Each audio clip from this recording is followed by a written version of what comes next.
Will come to order. Can we please have a roll call of commission members by the recording secretary? Dubois. Here. Grennis. Here. Kuntz. Here. Brecht. Here. Wagner. Here. Maxwell. Here. Eilers. Here.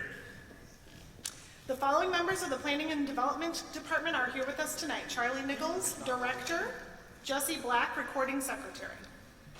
An agenda and order of tonight's meeting is located on the table near the entrance of this room. Please be sure to sign the attendance sheet, also located on that table. If you would like to make a comment, please check the box on the attendance sheet indicating so. The chairperson will acknowledge anyone wishing to make a comment on the cases on tonight's agenda.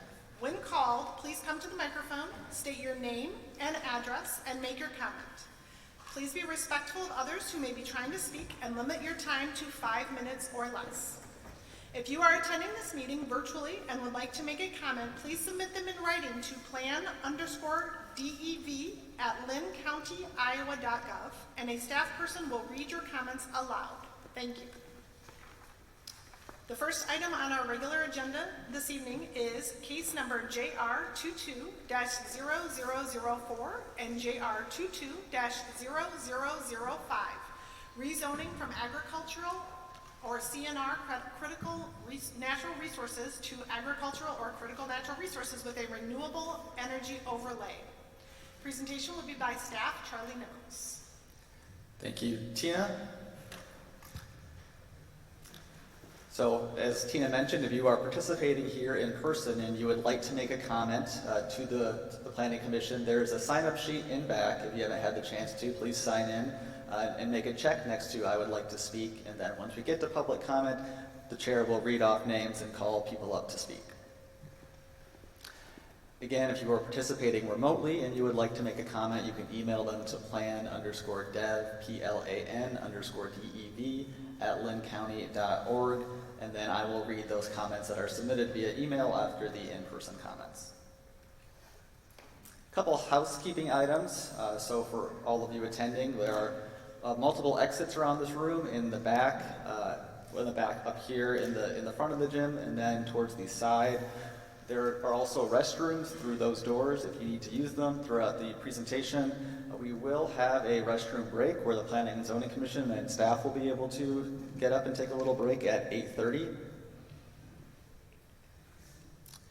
And here's the order of our meeting tonight. There will be a staff presentation by me, then the applicant will have a chance to make a presentation. We will then have questions from the commission or the staff or the applicant.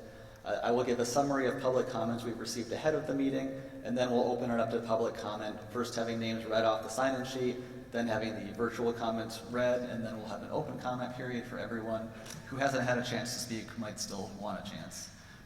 If you have a question when you make your comment, I will be writing down all questions asked of either staff or applicant, and then after we have our comment period, I will hand that list of questions to the chair, who will read them off and address them to the appropriate party. Following public comment, we will have a closing statement from the staff or the applicant. The commission will then deliberate and vote. Again, this is two cases, JR22-0004 and JR22-0005, rezoning from critical natural resources and agricultural to critical natural resources and agricultural with a renewable energy overlay district. The owner and applicant is Duane Arnold, Solar 1 and 2. The approximate size of the project is 1,131 acres. Now this is two separate cases, although when I talk about it tonight, I will mainly talk about it as one project because they are located next to each other and it's just simpler to talk about it that way. But at the end of the night, you do need to take two separate votes, one for JR 22-004 and one for JR 22-0005. So a little bit of background on this project. The request is to rezone 1,131 acres from agricultural and critical natural resource to agricultural and critical natural resource with a renewable energy overlay. The subject parcels are designated as an agricultural area and critical natural resource area on the Linn County Rural Land Use Map. Surrounding properties are zoned agricultural, critical natural resource, and rural residential 3 acre. The purpose of this rezoning is to allow for the construction of a utility-scale solar facility generating 200 megawatts of power with 75 megawatts of battery storage system. The applicants are Duane Arnold Solar LLC and Duane Arnold Solar 2 LLC. NextEra is the parent company. The applicant has stated that upon completion of the project, it will be sold to Interstate Power and Light Company, also known as Alliant Energy. The project utilizes solar voltaic modules to convert sunlight into DC electricity and includes a 75 megawatt battery energy storage system, also referred to as a BESS. The BESS contains 88 containers. The containers are 20 feet by 8 feet and 22 inverters. The total footprint of that BESS is 2.75 acres. The project will use approximately 490,000 photovoltaic modules. And a fence is required around the entire project area per federal regulations for utility sites. Yeah, try not to spill water on your laptop here, Kimberly. Inverters will be used throughout the site to convert the DC electricity into AC. Just set that on the ground for now. To AC electricity before connecting to a substation. The project is located north of Palo and south of Center Point on the west side of the Cedar River. This is a map of the entire project. The area outlined in purple is phase 2. The area outlined in red is phase 1. Generally, when I refer to maps or figures during my presentation, I will be looking at figures of either phase 1 or phase 2 and not both of them combined. And that is because of the size of the project. It is hard to display information on the entire site. But this is a photo that gives a good view of how the project in total, phase 1 and phase 2 together, would lay out. There's a location map of phase 2 and a location map of phase 1. You can see Palo to the south there. It's a little bit hard to see, but this is a floodplain and wetland map of phase 2. And then a floodplain and a wetland map of phase 1. You can see there are floodplains, there's wetlands, there's hydric soils in this area. It is close to the Cedar River. There's a fringe area map, so both phase 1 and phase 2 fall within the 2-mile zone of Palo. Palo and Linn County have a 28E agreement for this area that allows the city to review and comment on rezoning. So I do have comments from the city of Palo that I will read off later in the presentation. The land use for the surrounding area for phase 2 is critical natural resource area, agricultural area, and rural residential 3 acres. That's the same for phase 1. The surrounding zoning is agricultural. It's the white, critical natural resource in green. You can see it follows the Cedar River there, and then yellow is rural residential 3 acres. And here's the zoning for phase 1, which is the same. So I'm going to walk through some photos of the site. It was a little bit hard to get representative photos of this project, but what I've done is I've taken a series of 4 photos at each of these points, facing different directions. Here's the first point. This is a view looking southwest across Palo Marsh Road from Power Plant Road. Here's a view looking northwest across Palo Marsh Road from Power Plant Road. And then looking north down Palo Marsh Road. And finally looking south. Here's the second photo point. This is looking east across Palo Marsh Road. This is looking north down Palo Marsh Road. Looking south. And looking west. Moving on to the third photo area, this is a view looking west from Mather Lane. And this is looking south, down Mather Lane. Looking east. And then looking south again. And looking east across Lewis Bottoms Road. Looking north down Lewis Bottoms Road. Looking west. And then looking west down Lewis Access Road. This is photo area 5 now. Looking east across Lewis Bottoms Road. Looking west across Lewis Bottoms Road. And those are all my site photos. Any questions on any of those maps or photos before I continue? Okay. I'm going to pause periodically throughout my presentation just to see if you have questions as I go along. So rezonings have 6 standards for approval. I will walk through these one by one. Not all of these standards apply to utility scale solar sites, as you will see. So the first standard, animal feeding operation separation distance. So separation distances from IDNR permitted animal feeding operations apply only to new residences, religious institutions, and educational institutions. They do not apply to utility solar sites, so this standard does not apply.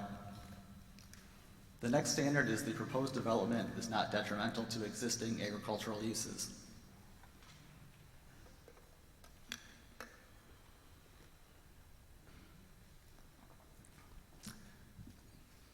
So the project will take approximately 1,000 acres out of agricultural production for a period of up to 35 years. This area has historically been used for agricultural production, and it does have a significant amount of high-quality soil. This table here shows total acres of the project site as well as the percent of the project area in different corn suitability rating categories. So the lowest potential soil productivity is 0 through 50 CSR, corn suitability rating.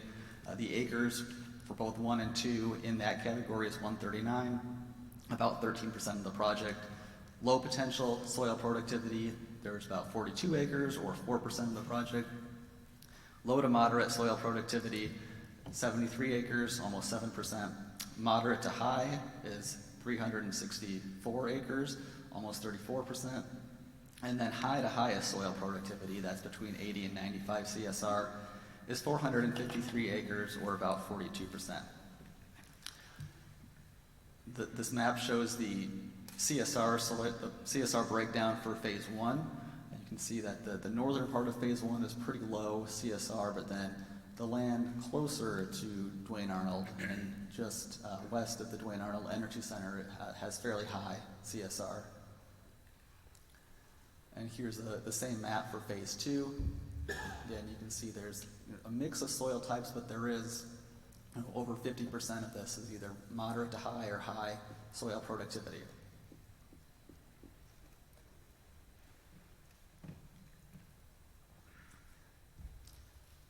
So these are the elements of our comprehensive plan. And you on the commission have seen these before.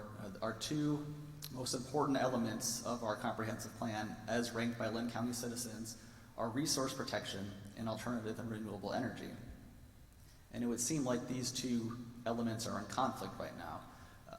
Renewable energy is obviously supported by utility scale solar, but we'd be taking farmland out of production, and you can see that one of the key components of resource protection is agricultural resource protection. So how do we balance these? Fortunately, there are tools that other jurisdictions have used to balance these 2 competing interests, and that we, Linn County, have used for a previous project. Those are agricultural impact mitigation plans and vegetation management plans. The purpose of the agricultural impact mitigation plan is to minimize potential impacts to agricultural uses of the land. And Duane Arnold Solar 1 and 2 have submitted site-specific plans for each of their projects. The first component of an agricultural mitigation plan is drain tile identification, avoidance, and repair. That involves pre-construction tile mapping, both consulting existing records, using ground penetrating radar, and then using GPS televised lines to map tiles. The next step is then designing the project around those tile locations, and when unable to avoid conflicts, rerouting the tile lines or reinforcing them. And again, construction mitigation measures would be either rerouting tile lines or enforcing them if you know that construction will be happening close to a tile line. Also part of this plan is repair or remediation of damaged tile. If tile is damaged through either the identification process or the construction process, the applicant will be responsible for repairing it. And before construction can start, a subsurface drain tile mitigation and management plan using that information gathered from tile mapping needs to be submitted to Linn County to review, one, the location of all the tile, and then the applicant's plan, the construction plan for avoiding that tile.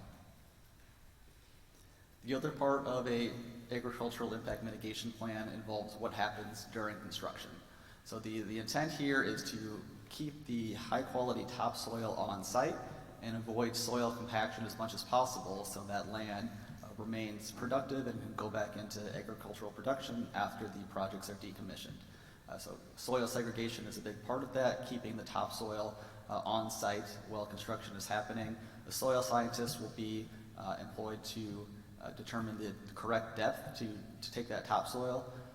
Soil decompaction will be employed to make sure that outside of the road areas and the best area that the soil is not being compacted. Wet weather conditions, there are protocols called out in the plan that if it is rainy or there is some type of wet weather that would cause the risk for either soil compaction or erosion, rilling, gully formation, that construction will be called off that day. Adaptive management during construction is also called out. If for some reason these practices that are mentioned in the plan are not working, the applicant will work with Linn County staff to figure out more effective practices. Temporary erosion and sediment control will be employed through the use of stormwater pollution prevention plan, and this will use things like silt fences, sock and wattle barriers to keep erosion from happening and again keep that topsoil on site. There will actually be specific attention paid to the topsoil piles, as when the topsoil is moved for construction activities, it's very important to make sure that those piles of topsoil remain in place until they can be respread. And last, the applicant has committed to hiring an agricultural monitor. This would be a third party that is on site during construction to make sure that the protocols, procedures of the impact mitigation plan are being adhered to. It's a similar type of person to what you might see in a pipeline construction, where the company is required to hire a third party monitor to make sure that the soil is being taken care of. And these exact same steps will take place during decommissioning as well, and that is when the site is taken down. The soil will be decompacted after decommissioning. The site will be recontoured back to as close as possible its original contouring, and then the site will also be revegetated for the area that's going back into agricultural production. A cover crop will be put down. For an area that is not going back into egg production, a more permanent seed mix will be put down. The other piece we have here to balance renewable energy and resource protection is a vegetation management plan. The goals of this plan are to stabilize the site by maintaining a minimum of 70% perennial vegetative cover, resulting in reduced erosion from stormwater, reduced formation of gullies, and reduced wind blow and dust. The other goal is to establish and sustain vegetation that will not require regular irrigation, fertilization, or pest management.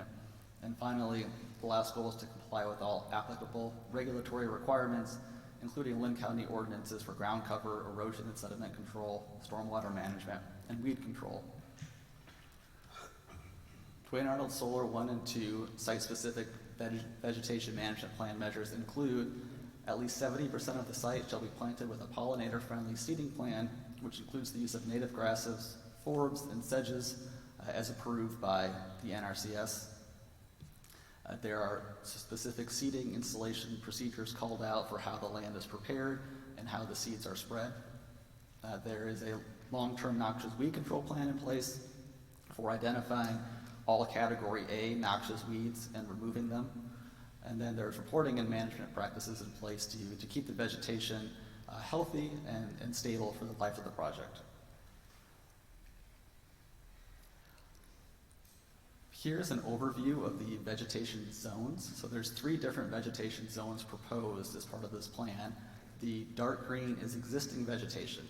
And these are areas where there's already some sort of established pasture or other vegetation. You can see that there's an open waterway running through the center of one of the phase 1 parcels. So that would be existing vegetation where it's planned to just maintain that and not introduce new seeds. The lighter green, which takes up most of the site, is the solar panel array. So this is the seed mix directly under the solar panels, and it's probably 92-93% of the site. And that is an NRCS approved seed mix that has native and naturalized species in it, but is also planned or put in place with the thought that it has to go under solar panels and be maintained at a lower height to work with those panels. And then finally, I guess the middle green, kind of like bright green there, is the native buffer, and that is about 6% of the site. And these are areas within the fenced-in project area where there are no panels, where it's planned to have a much more diverse, taller growing seed mix than what is under the panels. Are there any questions on the agricultural mitigation plan or the vegetation plan before I keep going? Can I ask, do we have any idea of what the number or the percentage of acres that are going to be taken out of agricultural production are already currently being used for energy production? Meaning that corn, or the corn is being used to make ethanol, which means that they're not actually being taken out of like food or that type of production? I'm not sure about that.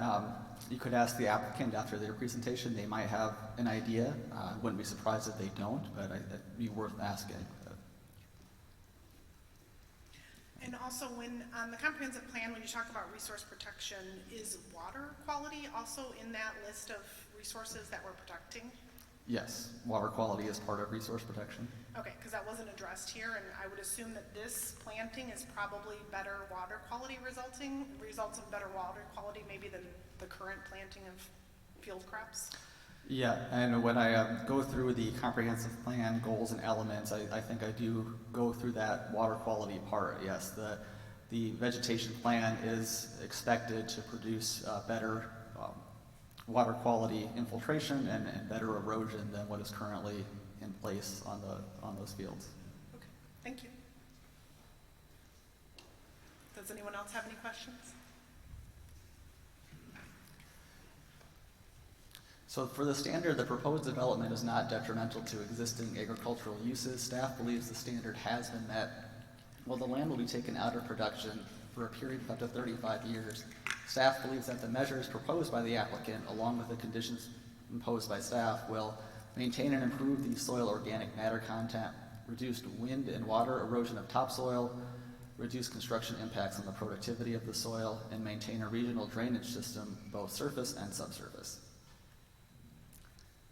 The next standard is the proposed development will be served by adequate public facilities and services as set forth in a development agreement. Renewable energy overlay rezonings are again not subject to this requirement, but we went through it anyway. For water, the project, Duane Arnold phases 1 and 2, will be adequately served by existing services already in place at the Duane Arnold Energy Center during construction, and the project will not consume water in the operation of the facility. For wastewater, the project will not generate wastewater. Employee presence on site will be minimal and or adequately served by existing services, again already in place at the Duane Arnold Energy Center. Additional wastewater services will not be necessary. For the transportation component, all roads within the project footprint will be maintained by the applicant and used only for maintenance purposes. It's possible that damage could occur to county roads during construction for the transportation of materials. The applicant will be required to perform a pre-construction survey of all roads used in transportation, and then any damage that occurs will be the responsibility of the applicant to fix. For fire protection, the project is within the Palo Fire District. It's located approximately 2 miles from the Palo Fire Station. In comparison, a residential development in a similar zoning district would need to be within 5 miles of a fire station. The Palo Fire Department is supported by other Linn County fire departments through mutual aid agreements, and the applicant will be required to work with the Palo Fire District and Linn County EMA to develop an emergency management plan for these projects. For stormwater management, code requires the applicant to complete and adhere to a stormwater pollution prevention plan during construction, and then there's also additional permanent on-site stormwater management through that vegetation management plan. Despite not being subject to these requirements, staff believe the project is served by adequate public facilities. The next standard for approval is the proposed development will not degrade significant environmental, ecological, or natural resources. So the applicant hired a third party, Olson, to conduct a biological habitat assessment for them. Linn County then hired a third party as well, EOR, to review the findings of Olson. The findings of both parties include There are about 93 acres of mapped wetlands and 44.3 acres of open water and riverine features within the project area. Approximately 90% of the total area is currently being used to farm various types of row crops. There are 52 state and federal listed species, and by listed I mean endangered, threatened, or candidate, identified as having possible habitat within Linn County. Of the 53 listed species, there are 7 species that may occur within the project area, and those species are listed here. It is anticipated that presence of the listed species will be highly limited due to the lack of suitable land in the project area. Again, it's mostly row crops right now. Field biologists will complete a field survey for bald eagles prior to the start of construction, and the applicant will follow recommended conservation measures for minimizing impacts on ornate box turtles. Linn County's consultant EOR reviewed the biological habitat assessments and concluded that they were reasonable for a project such as this, and that further study of protected species was not recommended. Based on those findings, the following conditions will be required by Linn County for this project. Wetlands shall not be altered or removed. Temporary disturbances of wetland during construction are to be avoided, and if it needs to occur, it has to be permitted by the United States Army Corps of Engineers. Field wetland delineation will be required prior to the start of construction. A cultural resource accidental discovery plan will be developed prior to construction should any previously unknown cultural resource sites be encountered during ground disturbance. A 120-foot vegetative buffer for all named streams and open ditches with seasonal water flow shall be implemented. If listed species or rare communities are found during the plan area construction phases, the contractor shall let the county know immediately, and additional studies and/or mitigation may be required. More conditions: at least 70% of the site shall be planted with a pollinator-friendly seeding plan. Large-scale removal of trees is prohibited. Topsoil shall be segregated and remain on site. All lighting shall be downshielded, and then fencing shall be raised approximately 6 inches above the ground to allow small wildlife to travel through. Additionally, the decommission plan includes cost of new environmental studies and permitting at the end of the project, including a new environmental resources report. The project is also estimated to reduce CO2 emissions by approximately 9.5 million metric tons per year, compared to an equivalent coal-fired facility, or 4.1 million metric tons per year compared to a natural gas facility. Based on these conditions and considerations, staff believes adequate measures are in place to prevent the degradation of significant environmental, ecological, or natural resources. There is one other component to environmental resources here. So parts of Phase 1 occur within the Critical Natural Resources Zoning District. So you can see on this map here, the green is the Critical Natural Resource Zoning District, and there is a section of solar panels to the west here, and then a smaller section of solar panels up north that are within that zoning district. These districts are intended to conserve and protect high-value natural resource areas, so construction within these zoning districts has extra requirements, and protection and mitigation of these natural resources is required as part of this plan. Our code defines critical natural resources as such: areas containing rare, threatened, or unique plant or animal species, woodlands located on steep slopes, in riparian areas, or within 50 feet of wetlands or other delineated resources, areas not under cultivation that contain hydric soils, public parks, greenways, or protected corridors, steep slopes, and areas with documented historic archaeological significance as identified by the Office of the State Archaeologist. So this map here, which I will zoom in on momentarily, shows all of the different mapped critical natural resources in these areas. Here's the very northern portion of the project.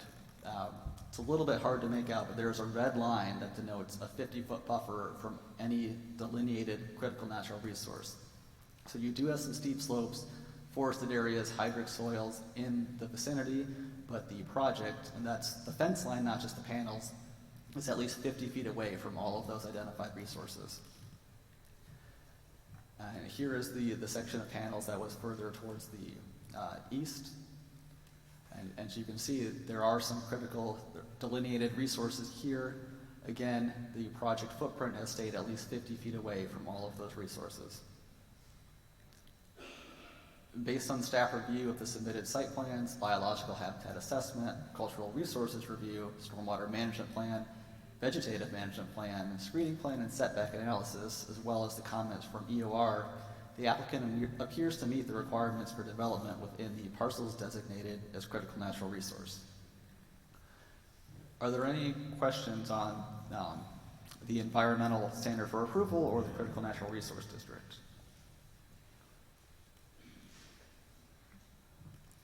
All right, so the next standard for approval is the proposed development achieves densities and uses in agricultural areas, critical natural resource areas, rural residential development areas, and urban service areas as designated in the comprehensive plan. There is no land use map designation for the renewable energy zones. They instead have their own specific set of criteria, so this standard does not apply.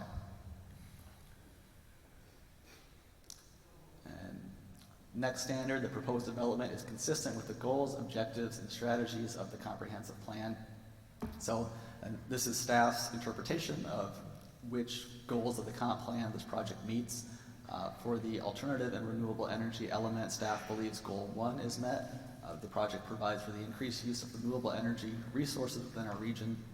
Staff also believes goal 3 has been met because the project develops local renewable energy resources.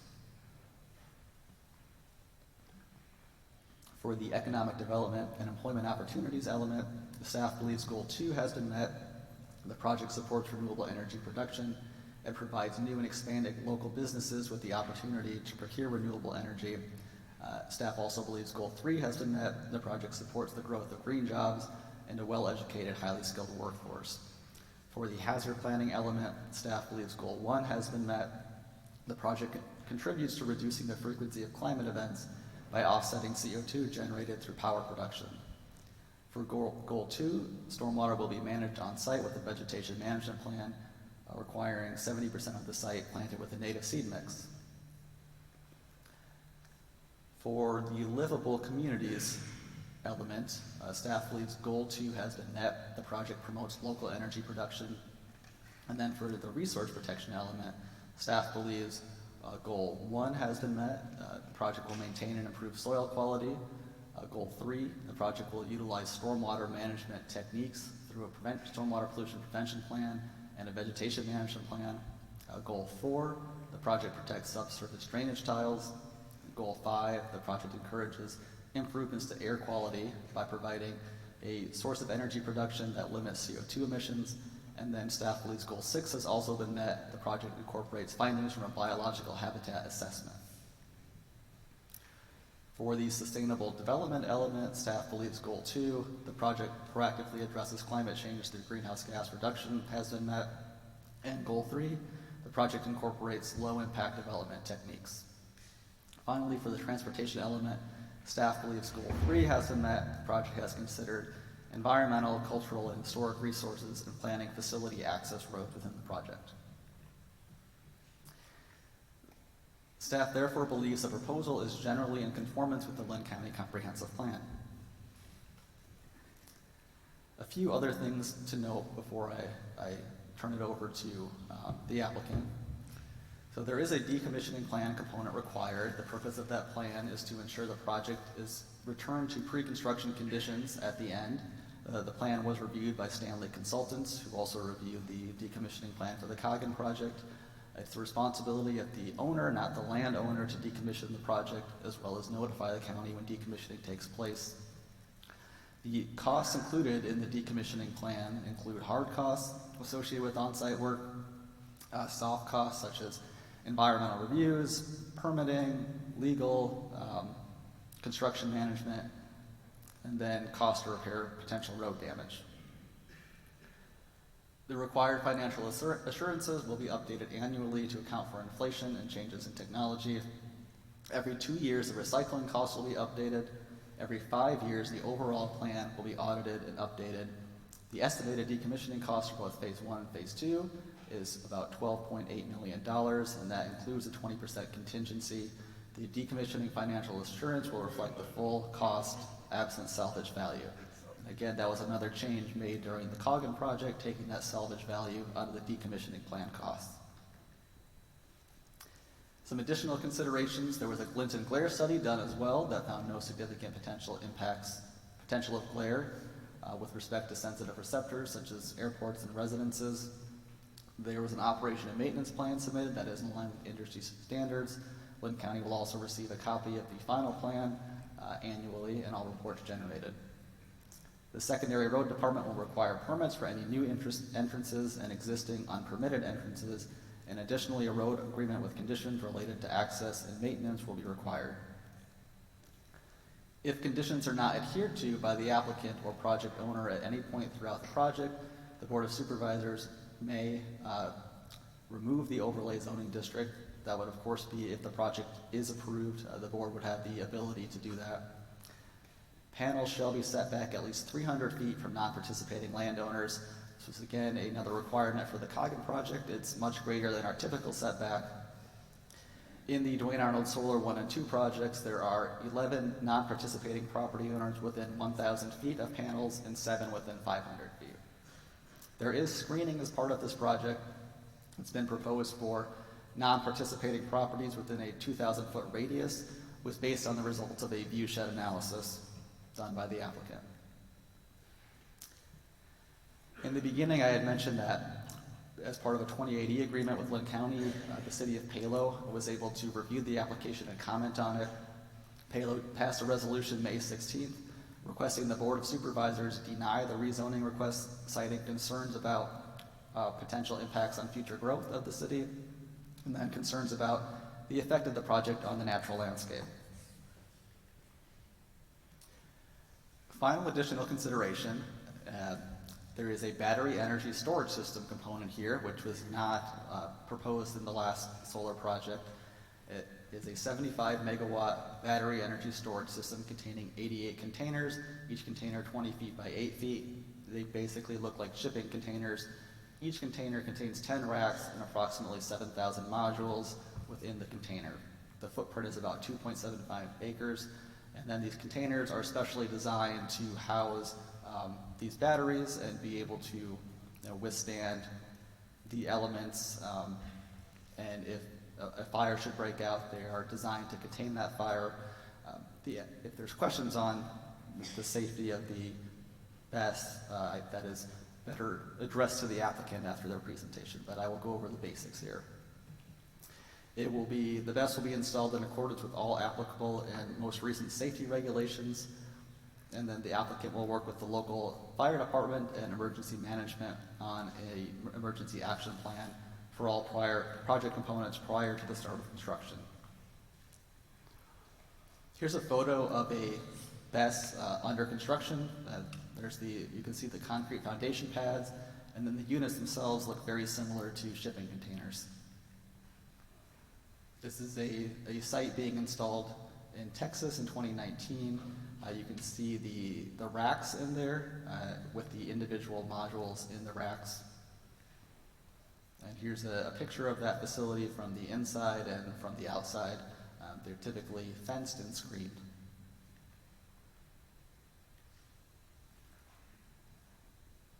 It's a little bit tough to see here, but the battery energy system location is in orange. It's kind of in the middle of this picture. It's adjacent to Palo Marsh Road. And this is a more close-up view of the site plan and the distribution of the batteries. There is an access road around it and through the middle for maintenance purposes. The nearest container in this is approximately 282 feet from Palo Marsh Road. The nearest residence to the BESS is 1,150 feet away. It is a participating residence. The BESS will be screened by landscaping on the east and the south side. So the side adjacent to Palo Marsh Road will have screening. So tonight, the Planning Commission has 3 alternatives that may be considered. Recommend approval of the proposal subject to conditions, recommend denial of the proposal, or refer the proposal back to the applicant for additional review or information. Staff is recommending alternative 1, recommend approval subject to conditions of the staff report. At this point in the meeting, it is now the applicant's turn to present, but before I turn it over, are there any questions from the commission for me? Yeah, I've got one. I noticed on the goals, there is one, I believe it's supporting the long-term viability of agriculture, and it was marked as NA. If I don't know if we could go back and pull it up, but I was curious how the county came to that conclusion as being NA. Back away. It's only a few slides back. Well, I think that there are, it's a staff analysis and an interpretation of that condition, and I think there are various fair ways to look at that. So it is a trade-off where land is being taken out of agricultural production. We do have an ag economy in Linn County where different industries are supported by and support the farming industry, so that could have an impact on that industry and that local economy. At the same time, that land, the intent is to return it back to agricultural production at the end of the project and actually return it in a better, higher quality soil state than it is now. So another way of looking at it, and what we have looked at it as from a staff perspective, is that you are freezing that land in time for a period of 35 years. It won't be, it can't be developed during that time because there's panels on it. And then at the end of the project, it can go back into that production. So that's why we marked it as NA, because there definitely could be some impacts to the ag economy from it. There could also be some longer term benefits. So there were some competing interests there that led us to mark it as NA. Thank you, sir. So I have a question about the ownership. So right now, obviously, one company is developing the project, and then they're, as you said at the beginning, they're going to be selling this project immediately. How do all of these requirements, do they transfer, or what happens with that? It's a great question. The requirements all transfer to whoever the owner is. It works very similar to a conditional use permit that would be, approved by the Board of Adjustment, where it doesn't matter who the owner is, the permit or the rezoning conditions apply to whoever owns that property or whoever owns that project. So they would transfer, and the new owner, who I believe would be Alliant, would then be obligated under the same set of conditions. Thank you. I've got one more. So has Alliance said that if let's say this gets approved with all the stipulations, has Alliance said that they agreed to those terms if they were to purchase it? I don't know if they've made an official statement agreeing to the terms. I doubt, the terms aren't official yet, the conditions are just here. I think they have made a statement of intent to purchase it, but regardless of whether or not they've agreed to the conditions, they would still be bound by them. Gotcha. Could you re-explain the buffers? When you talked about it being 50 feet from the natural resources, and then what is the setback for non-participating surrounding landowners? Sure. So for non-participating property owners, the setback is 300 feet from a residence. So there is a base setback of 50 feet from the property line. Now, if a non-participating house is on the other side of a property line, it might be set back. If it was set back 70 feet, then the panels would have to be set back a total of 300 feet from that house, not from the property line. So I don't know that I've explained that very well. There's a base 50-foot setback from all property lines, and then the panels also need to be set back at least 300 feet from residences that are not participating. For the critical natural resource area, there is a separate setback of 50 feet from all delineated resources. So wherever the woodlands occur, there are steep slopes, there's hydric soils, construction cannot occur within 50 feet of those resources. Thank you. So hypothetically, if someone's house were however far away from their property line, it could be 50 feet from the property line at the end, but at minimum 300 from the house. Correct. Okay.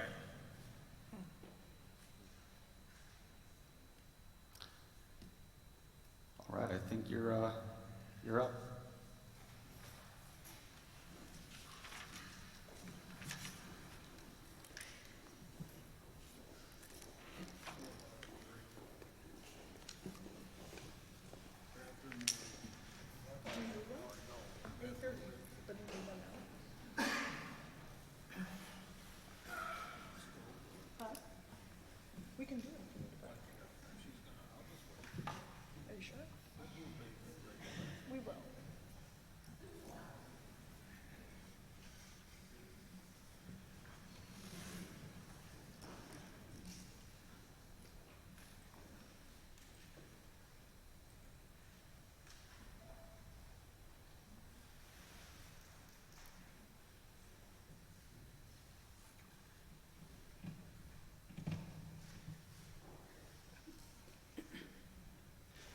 to go? Okay. Oops.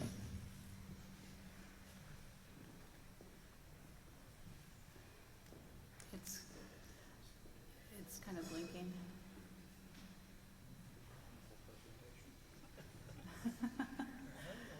Well, they resolve this hopefully insignificant technical difficulty. Please allow me to introduce myself. My name is Kimberly Dickey. I am the project director for the proposed projects, Duane Arnold Solar and Duane Arnold Solar 2. Thank you so much, Commission, for providing us time this evening to provide more details about our project. And, you know, at the end of our presentation, we'll be subject to your questions, and we welcome those. I have members of various teams that have supported me from day one on this project, and so again, when we get through the question and answer period, any topic that you want to go into in depth, we have members from our battery energy storage system team, civil engineering team, our environmental team, decommissioning, etc. So we'll be prepared for your answers, to provide answers to your questions. So the projects that we're proposing, Duane Arnold Solar and Duane Arnold Solar 2, are wholly owned subsidiaries of NextEra Energy Resources. NextEra Energy Resources has been doing business in Iowa since 1999 and across the country. And we have a great portfolio operating here in Iowa, which I will go to another map at the next slide that show you the work that we've been doing for many years. But we are the world's largest generator of renewable energy. In total, we have over 24,000 megawatts of net generating capacity across 38 states in the United States and 520 megawatts of net generating capacity in 4 Canadian provinces, and to date a net ownership interest in approximately 735 megawatts of battery energy storage capacity. As I mentioned, we have been doing business here in Iowa since 1999 and have invested over $2.8 billion. We value that partnership and that investment here in Iowa, and we look forward to more opportunities to continue to invest in Iowa and Iowans. We have 12 operating wind farms in central and northwest Iowa. And you can see, as we follow the map over to eastern Iowa, we have our 2 first proposed solar projects here in Linn County. Outside of our operating wind assets, we have 2 very unique assets here in Iowa. The first one is our generation repair and services facility. This is another investment that we've made in workforce development and also providing ourselves the capacity to work on and repair components of our equipment in our operating facilities right here in Iowa, so that we're not, you know, sending equipment unnecessarily across the country for those types of repairs. In addition, we have an Iowa training facility. So students that emerge from technician programs across the country applying for jobs to work with NextEra at either our wind, battery storage, or solar facilities, once they come out and emerge with all that technical training, they're hired by NextEra. We bring them to our Iowa training facility and make sure that they know how to operate our facilities to our standards. Another example of our investment in Iowa and workforce development. There was a question about earlier by one of the commissioners about the ownership. So, you know, we were very excited to partner with IPL, or Alliant Energy, our hometown public utility, in both of these projects. Through Alliant Energy, through its subsidiary, Interstate Power and Light Company, will purchase the projects and distribute the renewable energy to its customers, including Iowa residents. And I'll just take the opportunity to ask your question. Every step of the way, we've been sharing our project development and sharing comments and feedback from Linn County and getting concurrence with the owner. And so everything that we're agreeing to here tonight, and as we work toward board and supervisors hearings, our customer also agrees to.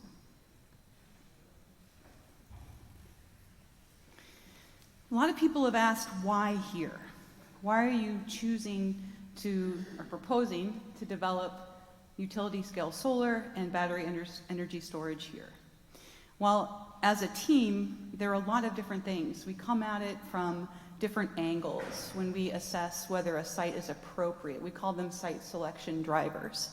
The first thing we do is assess whether we have a solar resource. As I think we all agree here in Iowa, without the sun, we wouldn't have all of the great things that are here and Iowa is known for. So we establish through meteorological data and testing equipment that there is a valuable solar resource here to support a facility such as the Phase 1 and Phase 2 projects that we are proposing.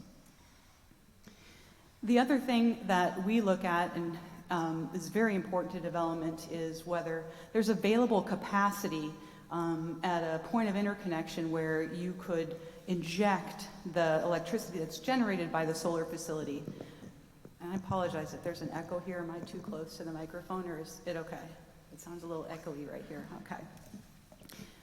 So the Duane Arnold substation, which is approximately 2 miles north of here, had pre-existing infrastructure that is amazing, obviously compatible with the type of facility that we're proposing.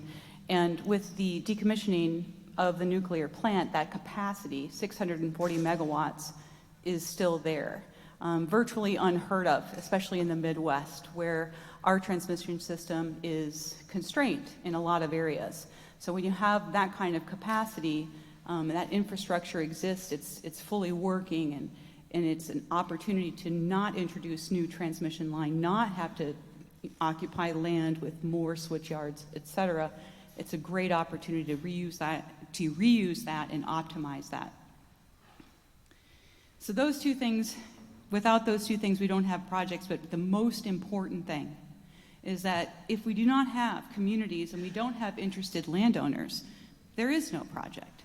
And in this case, we had a lot of supportive interest in landowners who voluntarily signed up to participate. They had a vision for their future, the use of their own land, and we are happy to be working with those landowners. Again, 100% voluntary easements from participating landowners, and there was, in no shape or form, the project will not be seeking the use of eminent domain. The other site selection driver is we have to make sure and evaluate that the project will avoid cultural and natural resources. And finally, there has to be an off-taker. So all these components line up, but if there is not a utility that wants to work with us or has not reached out to us and saying, hey, we've identified a need for additional renewable power, can we work together? Again, you don't have a project. And in this case, as I mentioned, we're very happy to be working with Alliant Energy, who has a need for this power. The project is consistent with their goals. It's consistent with Iowa law and policy promoting renewable generation. And this project will bring cleaner energy to IPL customers. This is a map you've already seen this evening. I like to call it our side-by-side map. One of the great things about this project is Phase 1, which is inside the red boundary, and Phase 2, which is inside the purple boundary. They fit together like puzzle pieces. Our team has worked very hard to minimize the footprint of the project and find opportunities for shared facilities, again, to optimize the use of land. But Phase 1 is what we'll take a look at first. Again, a map you've seen tonight already, but we're going to break it down, just some of the design, an overview and some of the design features. So Phase 1 is a 50 megawatt AC nameplate capacity facility that we're proposing. The transmission operator who owns the interconnection line is ITC Midwest. The point of interconnection is the Duane Arnold Solar Substation. If I had a pointer, and if you don't mind, I'm just going to walk up here and show you.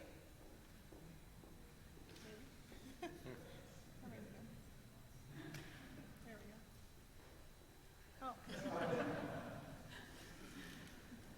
This is the substation.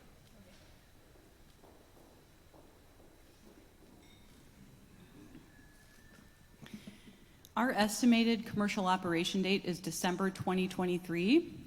Our estimated start of field construction is the second quarter of 2023. The project life, if it's not extended, is a minimum of 30 years. Is a minimum of 30 years. And the site footprint is inside the fence line, approximately 316 acres. Again, the purchaser of this project is Interstate Power and Light Company. So I mentioned that the project inside the fence line is 316 acres. But I also get the question all the time, and I thought it was a good point to make in this presentation tonight, that the panels, which are going to be lined neatly in rows, are configured so that they only cover 96, approximately 96 of those 316 acres. The rest of it is open vegetated space, some access roads that are required for operations and maintenance, and inverter pads, which we'll get into the purpose of inverters a little bit later. So 96, approximately a third would be where the panels cover. We've talked about setbacks already this evening. I would like to just point out that we have, in phase one, we've extended the required setbacks, generous setbacks, 300 feet or greater. And we've designed the project to remain and avoid the FEMA 100-year floodplain. Again, the timeline, we're looking to mobilize the first quarter of 2023 toward the end of the first quarter. Field construction will begin the second quarter of 2023, commissioning the facilities in the third quarter of 2023, and commercial operations by December of 2023.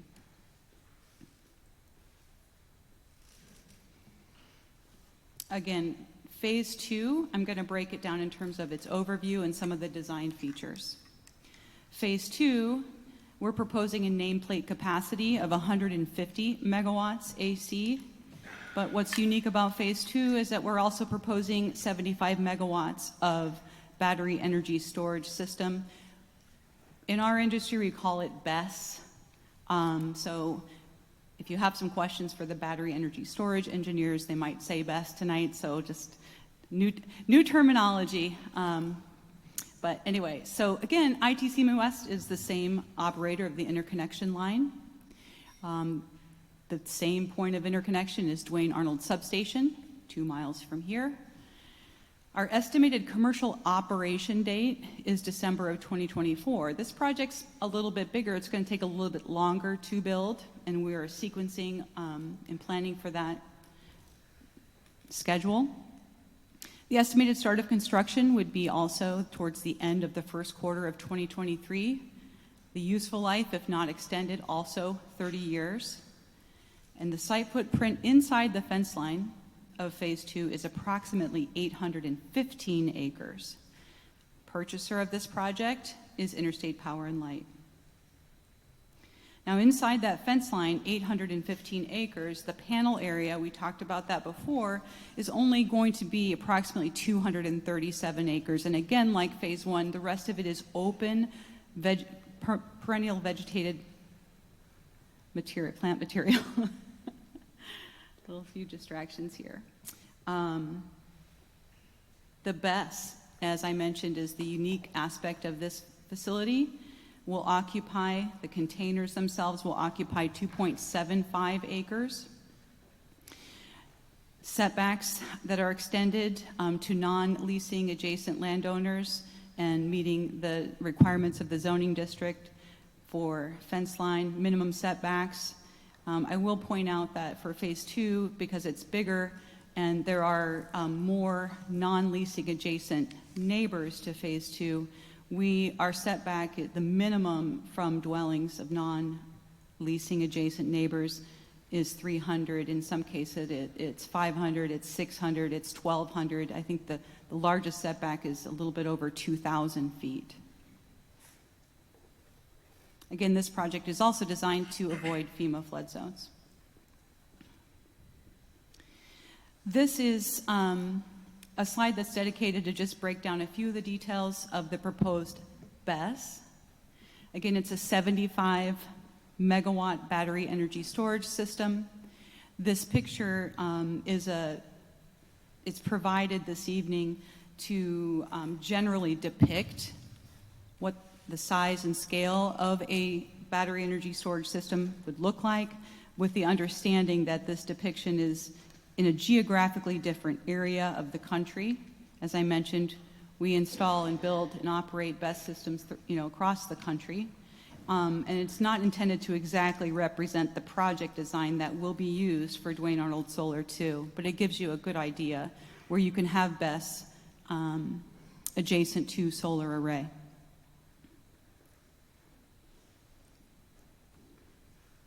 We have a couple of slides here that I'd like our battery energy storage engineers to come up and walk through. We felt it was important to address right up front our approach to battery energy storage safety and operations. Hi, my name is Michael George, and I'm the battery project engineer on this specific project. I've been working for NextEra for the last about 4 years, like Kimberly said, on projects kind of all across the country. And I gotta say, it's a lot more pleasant to come here than the desert that was shown on the screen. And so I wanted to talk a little bit about our approach to safety. And we implement a staged approach with people in mind. And our thought process is that no asset on site is worth more than the people that are operating them. So with that being said, we start our approach to safety with UL testing. So the equipment that we buy, the battery modules, the inverters, they're all tested to rigorous UL standards, right? So they'll perform shock tests, vibration tests, electrical tests to ensure that any person operating or anyone installing it is safe around the component and that it's safe electrically to connect to the grid. I'll go through a little bit of those UL standards on the next slide. But the next and potentially the most important stage is the physical safeguards. And I wanted just to emphasize our containerized solution of the battery storage containers. So we're not proposing building a building where you have to walk into it and see what's going on with the battery racks. It's, like Kimberly said, kind of like a shipping container. And it's accessible from the outside for authorized personnel if needed. But by and large, we expect no one to have to enter the facilities, to have to operate it during normal operations. We can remotely control it. And the setbacks are such that it's not close to any roadways or really any public access at all. So that's something that really differentiates the products that we use. It's that we're not expecting people to have to walk into a building. Everything's accessible from the outside, and the spacing between the containers provides a safer environment for operating a battery storage facility. So I really want to emphasize that point. Third is the battery management system safety controls. So each container is equipped with a controller that can automatically shut down the unit if an out-of-spec condition is reached. So these containers are filled with battery cells and modules, and we monitor cell voltages, temperatures, and currents. And if an out-of-spec condition is hit, that controller can automatically shut down that rack. And our remote operating facility will be notified of that, and we can deploy our resources as necessary to troubleshoot what's going on. But that remote control is our first line of electrical control to isolate a system if necessary. And then in stage 4, we have site controller safety controls. So not only do we rely on the manufacturer's BMS, battery management system, to shut down the system, we also have a site-level controller that, again, monitors those voltages and currents and shuts down any sort of container that might be out of spec. And our site controller primarily controls the power flow in and out of the battery. So we can use it to charge up the batteries during the day and discharge them at night or really whenever they're needed. And then lastly is our remote monitoring facility. So we have a 24/7 operating facility that looks for really any alarm that might come up, especially any sort of emergency alarm.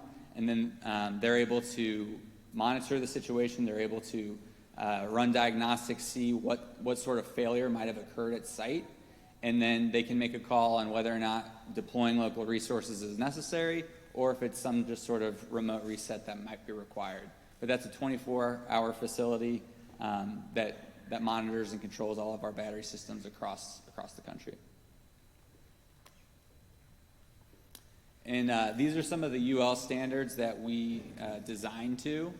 And not only do we design to these standards, we also hire third-party subject matter experts that sit on panels of committees like NFPA 855 to keep us on the leading edge and to make sure that we're up to date on the latest codes and standards. And they tend to evolve, and we want to stay out in front of that, right? So with the UL standards, it's similar to any, say, consumer product.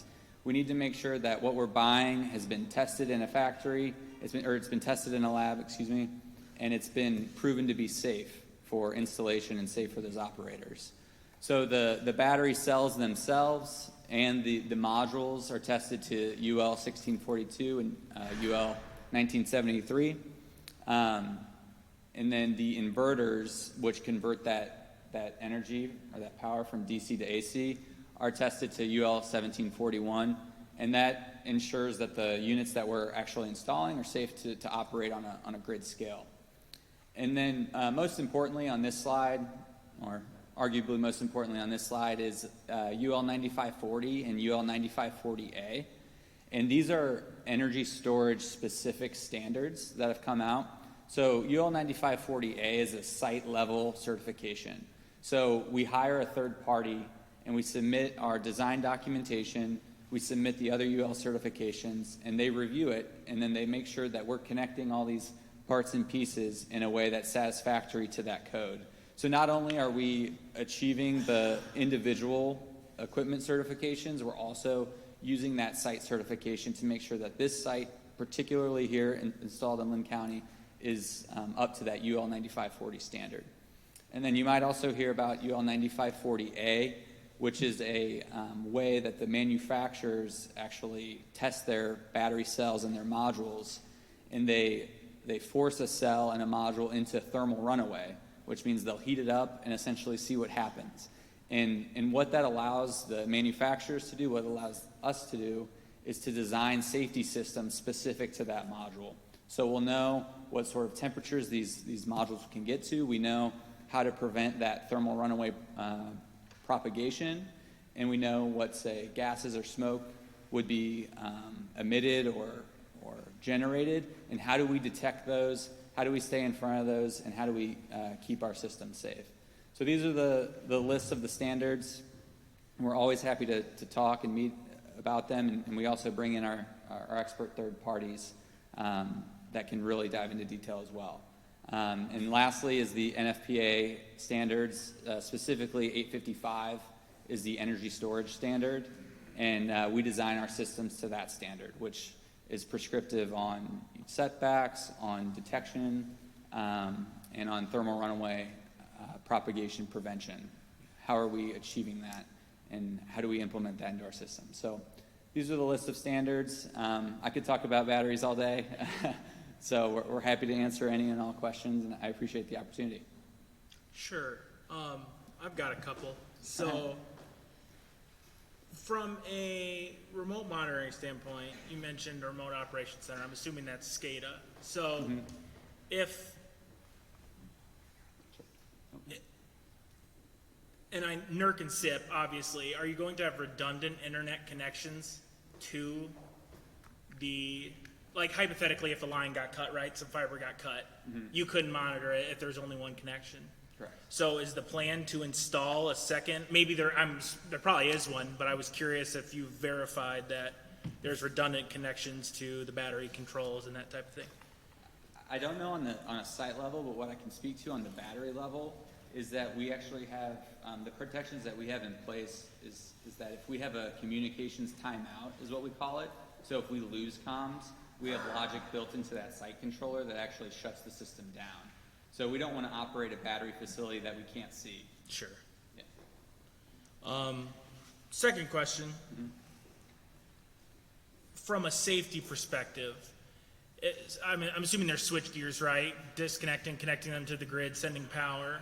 What is like the lockout situation, or like an HSE type person on site? Hypothetically, someone gets shocked and needs to get airlifted, right? Is it one guy? Is there going to be an on-site safety guy? Right. Well, I'll speak to the procedures prior to that to prevent that from happening. Sure. So we have specific lockout, tagout procedures, and the code also dictates visual air gaps on disconnects. So our thought process and our plans are to prevent any sort of shock from happening. And our inverters and our battery systems are equipped with lockable disconnects to where you can open a disconnect, see an air gap, and then physically lock it out and isolate equipment.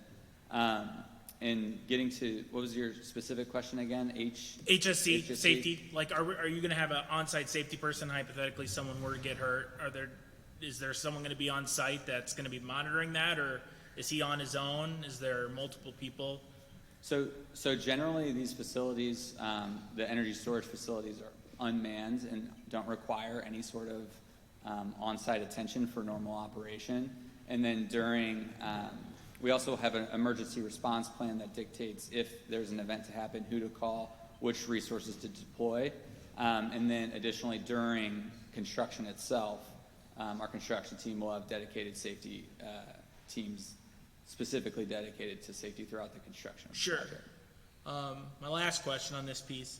Do you see, obviously the picture you put up there was in a nice warm climate, and it gets a little colder than that here. Yeah. So do you see a material drop in capacity when temperatures get below whatever ambient temperature, I guess?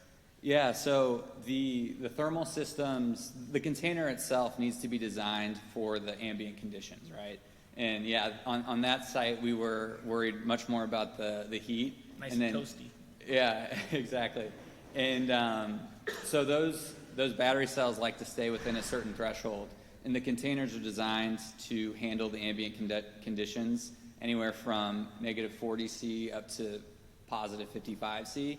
And then inside of the battery containers themselves, that HVAC system, typically used for cooling, also has a heating element that can keep the batteries warm. I'm assuming that's measured by the same system as everything else? Correct, Okay. correct. And then the inverters also, they also have heating packages installed inside them also. So we actually don't see a very marginal or very large impact based on the ambient conditions as it relates to efficiency. Gotcha. Mm-hmm. Thank you. Yep.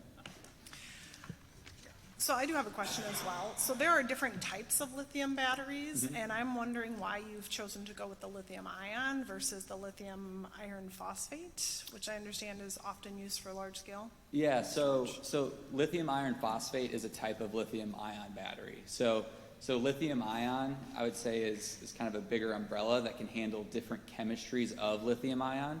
So it's actually very likely that we will use a lithium iron phosphate battery. Another type of lithium ion chemistry might be NMC, nickel, manganese, cobalt. But it's unlikely that we'll use that chemistry, so we will actually likely use the lithium iron phosphate chemistry. Okay, when would that be determined?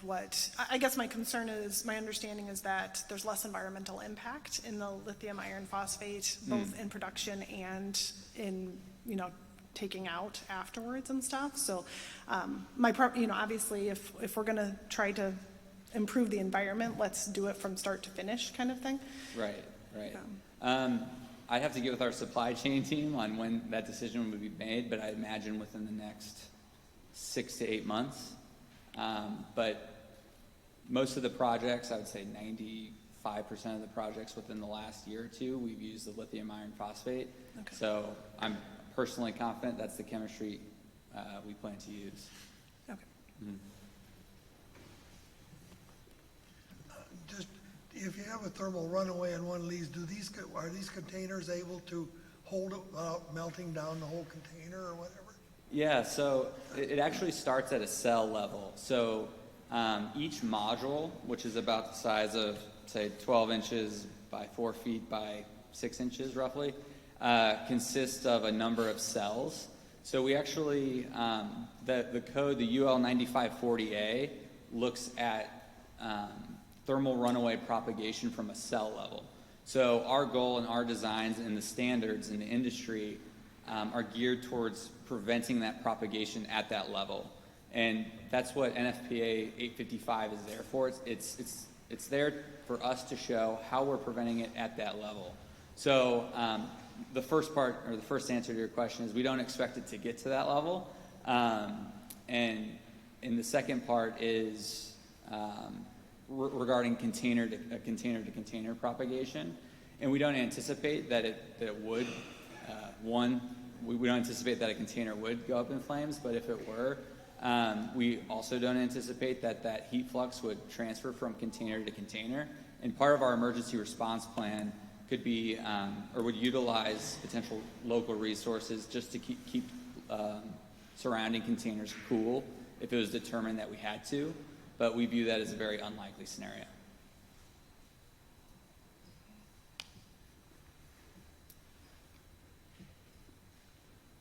All right, any other questions right now? I'm sure we'll have time for plenty more later. Thank you, I appreciate it. Thank you.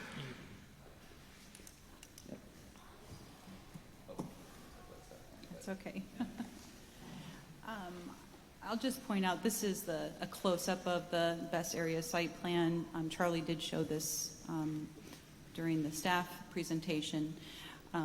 I just want to point out that Linn County Emergency Management requested that we include this clear path through the middle of the best area as just an extra precaution in the event of rare event of emergency. So we have made that accommodation, and as a result, we've had just a slight shift in the configuration of the proposed BESS containers, but the footprint has not changed as proposed today. The proposed construction timeline for phase 2 follows a start of construction, or we call mobilization, at the end of the first quarter of 2023, field construction beginning at that time, commissioning being in the third quarter of 2024, and commercial operations by the end of December 2024.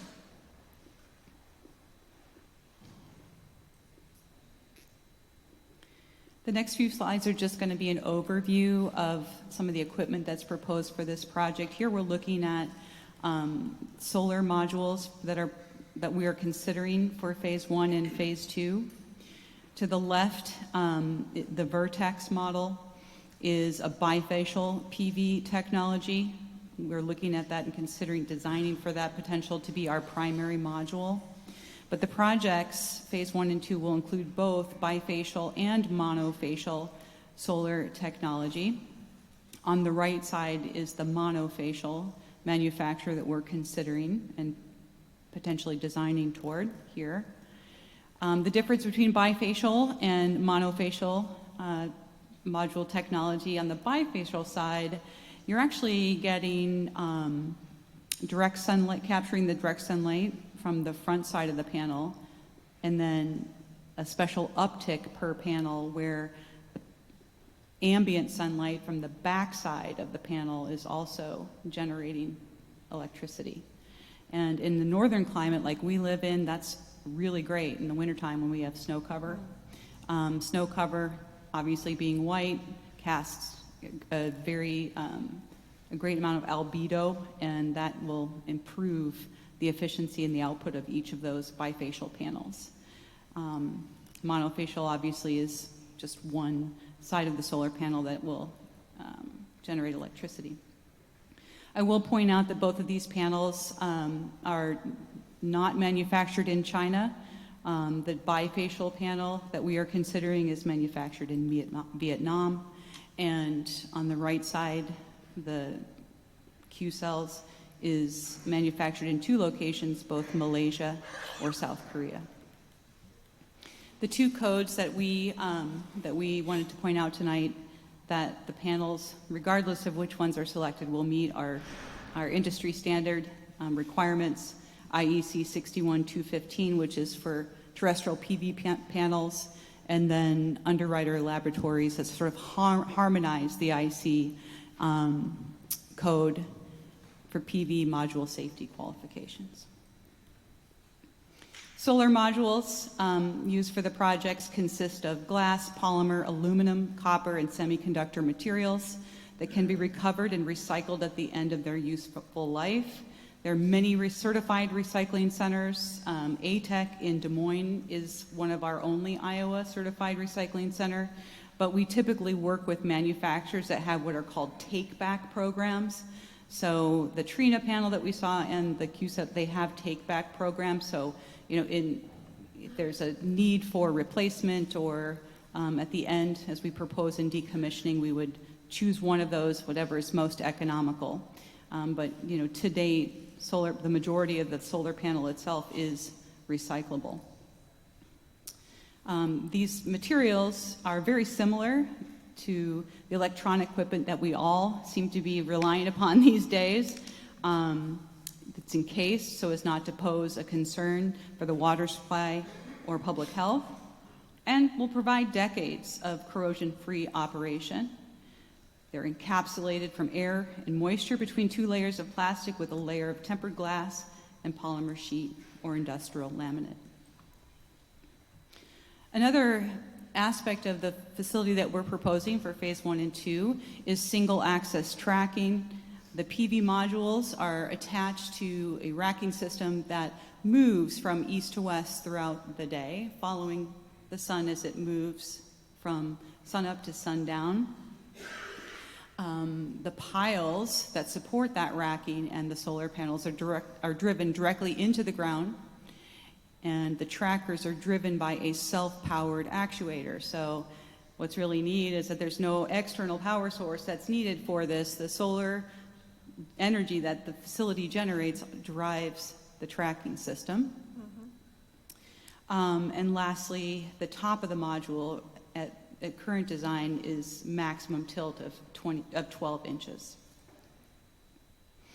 Inverters are also a necessary component of the projects that we're proposing. They convert direct current electricity to alternating current electricity is what we need to power everything that we do in our homes and businesses.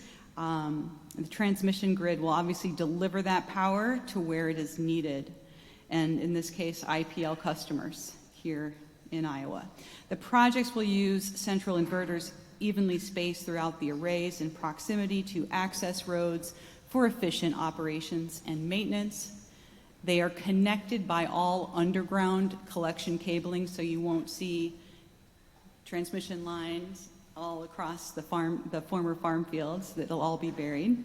And solar facilities only emit sound from the inverters during the daytime while the inverters convert that DC electricity to AC, because as the sun goes down, the inverters are not converting. Earlier, I pointed out to you that one of the neat things about phase 1 and 2 is they, like puzzle pieces, they fit together. One of the things that this team here is, I'm so innovative and excited to work with these individuals. They found ways to optimize the equipment and optimize the use of land in two ways. One is that the projects will share a collection substation. Mostly, for most solar facilities, you have to have a dedicated collection substation. Since we're proposing two side by side, we have engineered it so that the two projects will share one collection substation. And then they will also share the transmission line, a very, very short transmission line that's 0.55 miles from that collection substation where it injects into the Duane Arnold substation. Those transmission easements were 100% voluntary. And the picture here is really just for illustrative purposes only, but the typical pole that we're proposing, actually 7 of them, are single circuit steel monopoles. They'll be approximately 120 feet above ground. With all of the existing transmission infrastructure there, it will not be noticeable from Palo Marsh Road. And the useful life of that transmission line that we're proposing, the Genti, is 30 years. Again, I just want to hit home that when this type of infrastructure exists, you can't not, reuse it, repurpose it, make it serve what it's there to do. And it's invaluable resource. And for a project like what we're proposing, it's a cost that is not part of the overall project cost because it exists.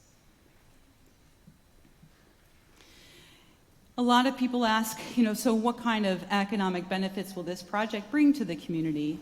We hired a third party to conduct a economic impact analysis, and for both phases of the project, those are included in our applications, and invite you to go to those and come with questions if you have them. But essentially, it's an input-output analysis. We provide them with a data set, and they run an input-output analysis, and what their output is they break it into earnings, which is basically what will people be paid and earn during the, from the start of construction to the end of construction, but then beyond that, over the life of the facility, the earnings that are proposed for phase one are between 21 and 24.7 million for both Linn County and state of Iowa. We're proposing local labor, use of local labor for this project, and then of course the employees that are dedicated to this facility are also going to be living here in Iowa, and any type of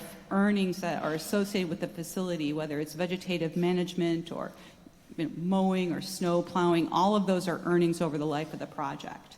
Output is another aspect of that economic impact report, and what that is I like to call it ripple effects of the overall project. You think about the fact that there are many landowners in both phase 1 and 2 that are participating in this project. They have chosen voluntarily to lease their land for the purpose of the project. They will earn income for that. That's output. And when we all earn income and we go to send our children to college, we go to the grocery store, maybe it's time to buy a new truck. That's the ripple effects of this overall investment in the project. So we're estimating over the 30 years, those ripple effects will amount to somewhere between 54 and 63 million. Direct tax revenue to Linn County, the taxing districts within the project area, is estimated to be 1.78 million of new tax revenue that can be used in these taxing jurisdictions for road improvements, programs, facilities that are needed here in this area. We're estimating conservatively anywhere between 90 and 100 construction jobs. Because the project is technologically advanced, this type of a facility, and Michael did a great job explaining why it doesn't require, lots of employees hands-on. It's one of the most passive land uses. It does what it's supposed to do because it's designed to do that. So we are planning for phase 1, conservatively, 1 full-time employee that's needed to monitor the site and be on hand for operations and maintenance. Phase 2, again, we hired a third party to conduct an economic impact analysis. The results of that are broken out into earnings and output and tax revenue and jobs. So from the earnings perspective, we're estimating anywhere between $63 and $73 million in earnings for Linn County and the state of Iowa over the life of the project. Those ripple effects I mentioned earlier, collectively between Linn County and the state, are somewhere between 171 and 196 million over the life of the project. Phase 2, because it also has the proposed battery energy storage system, that tax revenue to the local taxing jurisdictions over the life of the project amount to approximately 5.42 million in new tax revenue. And again, conservative estimates, but jobs during construction for phase 2 are anywhere from 90 to 100, and 1 full-time employee over the life of the facility. I'm going to have Michael McConnell, who is our environmental subject matter expert, come on up and cover the next few slides. Thank you, Michael. Good evening. My name is Mike McConnell, and I'm a senior environmental specialist for NextEra Energy. I really appreciate your time this evening. So the first slide that we want to start with is a topic that was touched on by staff, is the carbon emissions reductions from a solar facility versus a conventional natural gas or coal-fired facility. So as you can see on the slide, phase 1 is estimated to reduce CO2 emissions compared to 3.1 million metric tons when compared to coal-fired facilities, and 1.35 million metric tons when compared to a natural gas facility. And then phase 2 is expected to be difference about 9.49 million when compared to coal, and then 4.1 when compared to natural gas facilities. So a carbon offset from if this generation were to come from those types of facilities. And then the last bullet is, by design, batteries do not create any waste product during their charging or discharging cycles. So for the project areas for both Duane 1 and Duane 2, there have been a lot of environmental surveys conducted, which have been submitted for the application and are available for review. So to touch on them, the biological habitat assessments, where we're reviewing sensitive areas, habitat or species that may have been observed over time. We have requested during the process data from various agencies. We've conducted eagle and raptor nest surveys already. As stated, we will also be doing another follow-up survey this winter during the nesting season, just to be checking for additional nests that might be popping up. Cultural resource reviews, wetland delineations. We've conducted a noise analysis for the facilities to show inverters, the battery energy storage facility, and substation ambient noise. We've conducted phase 1 environmental site assessments for both phase 1 and phase 2, looking for any contamination concerns. We've conducted visual simulations, which on the next couple of slides, we're going to run through what a few of those look like. And as stated, there's a lot more photos available that have been submitted. We've also conducted hydrology studies and geotechnical investigations. So after we conduct all of these surveys, our goal is to avoid any of those sensitive resources. And if we can't avoid them, then we try to minimize them to the maximum extent practicable through appropriate siting, shifting facilities around, moving access roads, things like that, that we can get around. We also anticipate that the project will create additional environmental benefits. So as previously stated, and we'll talk about a little bit later, is that we will have a vegetation management plan for this facility. And so with that perennial vegetation, we expect that there's going to be less erosion, less sedimentation, and with the species where we have selected, we anticipate pollinator benefits throughout the facility. So the next couple of slides will be photo simulations showing existing conditions and what it's anticipated to look like. So this first photo is looking south along Palo Marsh Road with the facilities that will be on the east side. This is the current existing condition in agriculture. And this is what this facility will look like with panels and the fencing. In this image, it's kind of hard to see, but we are utilizing an agricultural style fence, so we will not be installing chain link for most of the facility. Chain link will be required at the substation for safety reasons, but we will be using agricultural style fencing that is more wildlife permeable, right? So the gaps are going to be 4x4 or 6x6 to allow for the smaller mammals to get through. There's also not going to be barbed wire on top, so it'll avoid entanglement if anything does try to climb over. This next image is looking north along Palo Marsh Road. Duane Arnold Nuclear is off on the east on the right-hand side, the facility. This is existing agriculture shot. And this next image is looking from the south at the battery energy storage facility. Again, I apologize, it's kind of hard to see on this image, but there is screening displayed on the south side, which are white pines and other variety of species. And then the panels you can see on the left off in the distance. So the last part I want to talk about a little bit is the vegetation management plan, because this is very important to us, right? And we want to establish and sustain a healthy vegetation on their facility that will also require minimum maintenance, will not require irrigation, will not require regular fertilization, or pest management. So through working with consultants, we've come up with a strategy that we believe complies with all of the applicable regulatory requirements, including the Linn County ordinance for ground cover. So during the construction phase, our initial strategy is going to be to plant a cover crop that will maximize and hold the dirt in place the best that we can. It'll aid in weed suppression, so if we can get the cover crop down in time, it'll outcompete white weeds, hopefully. And then it'll also increase soil organic matter as that is managed until the operational phase. Once we move to the operational phase or end of construction, we will be planting both a solar panel array zone, which is a solar mix as shown in a previous presentation, but we also have a buffer mix. And for the solar mix, one of the primary goals is to establish quickly. So again, we want to keep that topsoil where it is. It's important to us as well. We want to minimize erosion, manage that runoff, and build that soil. And we also want to provide benefits to pollinators. When we think about vegetation management, it is a multifaceted approach, trying to check a bunch of different boxes while having safe, reliable energy at our facility. So are there any questions on any of the slides that I presented at this time? Yeah, I've got one. So Yes, sir. you mentioned the layout, and from an environmental standpoint, did any of y'all have concerns from a latent radioactive material perspective? I don't know if Duane Arnold's burying the rods or what, but I don't know if you talked to them in their decommissioning process to see what they were doing, and did that alter your plans at all? So,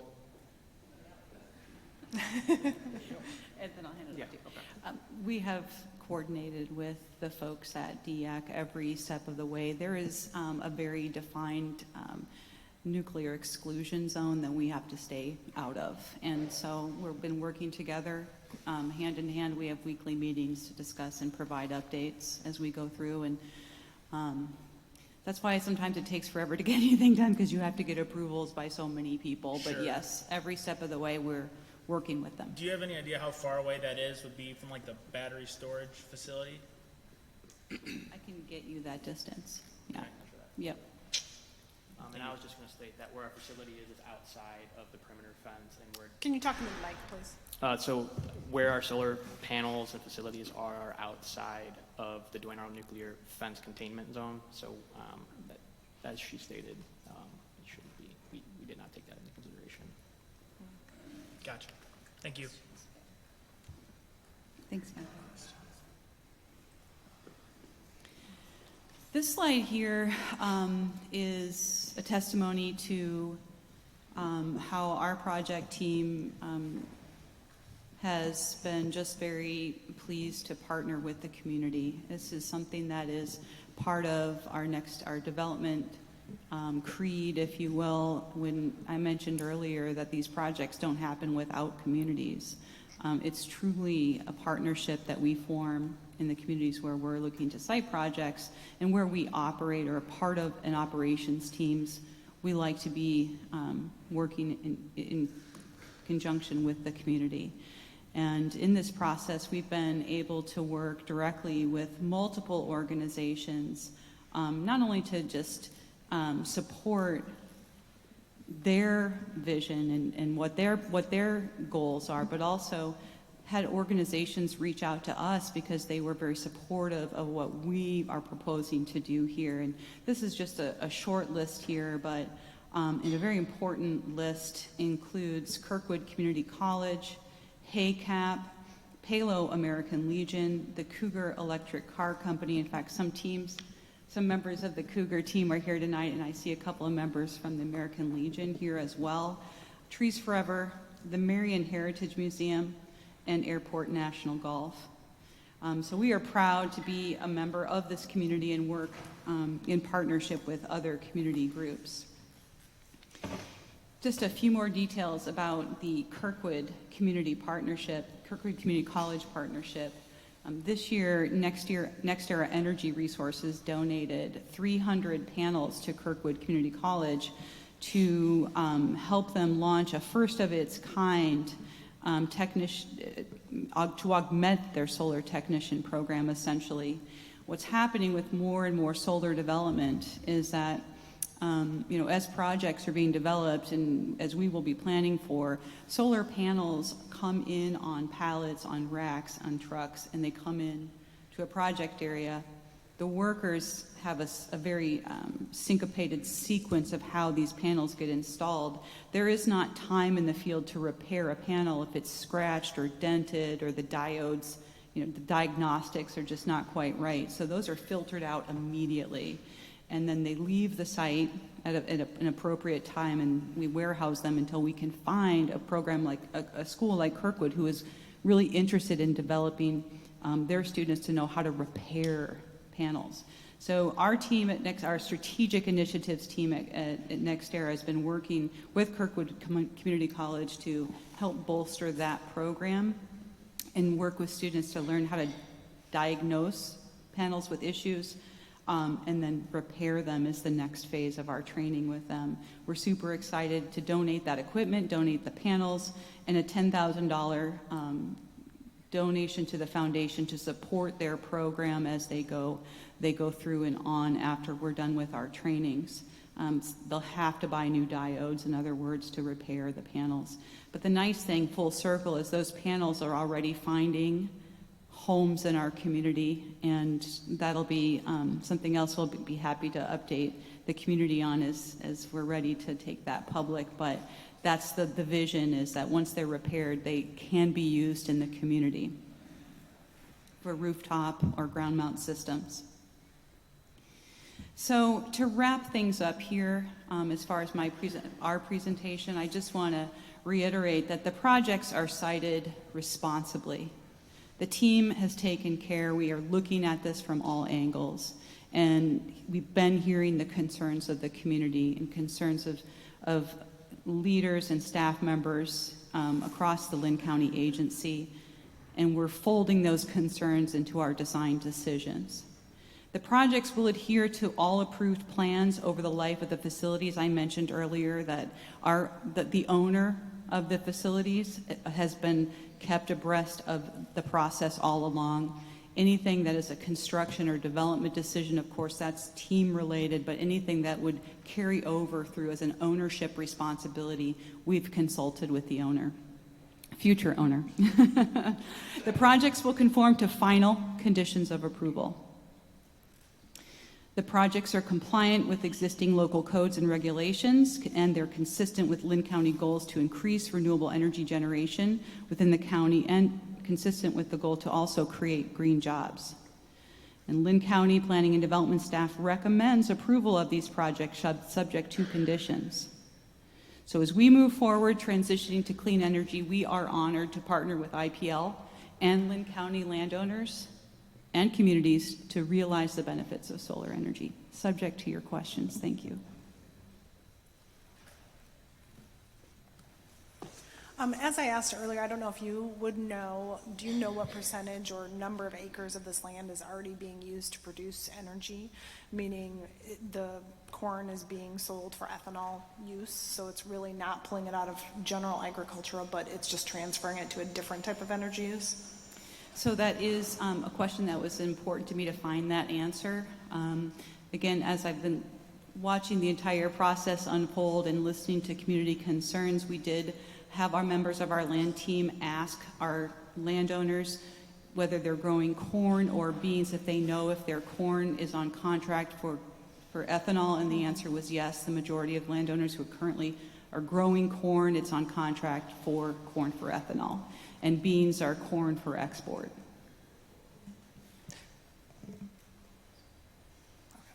So you're saying that they reported that the majority of the corn that they were growing on those acres was being used for ethanol? Right. There's one landowner that's participating in the project that has greenhouses and does also grow some vegetables for production. So to differentiate between food crops versus corn for ethanol or soybeans for export, we have one landowner who is currently, that's part of his operations, but everybody else is in the corn or ethanol production.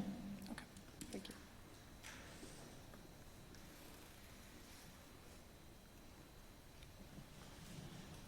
you.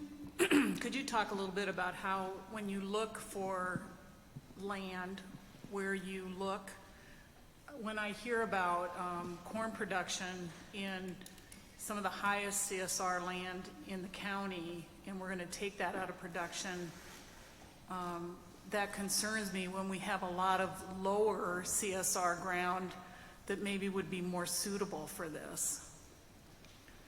So when you look at the map of Iowa and, for the entire state of Iowa, there are gradients of that map in terms of prime ag farmland, and it's varies from, from western Iowa to eastern or southeastern Iowa. Specific to Linn County and where these projects are, I can say that at the beginning of our site selection process, my understanding of the utility scale solar energy code was that it was a conditional use permit process subject to LISA site assessment at the time, land evaluation site assessment. So our team began targeting land that was 65 CSR or less. That's why you can see that there's a lot of land and landowners who are participating with that low CSR. And so that was part of our site selection process and which landowners we should talk to see if they are interested in participating. We transparently, once we learned that the Renewable Energy Overlay District was the new permitting or rezoning process and that LISA site assessment was not required, we were already ahead of the game essentially because we understood it to be a conditional use permit process where LISA was applicable. So we felt confident and good about that we were doing the right thing up front and targeting lower productivity soil. But we were transparent in our application and shared that data in what we shared it in bins essentially. So the acres and the percentage of the land makeup within our project area, 0 to 50, 60 to 70, 70 to 80, 80 to 90, those color charts that Charlie showed earlier is data that we shared in our application. But you go back to the source data, which is publicly available through Linn County's GIS website. We calculated that the average CSR for phase 1 is 45, and the average CSR for phase 2 is 58, and the average CSR for the combined is 52. So when you take the lowest productivity soil in the project area and average it with the highest productivity soil, well, I just shared the average numbers. So on average, we're less than 65 for both projects. But maybe I misheard, but I thought I heard that, I understand what you're saying about the averages, but when you look at the total number of acres that are in that moderate to high CSR, we're talking about 816 of that 1,300 acres. That's a lot of high CSR, even though I understand your average. That's a lot of high CSR land to take out of production. Yeah, it is. And, the thing about corn suitability rating is, it's interesting because landowners that have high CSR ground don't need all the inputs, right, to increase the soil productivity. They don't need all the, augmentation to make that soil productive, yet they still do in many cases because they want to maximize what they can get off of each acre, understandably. Lower productivity or low CSR requires a lot more inputs, which increases costs. And, the business of agriculture is you want to reduce your cost of input so that you can make the most out of each acre. So that's CSR, and what it serves to measure is what's the cost and how much input is required to make that soil productive. When we talk to landowners who had moderate to low CSR, their answer and their decision to participate with the project is that, they are also looking at their own bottom line saying, this is land that's poor productivity, it could be more profitable. Solar is a way for us to step out of the current business model that we're in and look at another opportunity to monetize our soil. So, but one other thing that I will mention, and Charlie did a pretty good job of answering, is that we also view our project as generally similar to programs that a lot of landowners will enroll in, which is crop reserve program. In crop reserve program, they're planting a perennial vegetated cover, and they're enrolling into those programs for 15 or 20 years, sometimes longer if they can extend, and that soil is not being productive, it is regenerating, it's resting, and it's creating habitat. So we're not proposing anything that's that much different than a crop reserve program, except for that we are going to make double use of that land while it's resting. The soil health is improving, habitat is created, but it's also generating electricity from the sun. And to tie it in with the fuel question, it's landowners choosing to continue in agriculture, raising corn for ethanol. Our landowners are choosing to put those acres towards generating clean electricity. Thank you. I have one more question. Sure. When you've talked about, there was a question earlier on this about the distance from non-participating owners. Have you talked to the non-participating owners that would be impacted by how close the solar panels would be to their land or their property? And what kind of a response did you get from them? The other piece of that is, would there be consideration for a further setback than the 300 feet that's been talked about?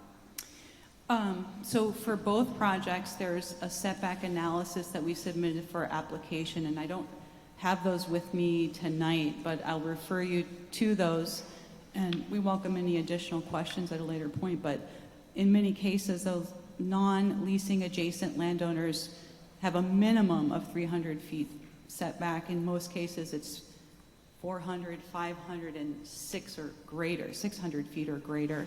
Yes, we have spoken to a lot of the landowners around Palo because we know through kitchen table conversations that they were not interested in participating. But we want to manage, their sense of their view shed. That setback is nearly equivalent to a football field. Not quite, but it's nearly equivalent to. One of our studies that we conducted is called a view shed analysis. Tom is here, who's our expert on view shed analysis.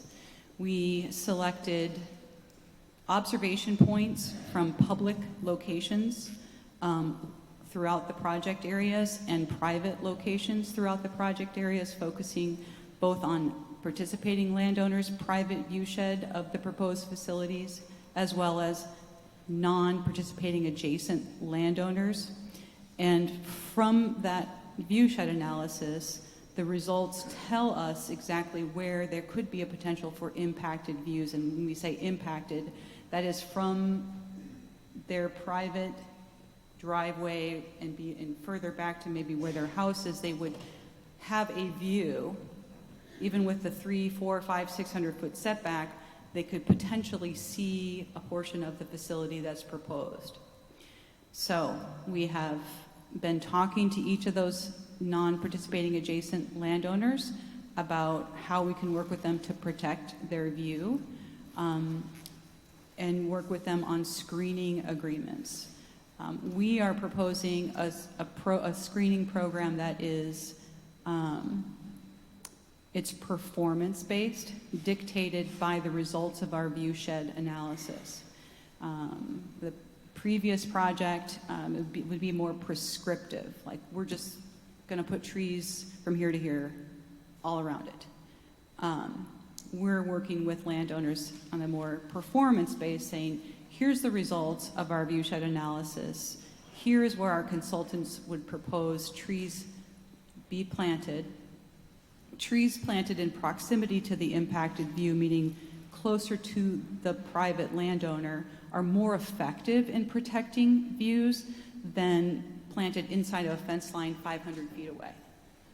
And so we have partnered with a local landscaping company, Cedar River Garden Center, to help us source those plants and trees. We have performance requirements dictated by Linn County that at least 33% of each planting plan has to be native. So we're working with Cedar River Garden Center to identify those trees and then get concurrence with the landowner that these trees are ones that are desirable to them to have in their yard.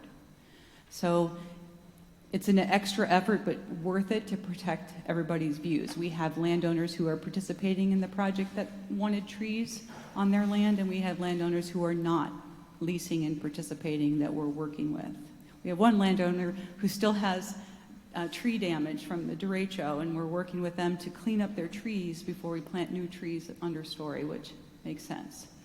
And we have landowners that we've reached out to offer this program, and they've not returned or said that they're interested. But we'll continue to work with everybody through construction. It's an ongoing program. Thank you. Real quick question. So the rated capacity of the nuclear plant was like 600 megawatts? 640 approximately. Yeah, and you're going to do 200 with the phase 1 and 2. If there was a positive reception after the first 2 phases went in, could you go up to more production in the area using the infrastructure that's available? We are actively looking at the potential to develop through the full opportunity at the substation. So you could go up to 640. 640 megawatts in theory? And it would be a combination of solar and battery energy storage. Gotcha, thank you. Kind of stemming off the question that she had, I know we talked a lot about CSR and kind of along what he mentioned too. I want to clarify, the primary reason we chose the site was the substation. The CSR is what it is. It doesn't matter if it's super high, super low. It was gonna go around there regardless because of the substation. The power would inject at that substation. Right, and then obviously it reduces cost to not run transmission lines from wherever to the substation. So the CSR, I mean, I know we touch on it a lot, but whether it's high or low, it really ultimately wasn't going to matter. It was just the perimeter surrounding the. I want to make sure, because I don't want folks to think that, oh, we chose low CSR ground and then we learned we could ramp high. That I don't think is 100% truthful. I think we chose where we chose because of the substation. Did you not include any land because it was high CSR? Was there land that was excluded from consideration because it was high CSR? I can say that there are landowners who are choosing not to participate because they want to continue with an agriculture with agriculture on their land, and that was, some of their responses is that our land is some of the most highest productive land, and we choose not to participate, and that's their decision. So, but I don't want to give anyone the wrong idea. So no, it's not the wrong idea. I can say quite honestly, since I was the person that began early in the process, is that is my understanding, that it was a conditional use permit subject to a LISA assessment, which requires low CSR. So, okay. Yeah. Are there any other questions from commission members for the applicant? Thank you. Thank you. And I would suggest that we adjourn for 10 minutes and have a restroom break. Does that sound okay? So I would say we will return at 8:21. It's 10 minutes.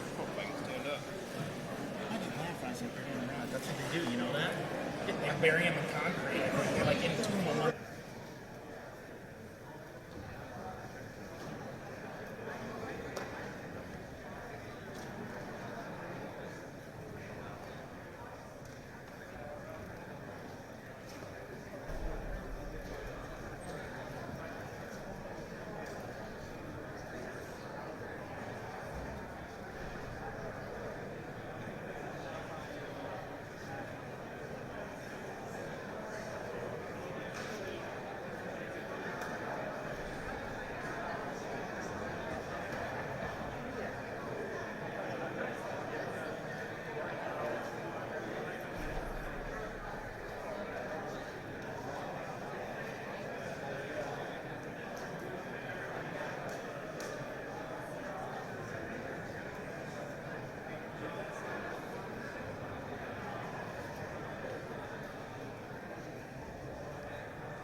We are way past.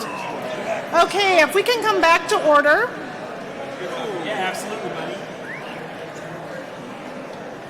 I intend.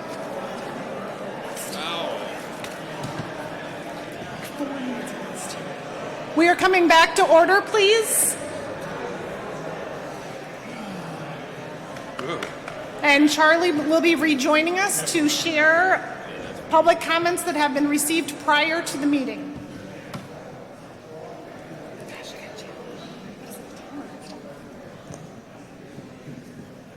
All right, so now I will summarize public comments that have been submitted ahead of time. I think this is on. I can hear you. And following this, we will then have public comment. This will work the same as the Coggin project if you were there for that. We have a sign-up sheet that names will be read off of. You will have 5 minutes to make your comments. And we have Brock here will hold up a blue card when you've reached your 5-minute limit to let you know that your time is up. But before we get into that, I will summarize comments we have received so far. So we've received comments, and these have all been forwarded to the Planning and Zoning Commission members as well, about concerns that a change at this scale to the landscape will have negative impacts on local wildlife and vegetation, concerns that local first responders will not be equipped to deal with any potential emergencies happening within the project, concerns that best technology is too new to be properly studied, concerns that the project will not be constructed to high enough standards to withstand natural disasters, concerns about the project causing property value declines in the surrounding community, and concerns about the possible presence of PFAS in solar panels. And that's the PFAS is known as the forever chemical and is going to most likely shortly be classified by the EPA as a hazardous chemical. More public comments, support for the project based on the potential reduction of CO2 emissions and energy generation, support for the project based on increased tax revenue and local jobs, support for the project based on the need for additional electricity generation in the region, and support for the project based on the comprehensive nature of the application.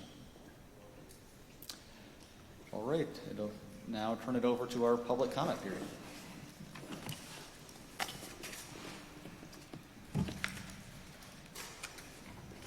As Charlie said, I will call people based on if you have marked on the sign-in sheet that you would like to speak.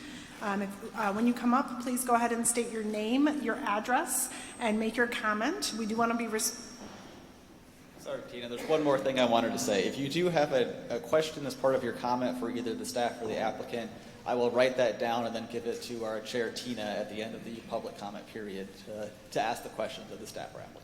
Yes, so this is not a time, we will not discuss things during this time. This is a time for public comment, which means that the public is able to comment on anything that they would like to.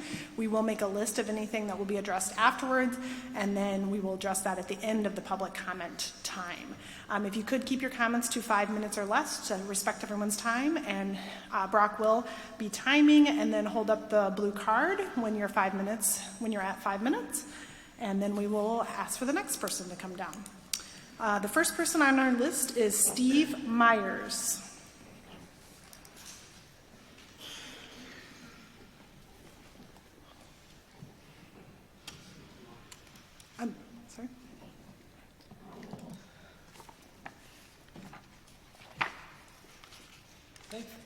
Sorry. Thank you for a chance to speak. I was stationed on a nuclear fast stack submarine. One of the watches I qualified was battery charging and testing. To get qualified, after I passed all the requirements, I had to talk to the captain. The captain did not require this of any other enlisted watch station to my knowledge. When I talked to him, he wanted to ensure I understood the significance of that job. He said everyone understands the responsibilities involved in operation of a nuclear power plant, but batteries are commonplace and we take them for granted. He wanted to be sure I understood that the submarine battery was massive and represented a very large amount of energy capable of destroying the ship, that I should approach the battery with as much respect as I gave the reactor. Lithium batteries are everywhere. They power our cell phones, our laptops, and our tools. But as everyone knows, if you puncture a lithium battery, it shorts and goes into thermal runaway. If you have your phone in your pocket and this happens, say in a car accident, you could be severely burned, as the battery will burn until all this stored energy is released. Phone batteries are milliwatts in energy. Similarly, on large-scale batteries that store megawatts, the energy, if manufacturing errors, misuse during charging or discharging, or mechanical damage occurs to the battery, it can go into thermal runaway and discharge its stored energy. In 2019, this occurred on a 2-megawatt facility in Arizona. According to the underwriter's laboratory report, when the emergency responders arrived, they discovered lethal concentrations of hydrogen cyanide gas at the facility fence. After hours of monitoring, the firefighters attempted to enter the facility when an explosion occurred, injuring 8 of them. One was blown 75 feet across away and suffered traumatic brain injuries. The proposed battery storage units we are discussing will be owned by an Alliant Limited Liability Company, built and operated by NextEra Energy Limited Liability Company, on farmland which is owned and registered as a limited liability company. The battery will be 75 megawatts, available for 4 hours, thus capable of storing 300 megawatt hours of energy. Because a megawatt hour is hard to conceptualize, we can use another term. 1 megawatt hour of stored energy is equal to the energy released from 1,720 pounds of TNT, or 0.86 tons of TNT. Therefore, the proposed battery, when charging to the full 300 megawatt hours, will store the equivalent of 258 tons of TNT, 1/4 kiloton. A kiloton is a commonly used term for an atomic bomb. The Hiroshima bomb that leveled 5 square miles and killed 100,000 people was 14 kilotons. The developers have assured us that safety is designed into their plans, and if the unforeseen happens and a fire does occur, it will be limited in size. Their plan is to let it burn until the stored energy in the affected portion is consumed. They are so sure of this that there is no backup plan. There's no water on site. There's no measuring devices for toxic gases. They have no concern putting all of this stored energy just across the field from 45 years of spent nuclear fuel from the DAC reactor. I do not believe the developers fully understand the significance of the power stored in the battery. They take it for granted, as batteries are commonplace. Apparently, they're not concerned because the owner, the builder, and the farm owner are protected from liability. How is the public protected? The battery should not be part of a renewable energy overlay. It should require a special permit. Thank you for your time. Thank you. Okay, next on our list is Laura Myers.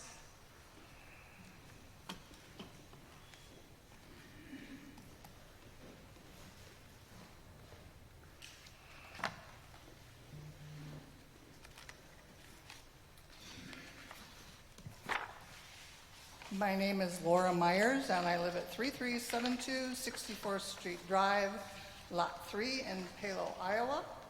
Thank you. Some of you have probably already seen the first 2 pictures on the front page.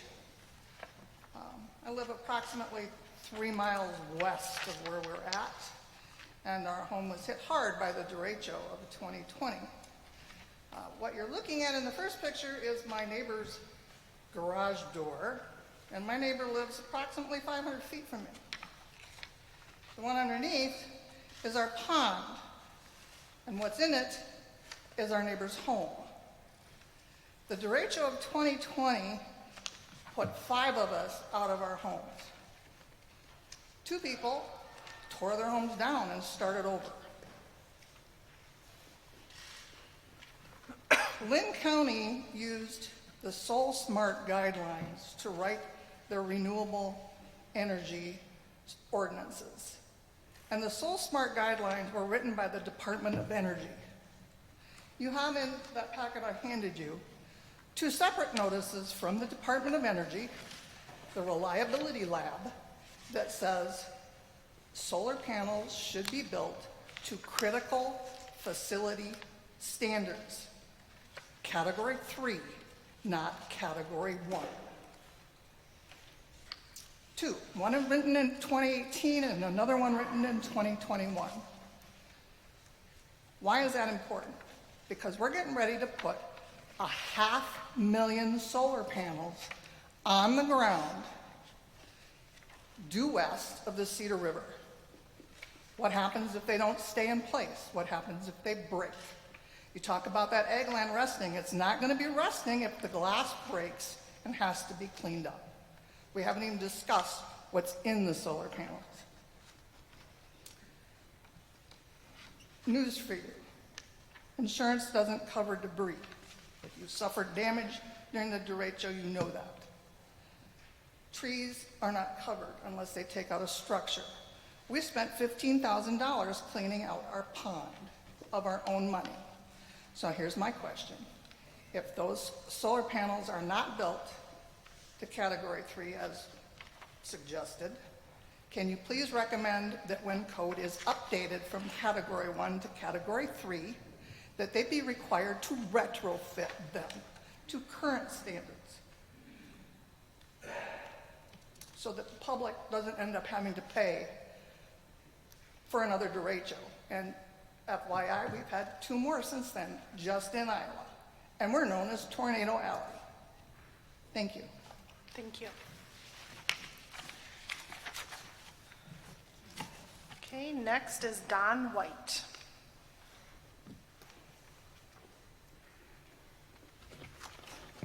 Don White, 602 Blue Heron Court, Northeast in Cedar Rapids. The way I see it is we have our local utility who needed to replace a nuclear power plant worth of power.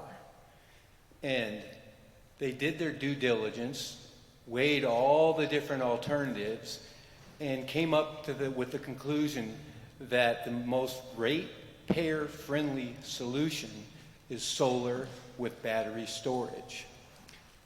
The utility is partnering with a developer who has a very strong reputation in our great state doing these types of projects. But not only in our great state, they're doing these projects all over. So this partner is continuously growing and getting better at doing these things. So we have a great partner in that regard. The other thing is the drive to to reduce our carbon emissions. We need large-scale projects like this because the earth is on fire, people. We need to take action. We should have been taking it decades ago. This is something that will put our state on the map as being a leader doing something significant on that front. The other thing another real reason why I'm here is to support the landowners who should have the right to put solar on their land so that they have a way to monetize their land so they can keep that land in their families. Who has the right to take that away from them? They should be able to do that. I don't understand why there's a fight about that. The other reason why I'm here is that I've heard a lot of folks saying disparaging things about my great friend, Kimberly Dickey. I met Kimberly Dickey back in 2010 when she was a lead project manager for Frontier Garden and Herbs. I recruited her to the board of the Iowa Renewable Energy Association because she had such a passion for sustainability and doing something about our carbon cycle problem. We went across the state educating Iowans on energy efficiency, renewable energy, all the programs. And you know what? Not a lot of people jumped on board. Look around, drive around. Do you see a lot of solar panels on houses? I don't. We now have a utility that's going to be able to do something significantly to address the carbon cycle and put our community on the map. And then we're going to have much better utility rates going forward. So those are my comments. Thank you. Kelly Murta is next.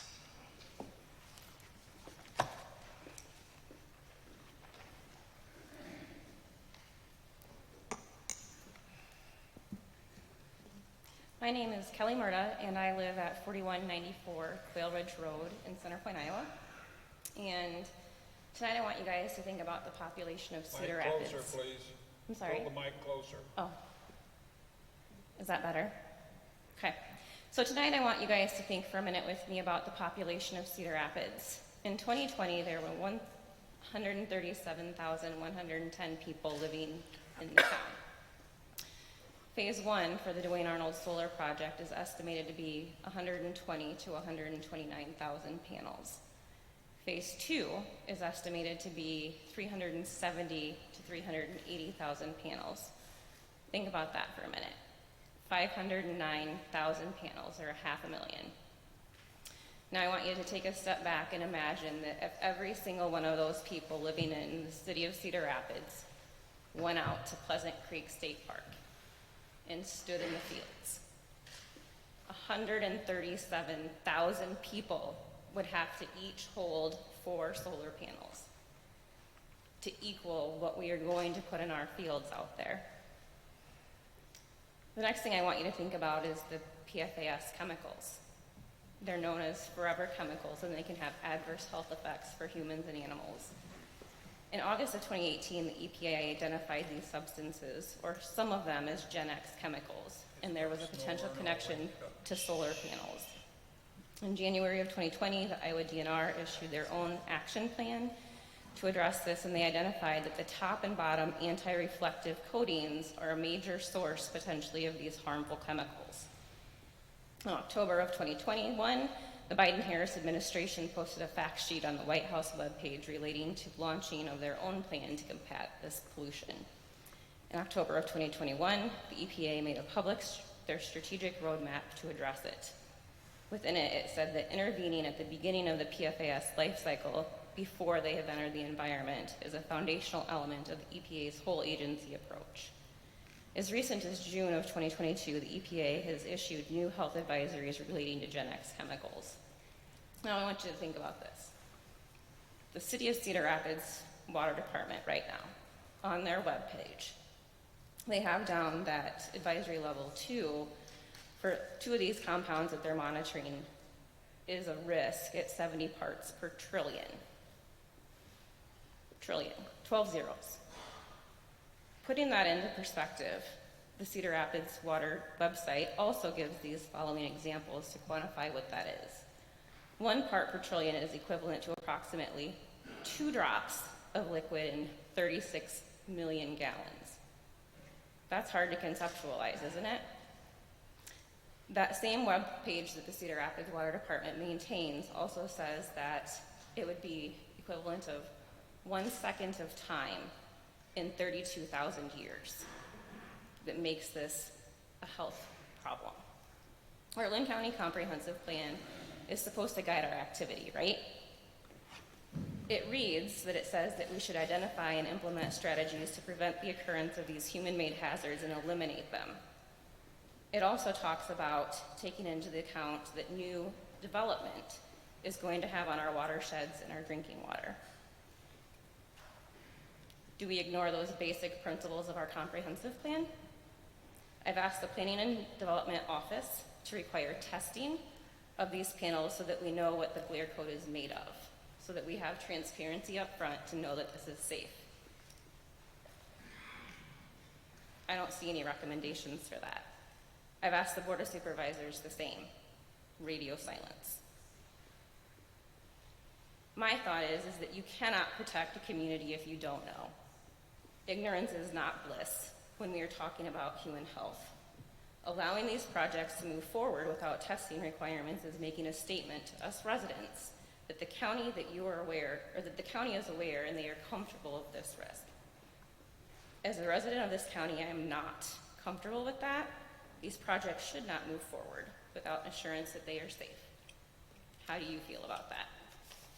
And I'm just going to leave for you a federal notice from June of 2021, and it kind of talks about some of the adverse health effects from these chemicals. Thank you.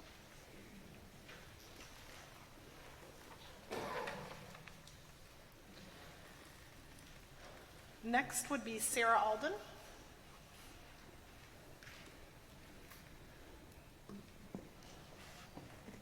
Can you hear me all right? All right. I came with a prepared speech. I've altered it since the presentation here to maybe kind of answer some questions I know that you have interest in. So, BESS systems should not be part of the renewable energy overlay zoning. Linn County does not have an ordinance to regulate these hazardous lithium-ion battery stations. This is a 75 megawatt lithium-ion battery system that can discharge electricity for up to 4 hours when fully charged. It has a footprint of 2.75 acres. I'd like you to please close your eyes and picture in your mind 2 football fields side by side. That is how big this proposed BESS is that we're talking about in Project 2.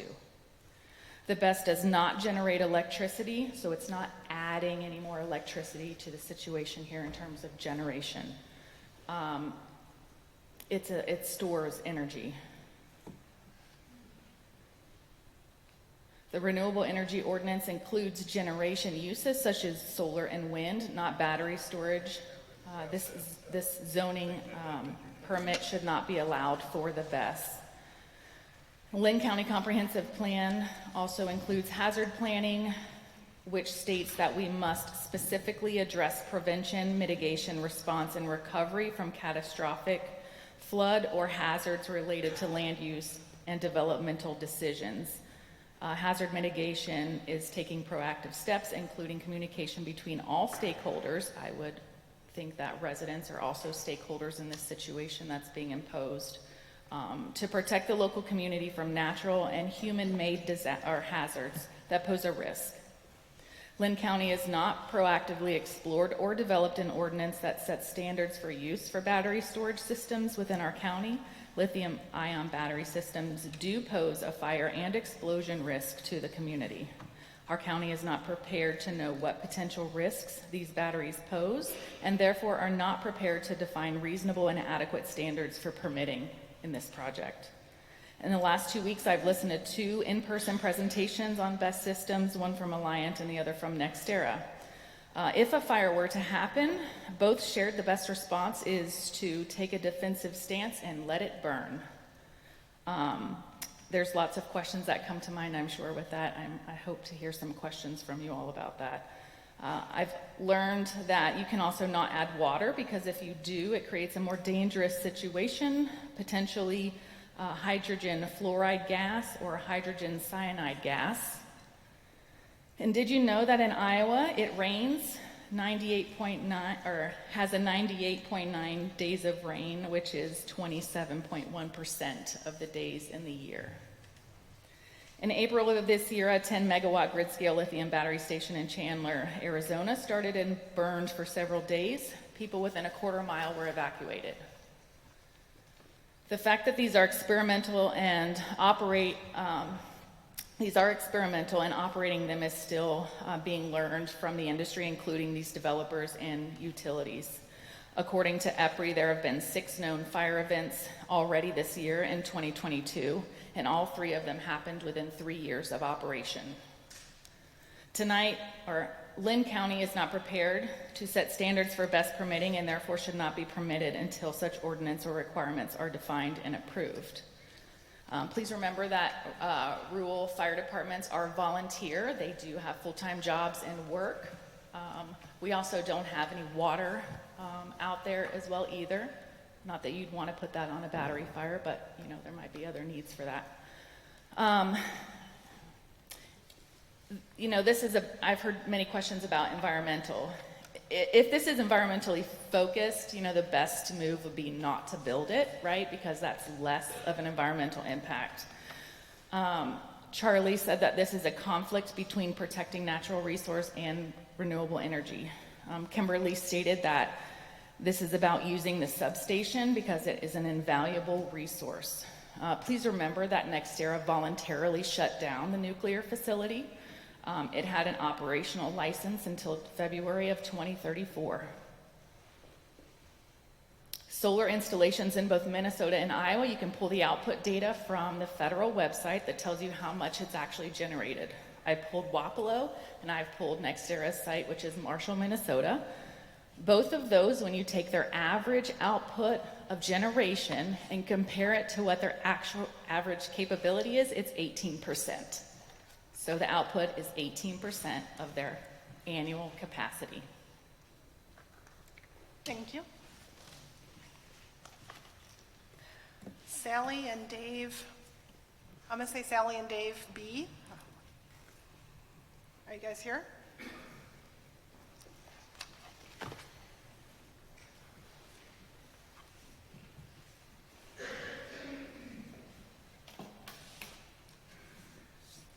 cheaters on. Hi, I'm Sally Bulow. I live at 3394 64th Street in Palo, Iowa. Planning and Zoning Commissioners, I understand you have guidelines you must follow in making your decisions this evening. I appreciate the burden of that decision. I would like to highlight the State of Iowa Code 335.5, Regulations and Comprehensive Plan, Consideration and Objectives, Notice, Adoption, Distribution, paragraph 2. It reads, the regulation shall be made with reasonable consideration, among other things, as to the character of the area of the district and the suitability of such area for particular uses, and with a view conserving the value of building and encouraging the most appropriate use of land throughout such county. The Livable Communities section of the Linn County Comprehensive Plan has as its guiding principle enhanced social, economic, and physical connection to improve the quality of life, connect people to housing, education, jobs, goods and services, and social networks.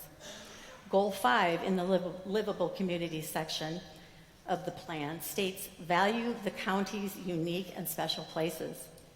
While I appreciate the need to balance development, both the city of Palo and Centerpoint are on record opposing these projects. Palo and Centerpoint are concerned with the impact this project will have on the growth of their communities. Lack of growth affects tax revenues and economic development. If this project moves forward, we will live among miles of solar panels in fields surrounded by high fences and razor wire. The rural character of the community will be lost and will become an industrial zone. I do not feel that the Duane Arnold Projects 1 and 2 support the Livable Communities section of the Linn County Comprehensive Plan. My reason for opposing these projects may seem selfish to you. My husband and I bought our current home to retire in, not knowing that in 2014, the county added a renewable energy overlay. We love our home setting. We treasure our views of the Iowa countryside. We love all the wildlife that we see.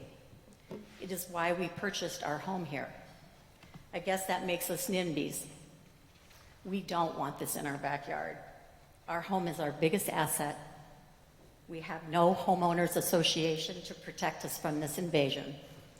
Because of topography, no amount of screen is going to enhance our view. Our view will be a sea of black glass for the next 25 plus years. NextEra has filed studies that say property values should not be negatively affected. How could they not be affected? After all, who wants to buy their dream home and live amongst thousands of solar panels and razor wire? Those studies NextEra paid for were not conducted in Iowa. There have been no studies in Iowa, as there is no project this big to compare it to. There are independent studies from other states that you all saw or heard about at the Coggin meetings and can be forwarded if need be, that say our property values may go down 2% and as much as 30%, depending on how far you live from the project. There are 164 properties within a 1-mile radius of this proposed project. The assessed value of these homelands properties per the assessor's office is just shy of $50 million. At 2%, that loss is $1 million. At 30%, that loss is $15 million. That loss would be suffered by both the homeowner and the county in lost tax revenue. There are people opposing this project as well as those who support this project here this evening. Most of the supporters of this project do not live in the project area. They will go home to their homes elsewhere that are protected from projects like these and sentence the residents that reside in the rural community to live with this for the next 25 to 40 plus years. I urge you to consider the residents most directly and negatively affected by this project and not just consider the addition of income farmer or landowners who do not reside here that have leased their land to these projects. We, the property owners that reside around and within this project, stand to lose a lot. The rural culture and the property values that enticed us to move out here are in danger of becoming extinct. Thank you. Thank you.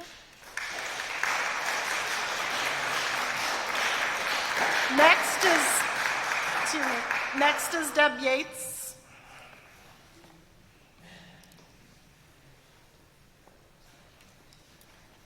Hello, Deb Yates, 2362 Young Road, Palo. I also have a prepared speech, but I'm going to go off that. Mr. Boyd, you asked about ethanol production and how much of this ground is that. As a farmer myself, I understand and I do know, I believe all of the farmers that are currently farming the land that will be in this project. Most of them have a 50-50 farm, 50% soybeans and 50% corn.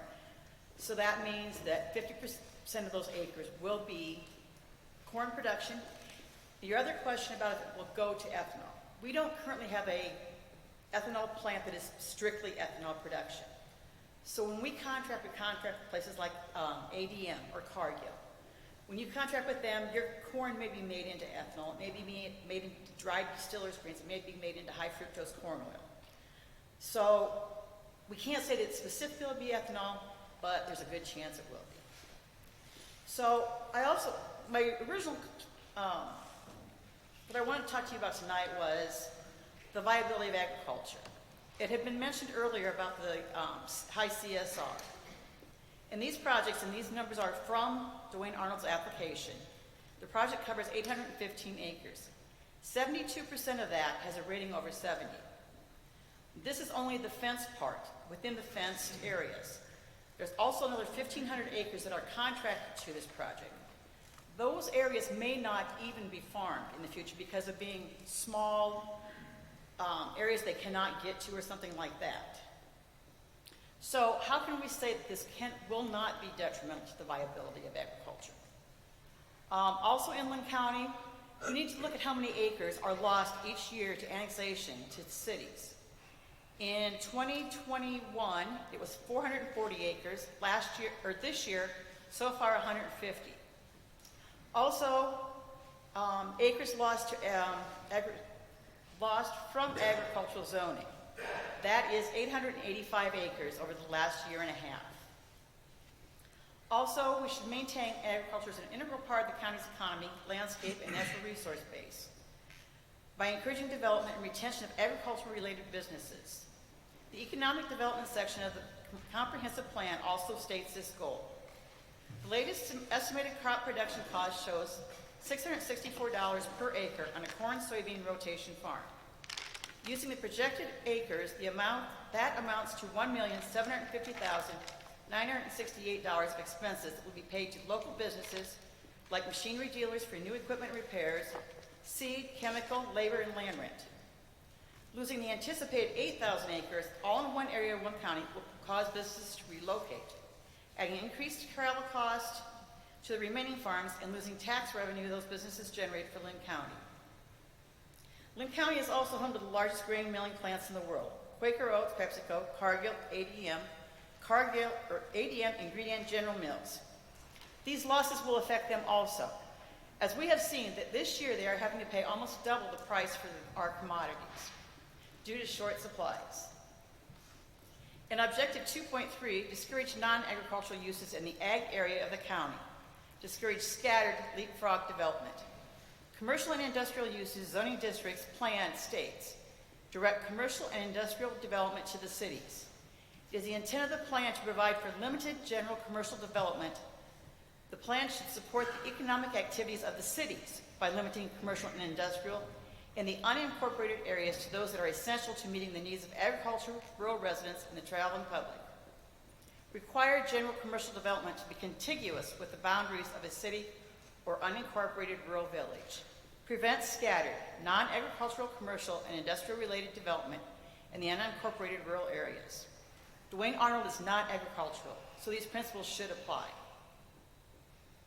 In Objective 2.4, we need to minimize conflicts and incompatibilities between agriculture and other land uses. Things that come to mind are drainage, wildlife being shifted to adjacent property, storm debris, fences with locked gates. And they're there for a reason, because there's a danger. Decline of property value, loss of enjoyment of the real view, and lifestyles are just a few issues that come to mind. Also mentioned a little while ago was the screening on the non-participating properties. If you look at the application, you have to look at the pictures, and you will see that those screenings will be placed on the non-participating landowner's property, not on the participating. I don't want trees in my front yard. If I wanted them there, I would have planted them there. Linn County's #1 priority is protecting agricultural land. We can't lose sight of that because of the current push for renewable energy. The Duane Arnold Industrial Solar Project does not support the long-term viability of agriculture or meet the comprehensive plan of this county. Please vote to protect the greatest natural resource this county has, its people and farmland. Thank you. Okay, next is Mike Carberry.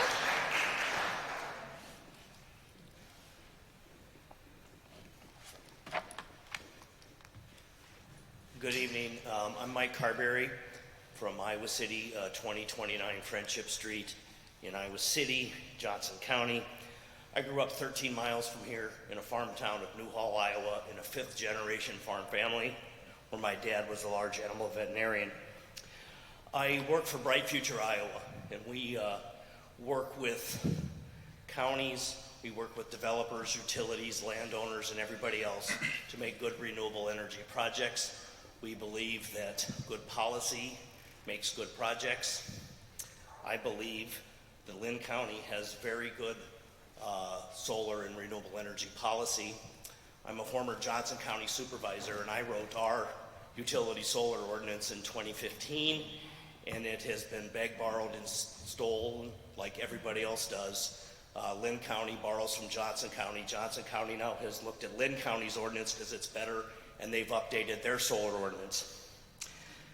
I have 22 years in the renewable energy business. I started, Al Gore ruined my life in 2000 when he ran for president and wrote a book on global warming.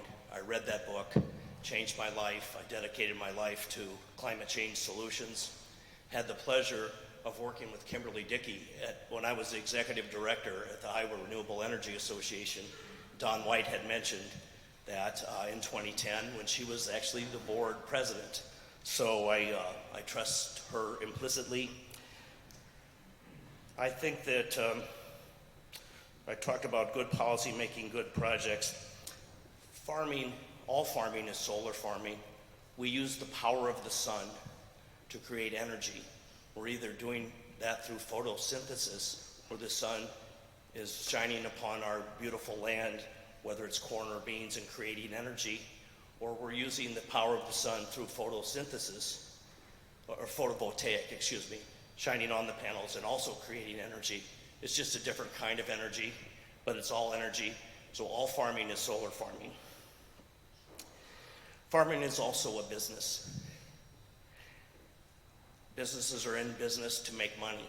And if you are farming corn, beans, or you have livestock, it's net income at the end of the day that you're looking at. If you're leasing your land for a solar farm, you're probably going to make 2 to 5 times much per acre per year as you will either leasing that land as a cash rent to somebody else that's going to farm that. And if you farm it using corn or beans, you're looking at your net profit. Inputs have gone sky high. I don't know anybody that's going to make more than $200 or $300 per acre on corn or beans this year.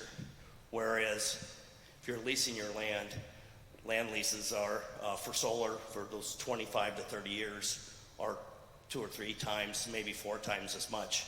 So it allows sometimes a farmer to stay on their land and continue to keep that farm in their family to continue on. A lot of them aren't leasing their entire farm for this. They're leasing a portion of their land. And that boils down to that farming is a property rights issue. I should be able to farm on my land anything that's legal. If I'm growing marijuana and it's illegal in Iowa, then that's a different story.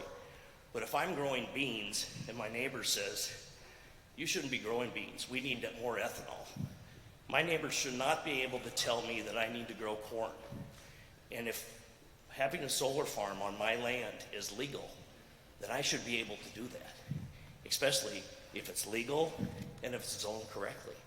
So I believe that this is really boils down to a property rights issue.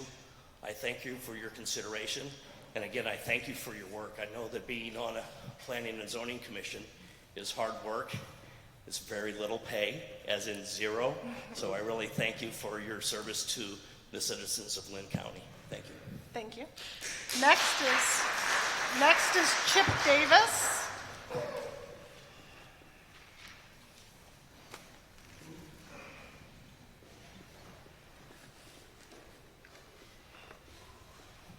I'm Chip Davis. I live at 1811 Covington Road, Cedar Rapids, so that's the highway. I'm just in the highway from here.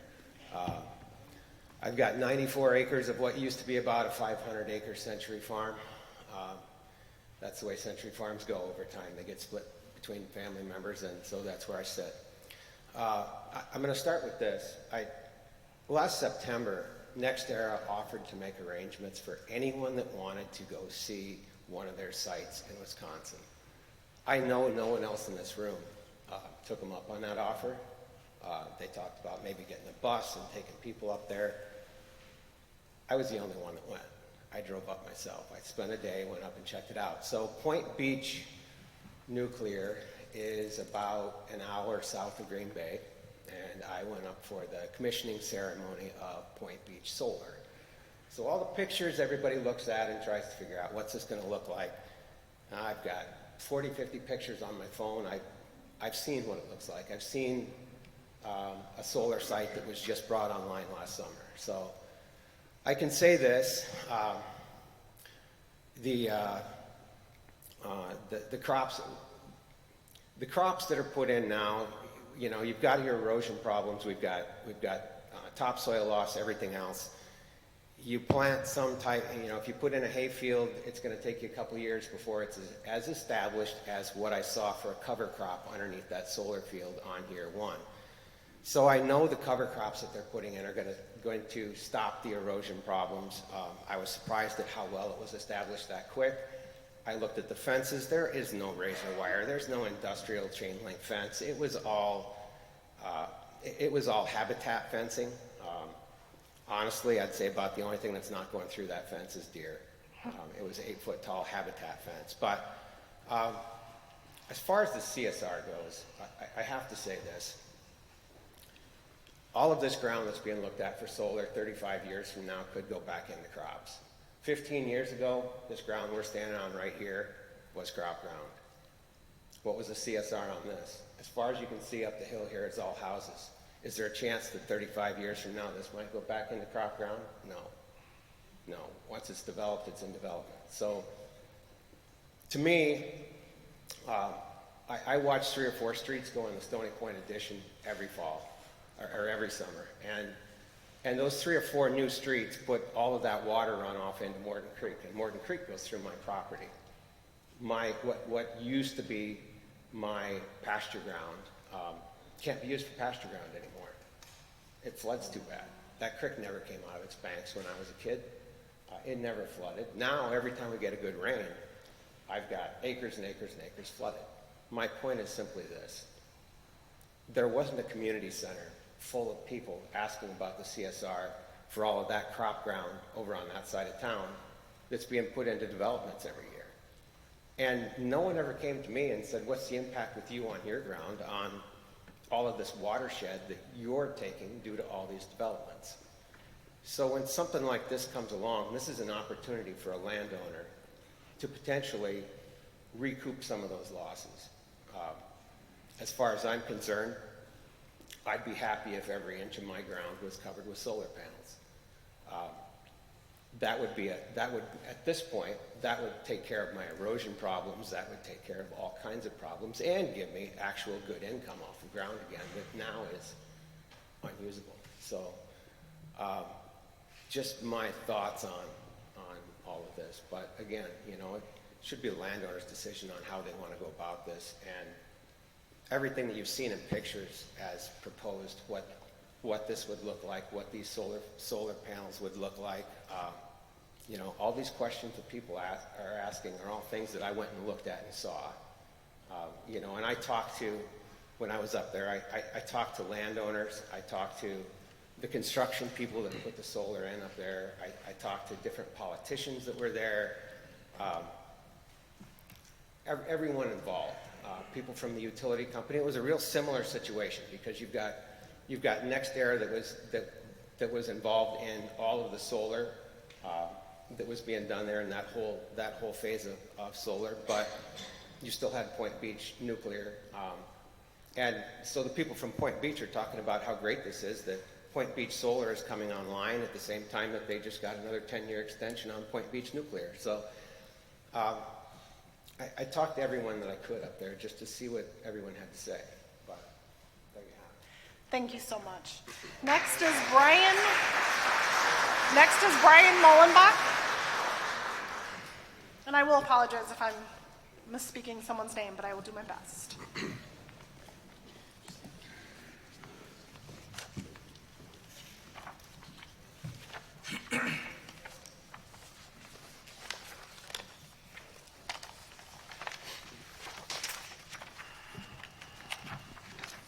My name is Brian Mullenbach. I live at 4004 Highwoods Road in Center Point. Tonight I'm reading a prepared comment that was prepared by Carolyn Peterson of Cedar Rapids, who is a chemical engineer by training and former environmental consultant. Here is her comment.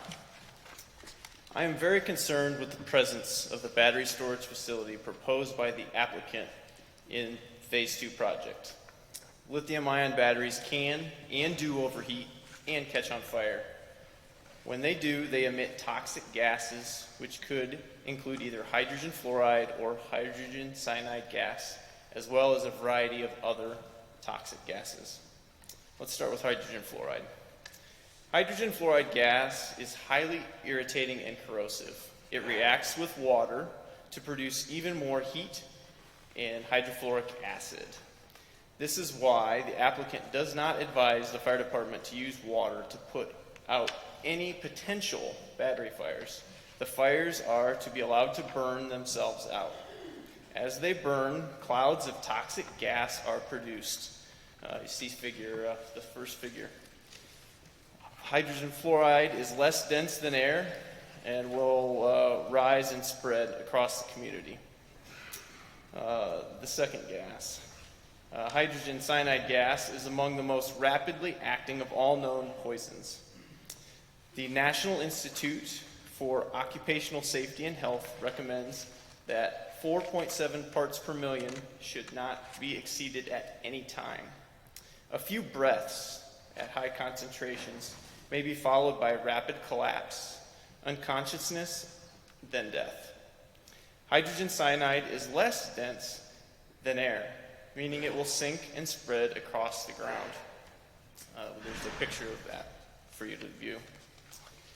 Which of these toxic gases will be produced in the event of a fire at the battery storage facility? What recommendations will be added to the application, or the applicant? What requirements will be added so that the applicant evaluates various scenarios of toxic gas production in case of a fire at the battery storage facility? What requirements will ensure that the applicant protects residents from exposure to toxic gas? In the case of the hydrogen cyanide production, the one that creeps across the ground, what will be required of the applicant to protect children, animal, and other wildlife from toxic gas exposure and quick death?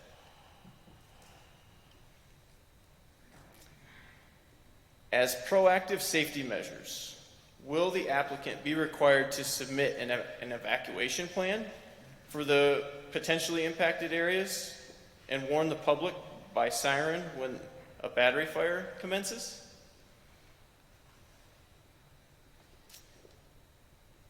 Referring to the county rezoning standard letter C, what will be required of the applicant to prove that a fire at the battery storage facility will not degrade significant environmental, ecological, or natural resources by exposure to toxic gases?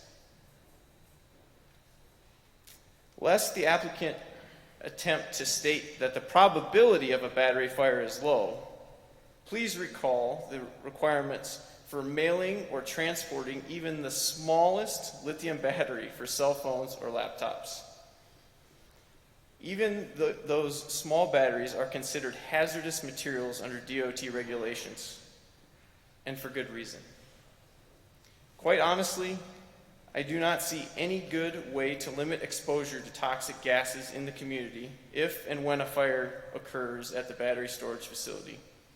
There's too much risk of ecological damage and resident injury or death from toxic gas exposure. It would be better to deny the application with the battery storage facility.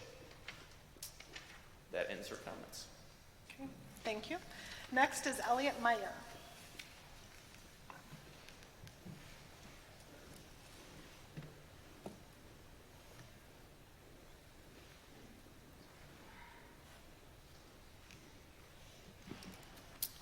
Just wanted to start off by saying I'm an avid supporter of renewable energy, and I'm a strong supporter of this solar project. As a recent college graduate, my thoughts immediately go out to other graduates who are looking to get into the solar industry. I am sure that you all know the solar industry is the fastest growing industry in the state of Iowa. Supporting Duane Arnold Solar Project will ensure that graduates like myself have good paying jobs right here in Linn County. Duane Arnold Solar Project will benefit the county immensely, providing residents clean energy, good paying jobs, and attracting business for decades to come. I urge you to support Duane Arnold Solar Project for the benefit of Linn County. Thank you very much. Thank you. Next is David Offersberg.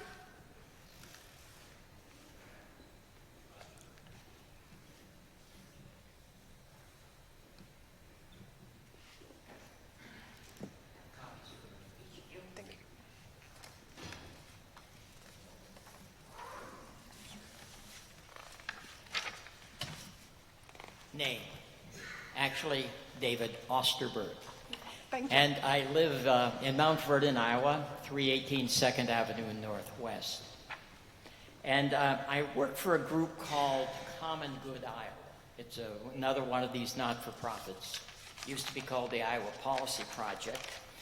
And what I've just passed out to the commissioners is titled Solar at Palo Will Not Harm Neighboring Property Values. Now, we're talking about replacing a nuclear power plant with a more benign form of producing electricity.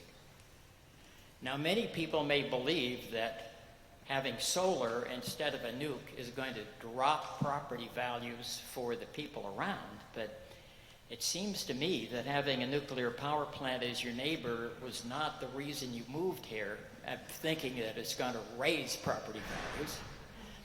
But you can do studies. And so you find that NextEra has done a study, and they said that the property values won't go down. It was a pretty good study. You can look at, go to the web and find the Solar Energy Industry Association finds no reduction in property values. Clean Power, a renewable energy group, finds the same thing, no reduction.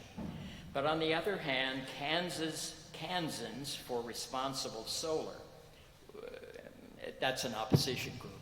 They say property values are going to go way down. So, faced with something like that, I would recommend you look at somebody more disinterested than the people who want to build the power plant. And so you will also find on the web a fairly disinterested group, because it's called the American Society of Farm Managers and Rural Appraisers. That's their job. They're to appraise the value of property in rural areas. They found very little effect. They found no effect, as a matter of fact. They do not think that property values are going to fall. And it's a fairly nice report. They look, as many people have, at a study from the University of Rhode Island that looked at lots and lots of transactions in New England, and actually found that property values can go down.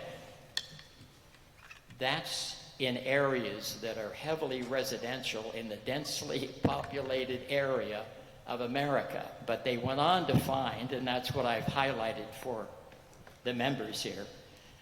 On the other hand, the same study found no associated impact on property values for solar farms located in rural areas. It's not going to fall, say they.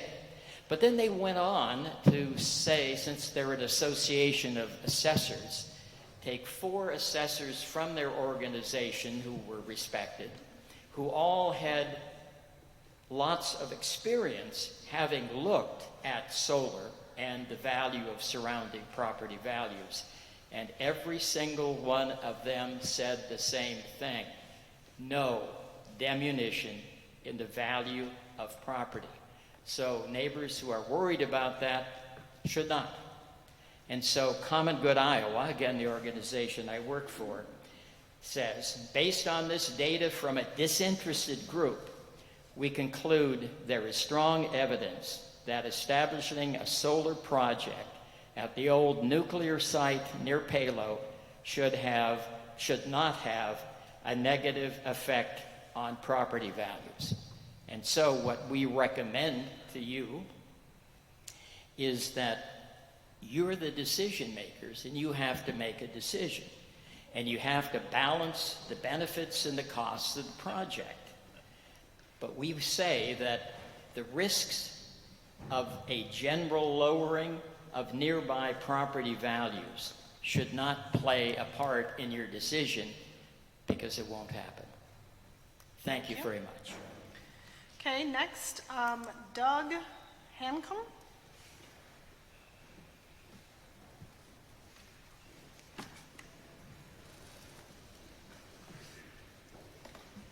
Hi, my name's Doug Hanover. I'm from the city of Palo. I live at 308 Clinton Street. I'm up here tonight to talk to you about the 28E agreement. I've been on planning and zoning. I was on there for 11 years. Then I was on the city council for another 11. I'm back on planning and zoning now. The letter that was sent out to you from the city of Palo, where we feel that it'd be harmful to the city of Palo to allow this to go through. We took a lot of consideration into that. We talked with not only realtors that said the minute this project was started being discussed, the interest in people wanting to buy properties in Palo went away. They're looking at other places. As planning and zoning person and as council, I have to look at what is good for this community, not just the city of Palo, but the surrounding community, because we're all in it together, basically. What we looked at was, yeah, you could get taxes from the solar array, but what is the loss there too? Because we've got development going in north right now, and if they allowed to bring that solar arrays in, Palo's done expanding. Therefore, you're going to lose tax money coming in from the new building, job loss, because there won't be nobody building houses or streets, stuff like that. And the farmers, basically, if you got a farmer that's not farming no more, you lost the guy that's selling the seeds, the guy that's selling the chemicals, the truck driver that's taking it into the plants, all of them's losing that coming in too, which Linn County's losing money there too. I was raised in this area all my life. Most of the ground they're talking about I've hunted or fished at. It needs to stay where it can be used for that and farming, not solar panels. Right now, Linn County's looking at putting a bike trail, connecting trail, which I'm sure you're aware of. And Palo's talking about being in on that too. Myself, I don't ride bikes, but I can't imagine somebody that they take their bike and they ride that trail to see nature, see fields, trees, not solar panels. So, you know, is the county gonna waste their money putting in a trail to nothing? You know, it's supposed to connect to Pleasant Creek and stuff like that. Palo is known as We put it out that we are the gateway to the outdoors, not the gateway to solar panels. I'm quite sure if they were coming down right beside your house wanting to put in, you'd probably feel the same way as everybody out here too. We put up with Duane Arnold for numerous years. We were told then that our light bills would be cheaper because of them and all this. Same stories we're getting right now. Tell you right now, not true. The power from Duane Arnold was put out on the transmission line. It didn't go to Linn County. It didn't even go here in Iowa. It went out of state. So that's all I have to say. Thank you. Okay, thank you. Next is Beth Dunkel.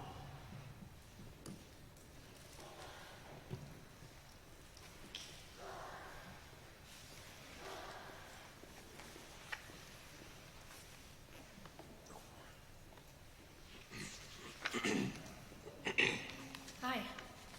I just want to tell you guys thank you for allowing us to speak tonight. My name is Beth Dunkel. I will be living at 3801 Williams Lake Road, Center Point. We're actually building a log house out there. Found out about the solar project after we bought the land. So anyway, obviously I'm not in support of it. I don't want to stare at solar. From what I'm hearing, I'm probably going to see it across from me and behind me. But anyway, I'm getting sidetracked. Anyway, I've changed my whole speech after watching the slideshows and whatnot. So I just want to kind of give you a little background here. I attended all the meetings in regards to the Coggin solar project in hopes that I would learn new information that would help me understand the whole process better, be more informed when coming to meetings here in Palo regarding the process for Duane Arnold 1 and 2 and 3, maybe even 4. I learned a lot, but I'm going to focus on one particular topic that Clenera and Wapello struggle with in hopes that next era will not repeat these same mistakes. The spokesperson for Clenera was there at this meeting in Coggin, and he stood before the crowd there in Central City talking about their safety plan. He mentioned that they have safety drills for their staff, gave keys to the fire department, show them what gate to go to when responding to emergencies, share the name and number of the person in charge that the firemen need to report to during emergencies, and he had had them out to train. Later that evening, I was allowed to speak. I stood up and I told the crowd that I had just spoken with Wapello's fire chief that morning about the drills and the safety plan. What the chief had told me was that a woman had come and shared information about the solar project, and she told the chief she would have him come out and get a tour, and then later, before the initial startup, he would come with his team for training. There would be other trainings later after startup, and they would be invited to those too. That was the only time he spoke to this woman. She was from out of state, and after initial startup, she disappeared back to wherever she came from. He said he had not been contacted by anyone from the plant at initial startup, or since then. He had never received keys or training, or been shown what gate to go to, or given a name or a phone number of who was in charge at the plant. And by this time, the plant had been running for 9 months. So what did I learn from this? I learned I need to read through the safety plan Duane Arnold 1 and 2 have. So I've went through this in lots and lots of detail here. And anyway, I want to make sure I know what's in this plan, how the site leader will be held accountable for following it, how the fire departments will be involved in the training, how those chiefs can hold the site leaders at Duane Arnold 1 and 2 accountable for providing the training to the firefighters.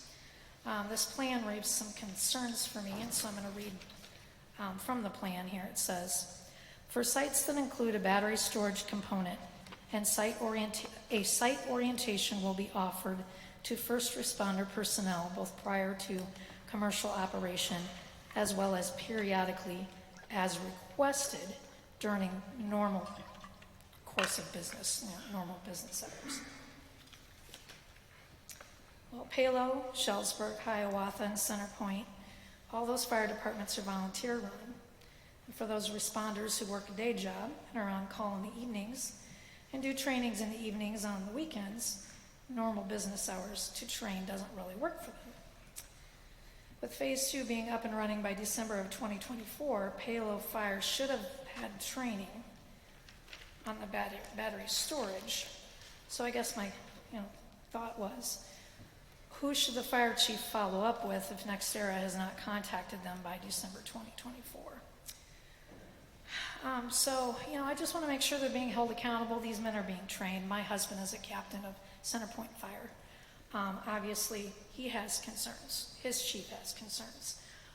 They want to make sure they're getting the training they need. They don't want to show up at a battery facility and not know what they're supposed to be doing or who to contact or what gate to go in. And, after hearing all these other people talk tonight about toxic chemicals and whatnot, I'm going to have a lot more to share when I go home tonight. A lot more concerns, too. And then I guess another thing after hearing all the conversations tonight, just hoping that maybe you guys can clarify for me, this has nothing to do with the battery storage, but this 300 foot from a house for your setback, I guess talking to some people, we're all a little confused as to, is this setback going to go from the center of your house to the fence where these panels are, or is it from where the last row of panels is over to your home? Because some of these panels probably aren't going to be right up to the fence. They might be in the middle of the field.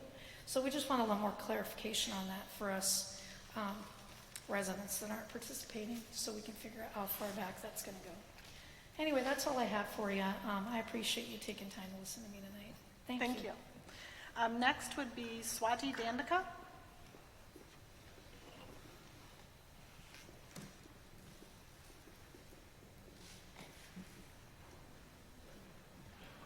Good evening. I'm Swati Dandekar. My address is 2731 28th Avenue, Marion, Iowa. I am speaking on behalf of Bright Future Iowa, like Mike Carberry did. I will focus on 2 points. It's a very short speech. My first point is I support Duane Arnold Solar Project because solar is renewable energy that will support high-paying jobs in Linn County with local talented workers. It's that simple. On second point, NextEra is not using eminent domain for land use. They are working with landowners, and this is a property rights issue. Landowners and the farmers, as citizens, should not be telling each other or their neighbors what is right for them. I think a landowner can decide, or he or she can decide what is right for them, their family. It is their property, it is their choice, and it is their right. Thank you very much, and Bright Future Iowa supports Duane Arnold Solar Project. Thank you. Thank you. Next is Pam Mackey-Taylor.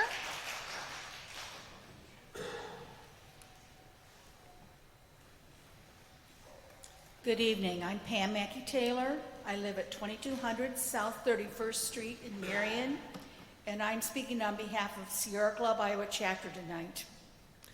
Farmers have a choice. They can plant their land in row crops, they can leave their land idle, or they can choose to put solar panels on their land. That is their choice, and it's not up to the neighbors to decide that.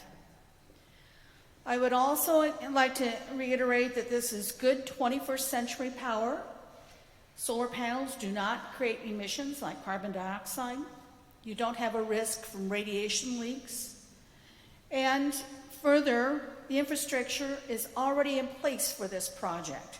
The transmission lines are in place, so there aren't any eminent domain requirements or any other land being crossed for new transmission lines, and the substation is already present. It makes sense to put this project here, and we encourage you to vote in favor of the overlay change. Thank you. Next is Bill. I'm not sure. Gerhard, I will go with. Sorry. I appreciate your patience with me.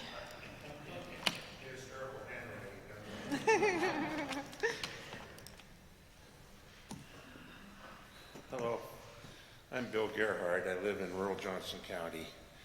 I'm here in support of this project for two reasons. One, it's the right thing to do. We know the climate's in trouble. You know, we have floods, we have forest fires. I've lived in Iowa over 70 years. Until recently, I'd never heard of a derecho, but that seems to be what we're having now. And we also know that solar is one of the solutions to the problem. As the person before me said, you know, there's no harmful emissions, there's no radiation leaks. We know that solar is to the degree that it can be a big help in the climate change issue. And second, I work for Iowa Lesset, which does the job development for the labor's union. I'm also a member of Labor's Local 43 here in Cedar Rapids. This project is going to create a lot of good construction jobs. It's going to create jobs with a living wage, with health insurance, with retirement benefits, and also put a lot of our apprentices to work to learn a skilled trade, which we're in short demand of. So I encourage you to support this project. Thank you. Thank you. Next is Michael George. Oh, okay. Okay, next is Danny Heminger. Must be close enough Danny knows who I'm talking about at least.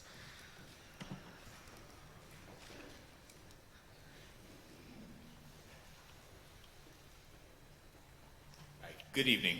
My name is Danny Heminger, resident of Linn County, reside at 6219 Ridgewood Meadows Lane, northeastern Cedar Rapids, Iowa.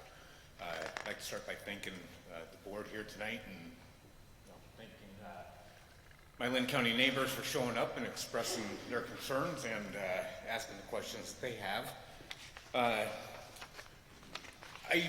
too, just going to follow up to Bill Gerhardt's statements there. The business manager of Labor's Local 43.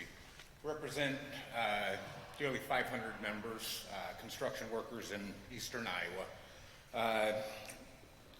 This is an opportunity to put a lot of people to work here during this construction phase. Hundreds during the construction phase, and as stated earlier, delivering nearly $60 million in earnings during this phase 1 and 2 for the lifetime of the project. There are many more reasons that I do support this project, but I am here to represent the employees and construction members that I represent, and so I'd strongly encourage you to give your approval, grant your approval to this project, to the Linn County Supervisors, and just like to thank you all for your time. Thank you. Thank you. Next is Richard Kruzman.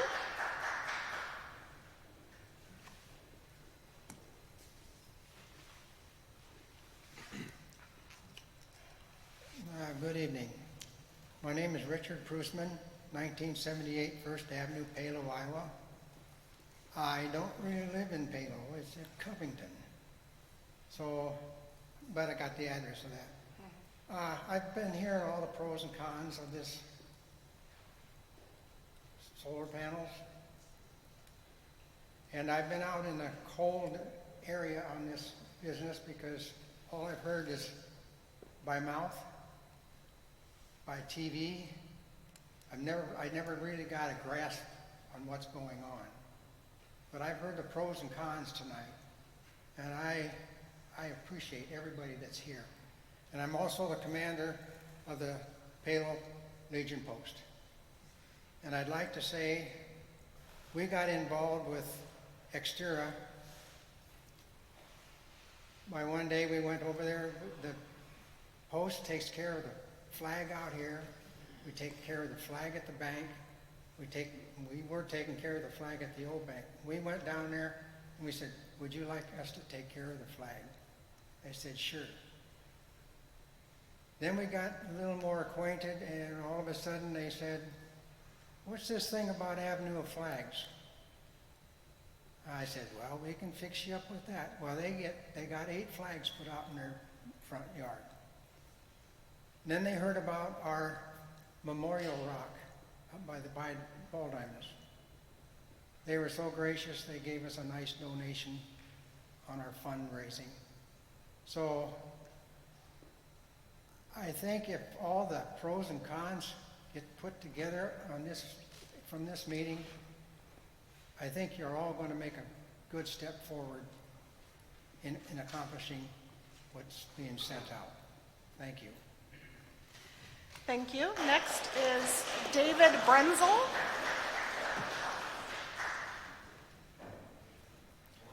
David Brenzel. 1825 Bloomington Road. Maybe he has left. Okay, next is Laura Robinson.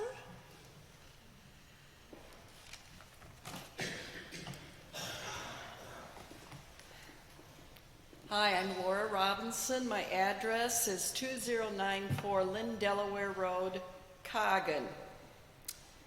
I've been a resident of Linn County for 42 years.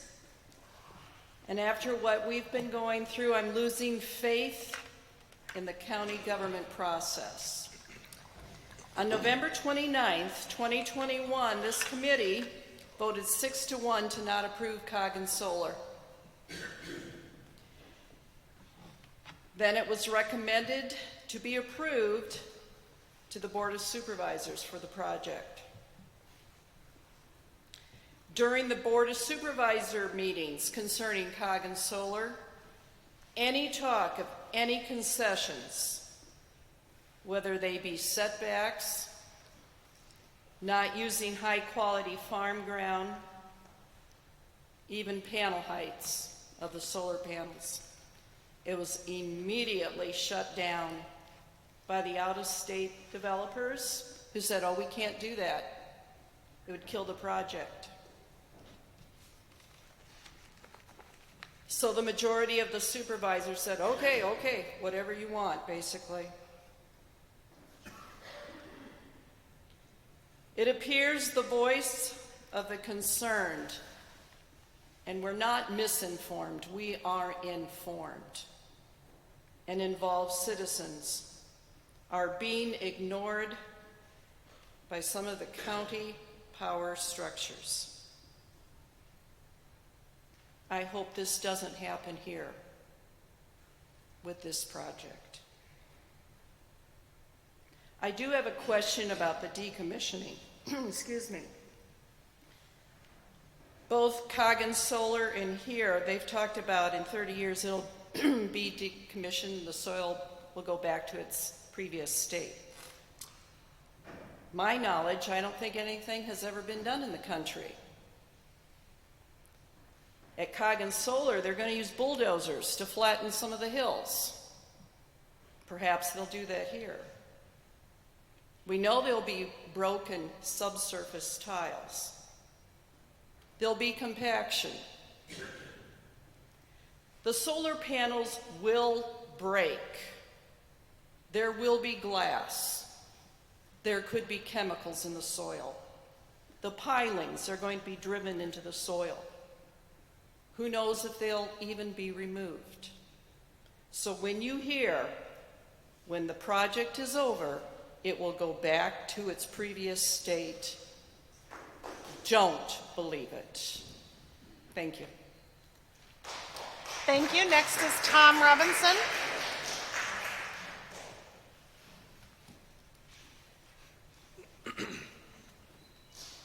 My name is Tom Robinson. I'm at 2094 Linn, Delaware, Linn, Delaware Road, Coggin, Iowa 52218.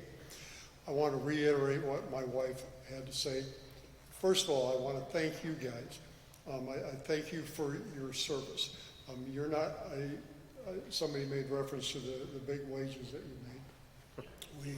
We know all about that, and I do thank you. I thank you for the courage.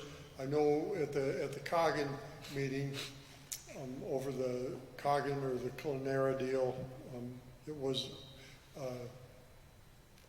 kind of a convoluted meeting, but you guys took a stand, and the part that really irritated me the most was that the county officials rejected what you had to say, and that was too bad. One of the things that I wanted to say is that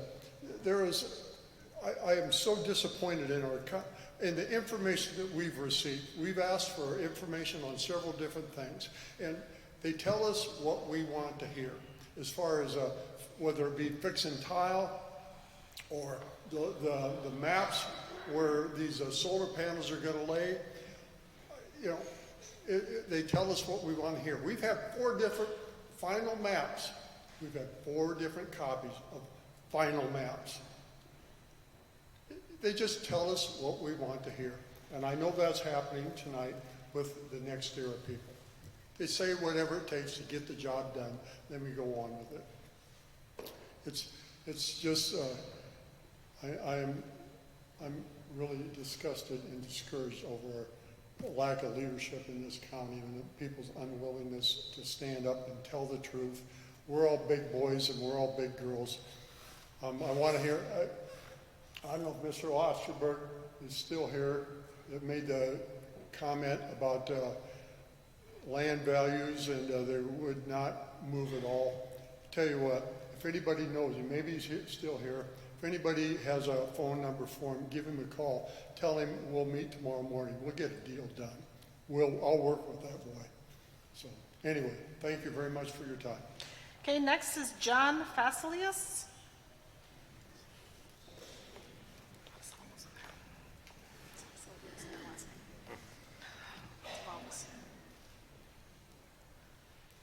Good evening.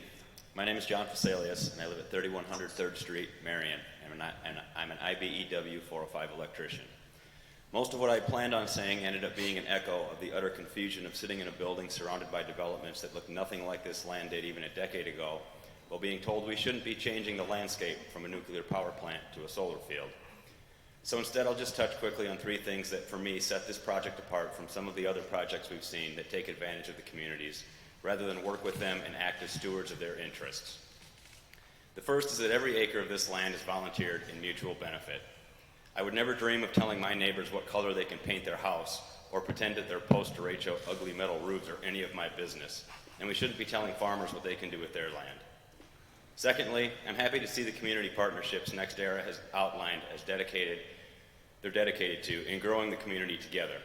And lastly, for me, this is the best barometer of a project's commitment to the community, is its dedication to local labor. This project has committed to working with the community and not against it. I urge you to support the proposal for the addition of overlays before you. Thank you. Okay, next is Junior Boomsman.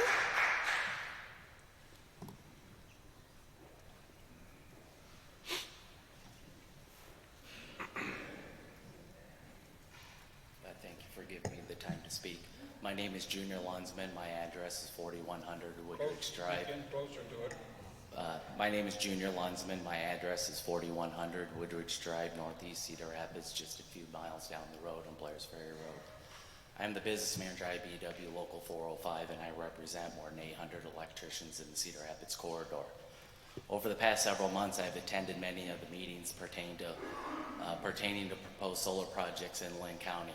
I have family, friends, co-workers, all that are in support of the project and some that are in opposition of the project for various reasons. I support this project and feel that the environmental and economic impacts that it will have on Linn County are important factors that should be in consideration when you are making your decision. Tonight you are tasked to make the recommendation to the Linn County supervisors to rezone the area to be used for phase 1 and 2 of the Duane Arnold solar project installation to a renewable energy overlay zoning district. Last November, there was a similar meeting for rezoning for the Coggin project. The application that you had in front of you at the time didn't seem to address the areas of concern that each of you had. Setbacks, decommissioning, cleanup in the event of a storm, water drainage issues, view shed, chemical leaching concerns, just to name a few. Without having clear solutions in the application and the failure of the applicant to adequately provide answers, the decision was made to not recommend the rezoning application. Throughout the rest of that process, those concerning issues were addressed by the applicant and the county supervisors, ultimately resulting in the approval of the permit. I feel that this application addresses and provides more than adequate solutions to all the concerns that this commission has brought up concerning the installation of industrial scale solar projects, therefore leaving you no choice but to recommend the rezoning to the Board of Supervisors. Unlike most of the rezoning applications that you review, this one will maintain the agricultural zoning and is temporarily rezoned as an overlay to allow the installation of solar equipment. Rezoning for residential, commercial, or your typical industrial developments create the reality that once you build, the land on the family farm is lost forever. Just look all around us when you leave here tonight. This project does not take away the family farm. It saves it for future generations. Each year, our farmers face risk from bad weather. Diversification of their income with solar energy is a logical response and a guaranteed source of income that will ensure that farmers don't suffer complete ruin when the weather is bad. The idea that one neighbor can dictate what another neighbor does on their property because of aesthetics is a road that we shouldn't go down. Each farmer should be empowered to make personal decisions on their land that supports their long-term farm viability, provided it complies with the county ordinance. At the 16th Annual Summer Policy Conference on September 2nd, 2021, Iowa Farm Bureau Federation adopted a resolution under Rural Vitality and Development that states the landowner should be the decision maker over whether their farmland is developed for non-agricultural use. Farm Bureau believes that property rights are absolute and self-defining. If farmers can't do what they want with their property, then their rights are being infringed. Doesn't everyone believe that? I trust that the Planning and Zoning Commission will make a reasonable decision and recommend this rezoning based on the fact that the proposed application is consistent with the comprehensive plan that our county supervisors put in place for solar projects. Thank you. Next is Melody Cunningham.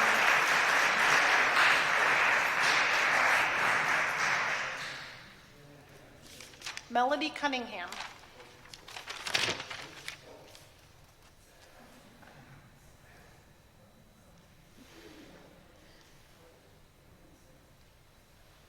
No?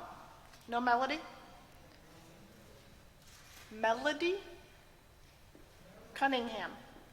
No? Okay, just want to make sure I don't miss it. Okay, Fred Hubler.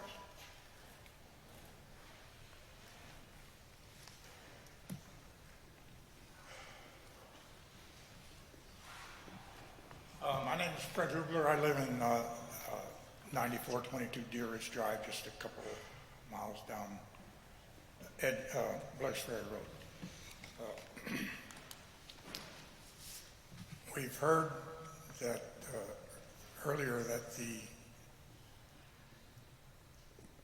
yield from solar in Iowa is less than 20%. So in order to replace a 640 megawatt plant that produced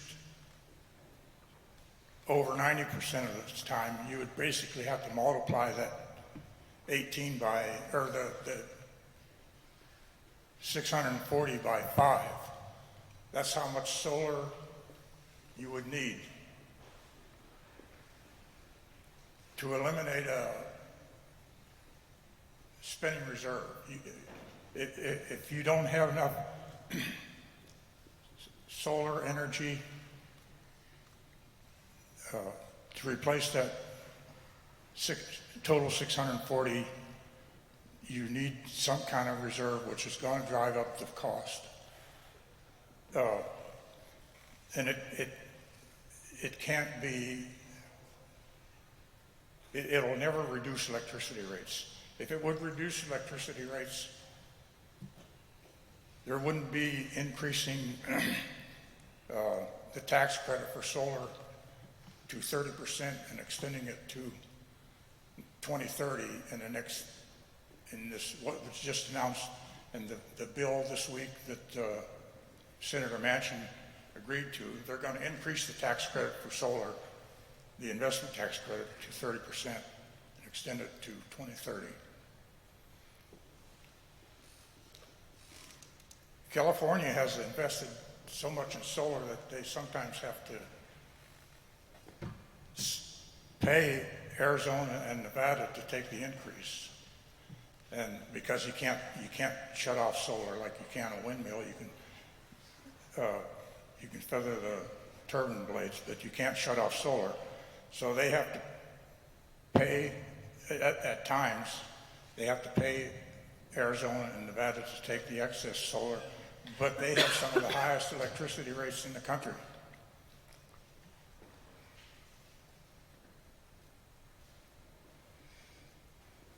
This will raise electricity rates for consumers, and the cynic might say that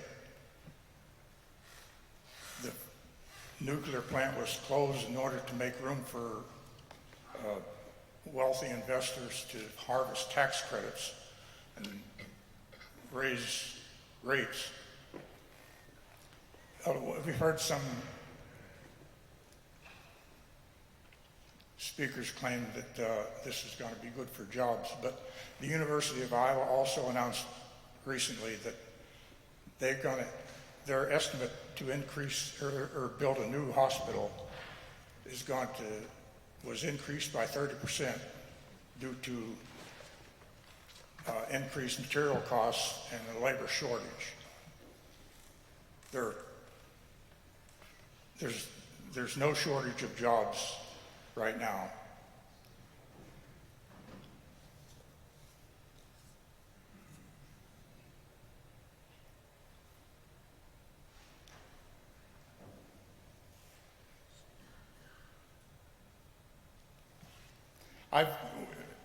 We heard too by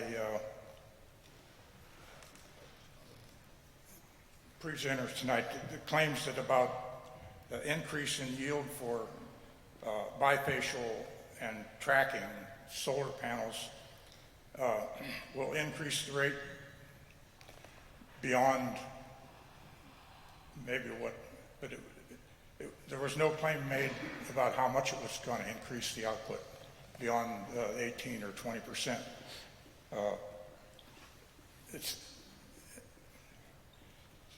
And the other thing is there was no mention of, there's 75 megawatts of battery storage. The solar output, max output is midday, but the maximum load is in early evening. The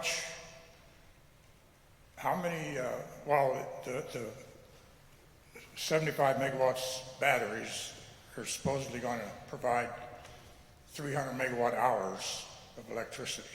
How long would that operate the city of Cedar Rapids? Or a typical city of 100,000? I don't think it's going to last very long. And during winter months, you're going to need a lot more than what you would need normally. Okay, thank you very much, Fred. That's it. Okay, next is Wayne Bulow. Wayne Bulow? Oh, okay. Do you want to do it after? Yeah, let's wait. Okay. Okay, and then Eloise Dennis, who has lovely handwriting, can I say?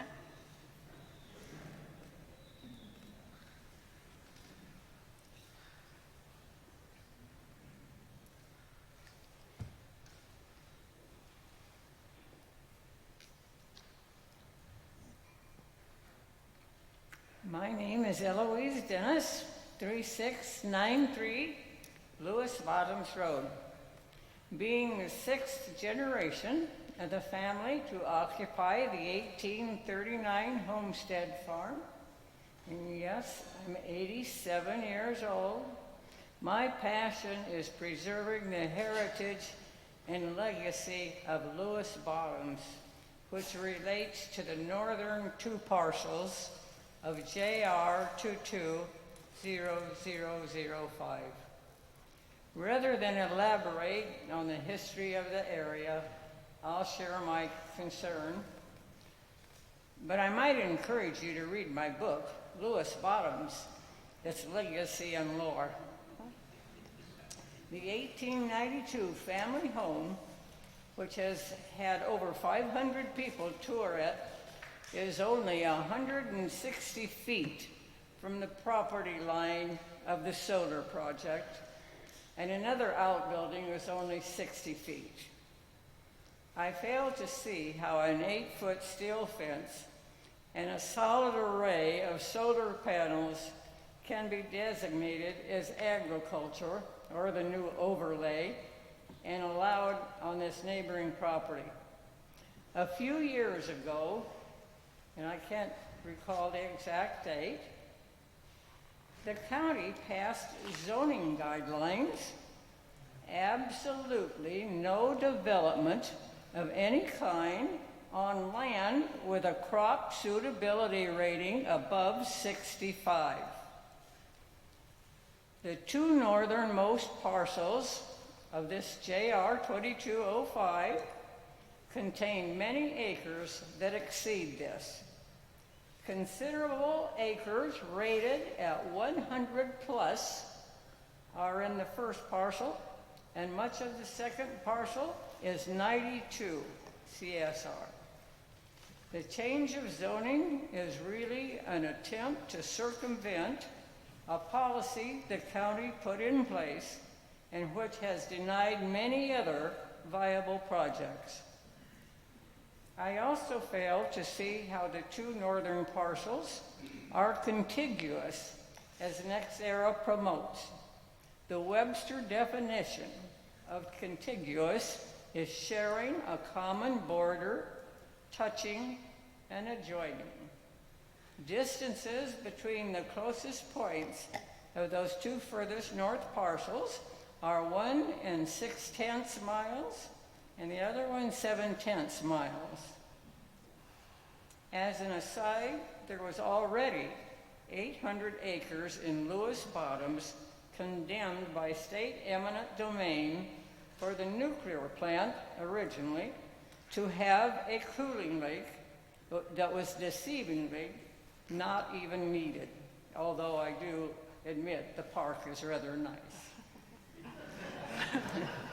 Thank you for your attention, and I appeal to you, please save Lewis Bottoms from the grasp of another corporate entity and let it remain that land of plenty that our ancestors first saw as they eclipsed McClintock Hill and were the first settlers in the Bottoms. Thank you again. Thank you.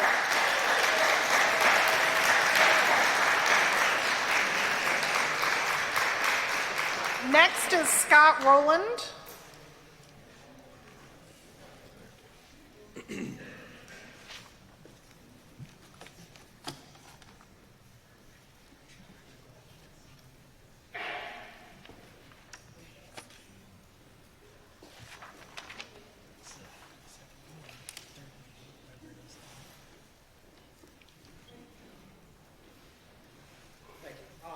Well, a few things I want to correct because these are oft repeated claims. Can you move the mic up closer and speak into it, please? Thanks. Yes, a few things I want to correct because these are oft repeated claims. The actual chance of a fire happening with a solar panel in any given year is 0.006%. It's just non-existent, not a significant probability. Okay, and we've been talking a lot about contaminants, but this solar panels that have been designed are not a major source of them, and even if there were contaminants, then they're not very soluble, and we're not using a perovskite material. In any case, you'd be using reabsorbent agents to neutralize all of this. I want to look in the big picture. I mean, we're just simply running out of time, okay, globally.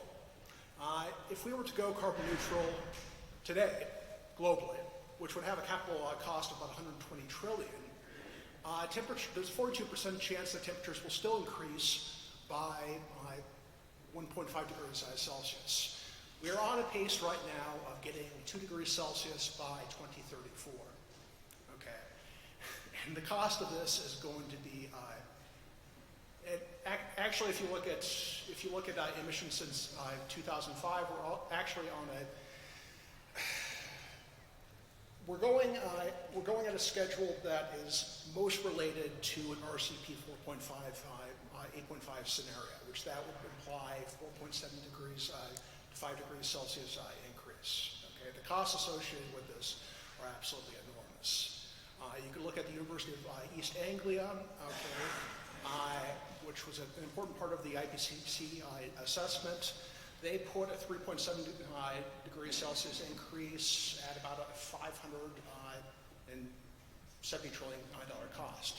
This C3IM model, which I have more faith in, which China's adopted, or some agencies in China have adopted, the median value would be about 400 billion for 2.5 degrees Celsius increase. Iowa right now has about 106 megawatts of installed capacity for utility solar. Based on solar radiance levels, we need to get to probably about 20,000 gigawatts to meet 80,000 gigawatt demand by 2050.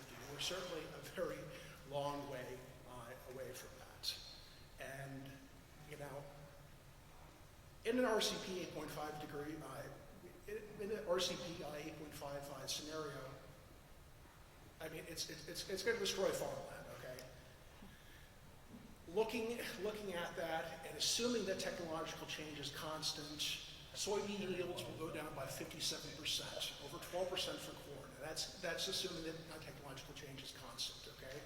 You're going to be losing value no matter what's happening because a lot of this is not reversible if we want to be frank about this, okay? You're not going to get much better than a $200 to $500 lease payment per acre. It's just simply not going to happen based on the trends that I'm seeing right now.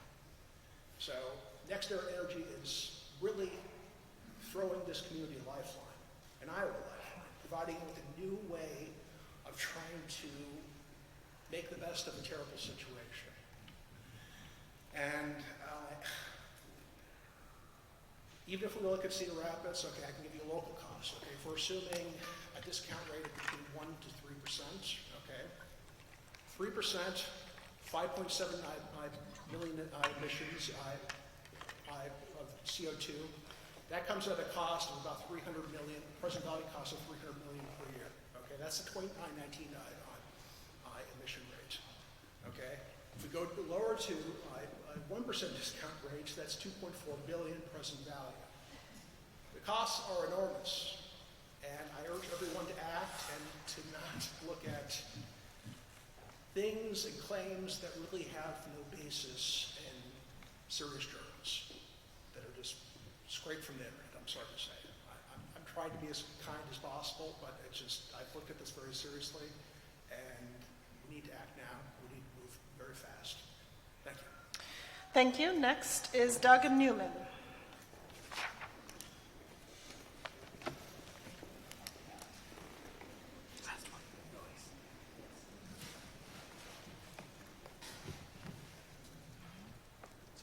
Good evening, Commissioners. Thank you for your public service. I'll try to be brief here. I know it's late and a number of things have already been covered, but a couple things maybe that I can add to the discussion.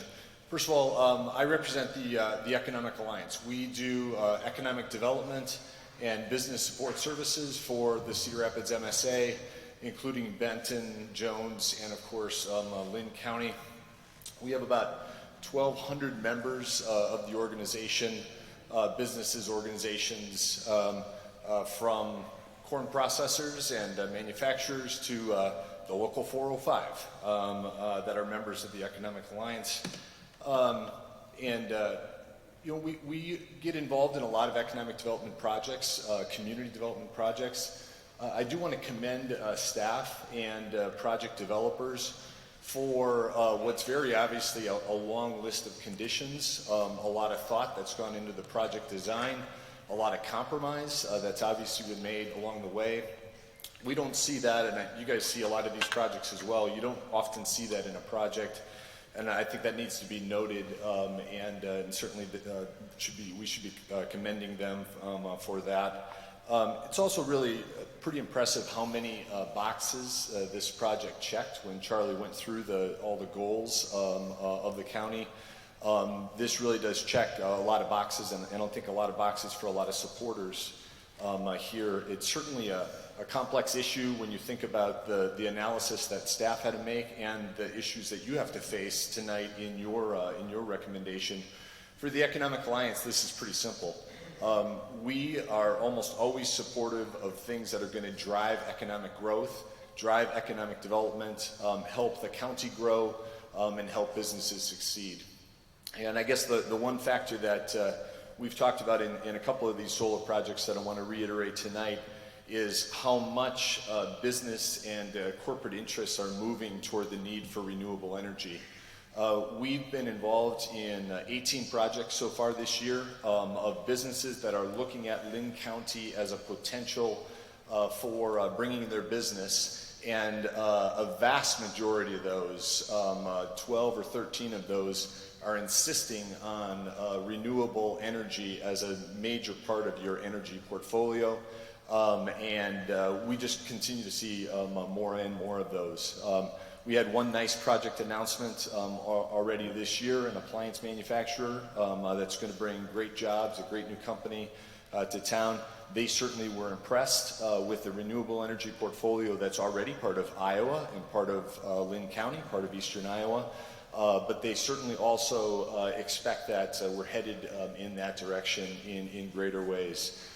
We had a project visit last week, a really great egg processing, egg production product that I'm sure everybody in this room would in a uniform, unanimous way, love and welcome to this community, insisting that renewable energy be a large and growing part of the energy portfolio. And a project just came in just today. A lot of the green energy products, this one happened to be a recycling plastic recycler that we're going to be in the running for, that we're going to try to present, put the best foot forward for Linn County. Again, just today, a project that's demanding as much renewable energy as we can possibly get to our energy portfolio. So we're certainly supportive of this project. We've looked hard at this project. We've listened to a lot of the pros and cons. We've had a lot of conversations with the project developers and would encourage your positive recommendation for the project. Thank you. Thank you.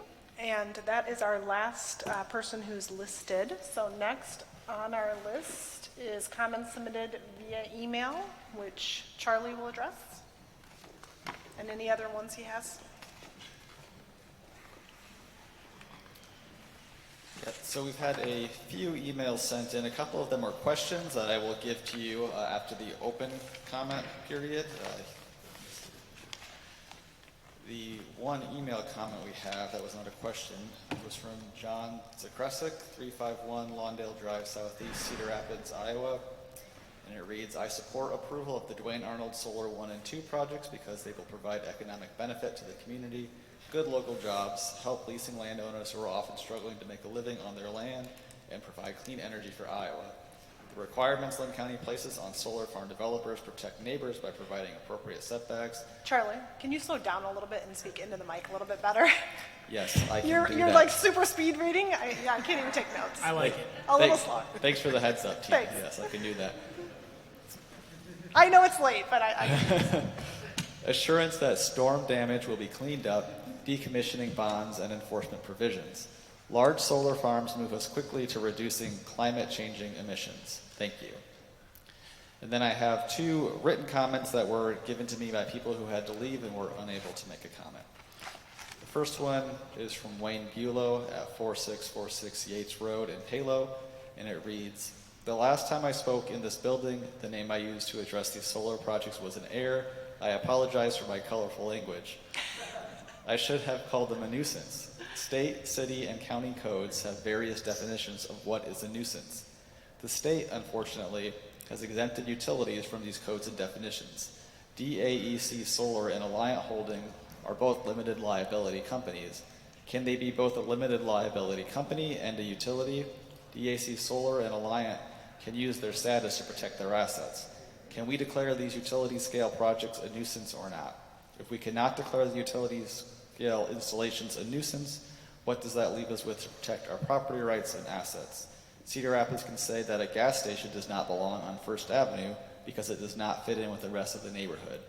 Have you driven First Avenue lately? Count the gas stations. Not fitting in the neighborhood is one definition of nuisance. Supervisor Rogers' Homeowners Association does not allow ground-mounted solar panels in his neighborhood. Roof-mounted, yes, but ground-mounted, no. Why? Presumably because the neighbors either don't want to look at them, or maybe they're afraid it will decrease the value of their home. Does that make them NIMBYs? Why are we labeled NIMBYs by the Board of Supervisors, the Gazette, the Sierra Club, Bright Future Iowa, and anyone else who thinks we are not entitled to want to look at acres of solar panels and worry their presence may decrease our property values? I will not be shamed out of wanting to protect my most valuable asset. The City of Palo has agreements with Linn County about the future development of Palo. The Palo City Council is on record being against the placement of these solar projects. And if you don't already know, DAEC 1 and 2 is just the beginning. DAEC 3, 4, and possibly 5 are lining up. Please help us protect our property values and our valuable prime farmland from these industrial-scale solar installations that should be required to meet the rezoning requirements for commercial or industrial land. The renewable energy overlay should only be used for residential use and not commercial generation. The second written comment I have is from Kim Cadera, 883 14th Street Northeast. And it reads, first off, I hope Planning and Zoning has had a chance to drive Palo Marsh Road from Palo to Center Point per request. I have been a resident of Iowa my entire life and a resident of Linn County most of my life. I want it on record, I do not oppose solar, but I do oppose industrial solar. I would also like to say, let's stop calling this what it isn't. This is not a solar farm, this is industrial solar. Growing up in Iowa, I went fishing, camping, and hiking. Anything to enjoy the outdoors, including spending time on my uncle's farm. Now I'm trying to pass this down to my grandchildren. What started out as 500 acres has now grown to almost 8,000 acres. This isn't about green energy, this is about profit and nothing more. The suits sitting over here, most who are from other states or from out of state are in it for one reason and one reason only, and that's money. And once you give it to them, don't ever expect to see green fields again.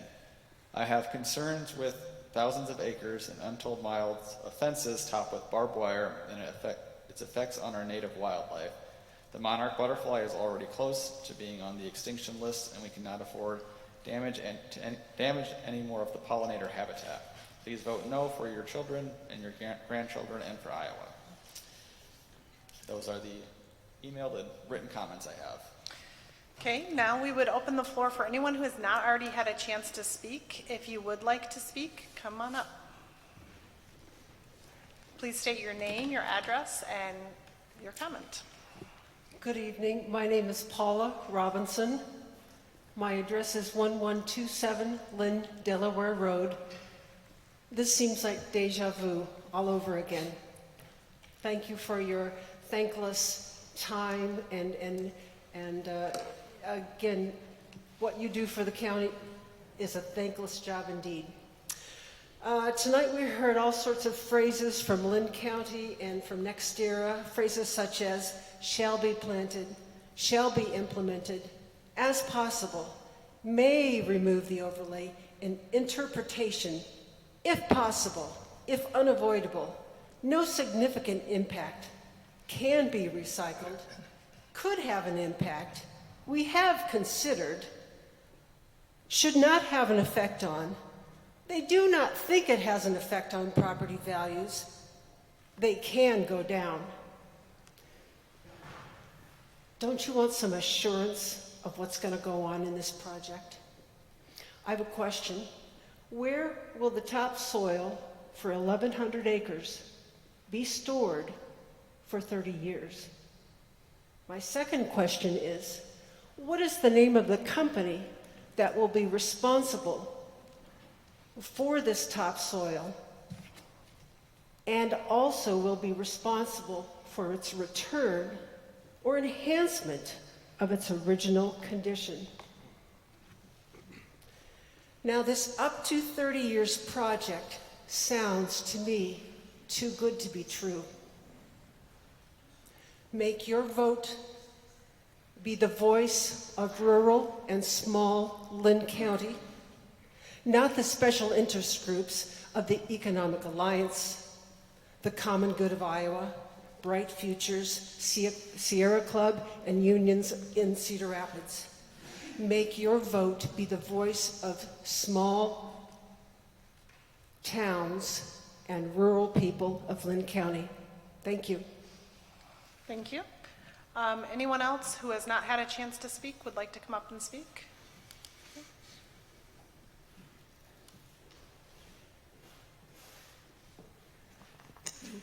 Thank you. Nancy Petrilla, 3796 Alice Road, Toddville. I don't think any of the land around our home is directly impacted. Mostly I have questions for Charlie and for Kimberly, if that's okay, that I wrote down as we got going tonight. Okay, for Charlie, what do the solar panels do to the temperature in the immediate areas? I've heard that it raises the temperature. I don't know, I didn't do any research. You talked about the comprehensive plan today. Then you went on to say that the goal has been met. How can it be met if it hasn't even been implemented yet? Has anyone, Charlie, given us numbers on how much this will actually save us in energy costs? I hear the term, it'll save us, it'll save us. I've not once heard numbers. This one is actually a pretty big concern to me. Once again, this is for Charlie, but probably also NextEra. And I'm not against NextEra. I worked there for 10 years before I retired. You talked about there could be some damage to road that can occur. You said that's entirely possible, and that NextEra would fix it. I'm curious what the timeline would be that they would be held to if that's going to happen. And I'm thinking about the school buses, trying to get the kids to school, the EMTs that have to go out on emergency calls. Our son is directly adjacent to a field that has been signed up as a participating field. He's a nurse. He's on call. He's in the operating room. What if the roads are torn up? How's he going to get into work to save, who knows, help save somebody's lives here?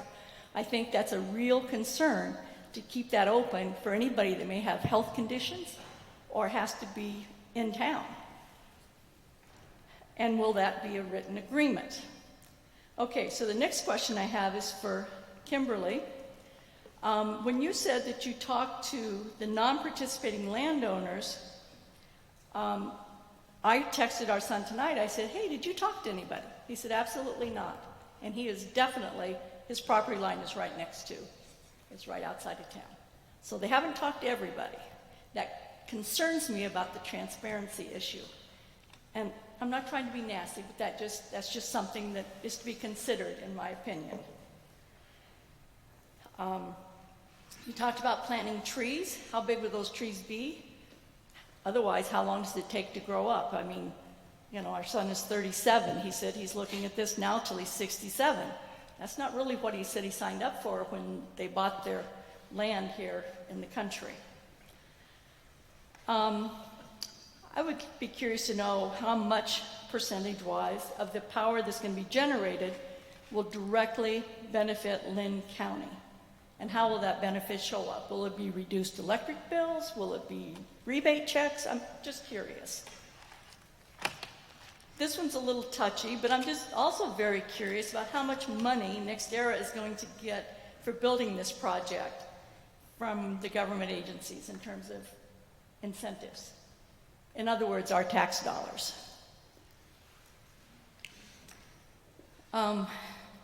So I would really like it if you guys would not go in favor of this at this point, because I think there's still a lot of questions that need to be answered. And for the people, and no offense to the people from Johnson County, but if I were down there, I'd be in favor of their solar project as well, because I live up here. But I agree that the landowners should be allowed to do what they want, but we have always been accountable to the county. I can't build an adult bookstore next to a school, even if it's my land. They're not going to let me do that. So there have always been guidelines, irregardless of who owns it.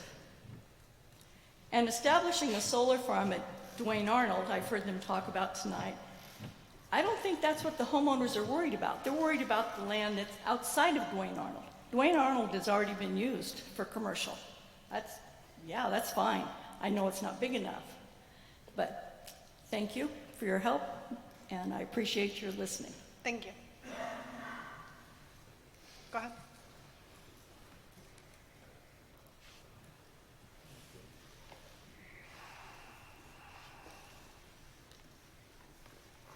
My name's Krejci. I live on E40. You know where that's at? Any of you guys?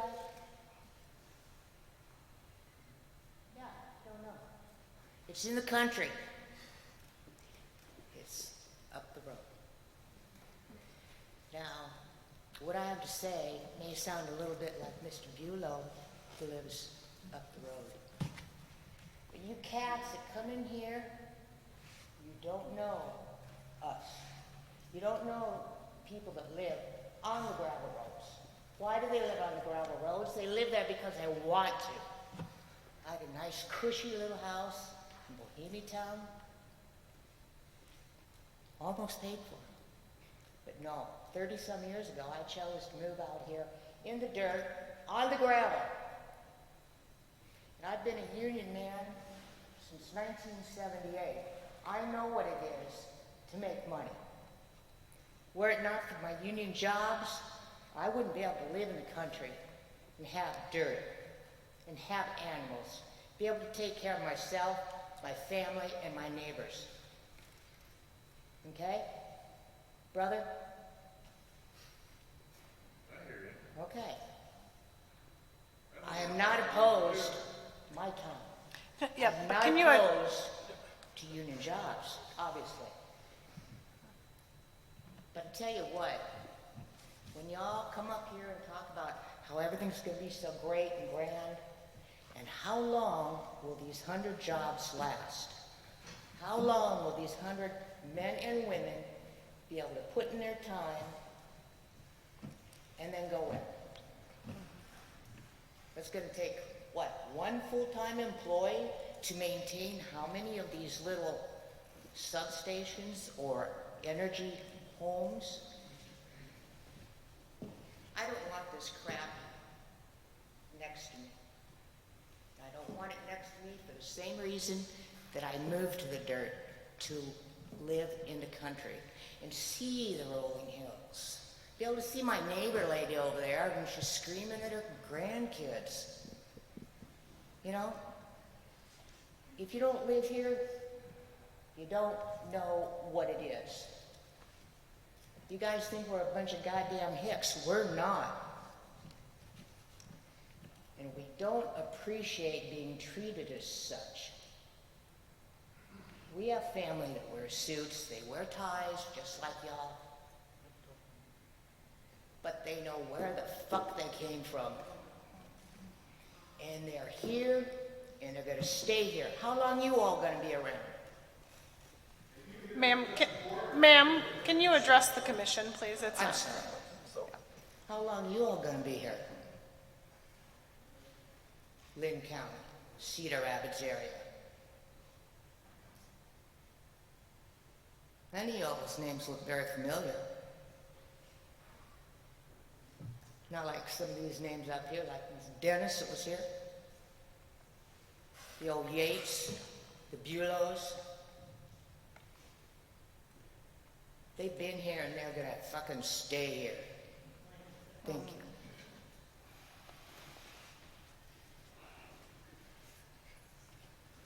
Is there anyone else in the room who did not get a chance to speak who would like to?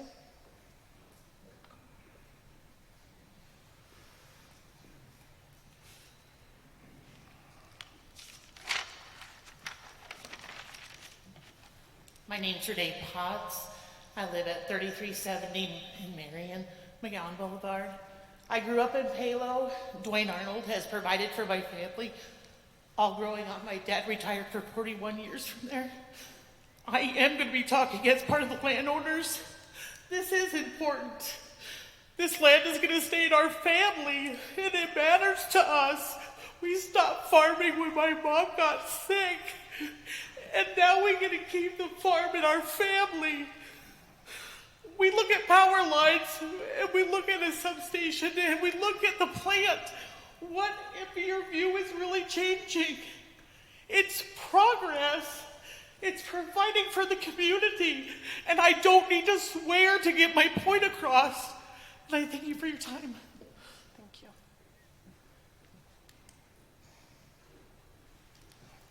Anyone else in the room who did not get a chance to speak?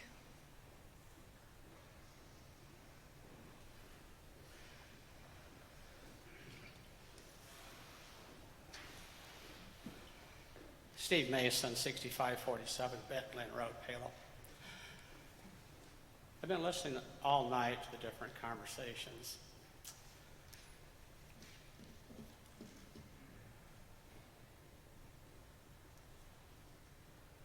I've worked for corporations before. Can you speak into the mic a little bit more, please? Pardon? Can you speak into the mic a little bit more, please? I've worked for corporations before. I've been a union member for over 50 years. Actions speak louder than words. I get my electricity from Benton County REC, and they get it from SIPCO. Duane and Arnold closed, and SIPCO didn't even know they were going to close. SIPCO owned 20% of DAC. And like I said, action speaks louder than words. And that says a lot to me about their credibility. If they're going to treat a partner that owned 20% of the plant that way, how are they going to treat the common person who has no power if solar panels get blown on their property and they're not satisfied with any cleanup that goes on? Everyone in this room legally does not own their property forever. All you have to do is not pay your property taxes for 3 years and see what happens. These solar panels, we'll say for sake of an argument, is technology today. It's the coming thing. 25, 30 years is a long time. Things change. These companies are all LLCs. They can walk away at any moment. Who is going to get stuck with the decommissioning costs of the property? If they walk, it's the landowner. If the landowner can't afford to decommission it themselves, they don't pay taxes on it, there's no revenue. It goes up for a tax sale. What happens next? Does the county take over it? Does that mean the entire Linn County taxpayer is responsible for that property? It's already happened in Cedar Rapids twice. Farmstead Food and Alba Manufacturing. It's already happened. Thank you. Thank you.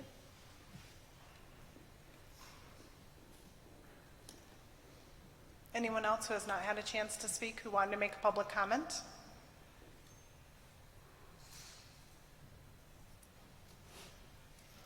Okay, seeing no one else, we will close public comment.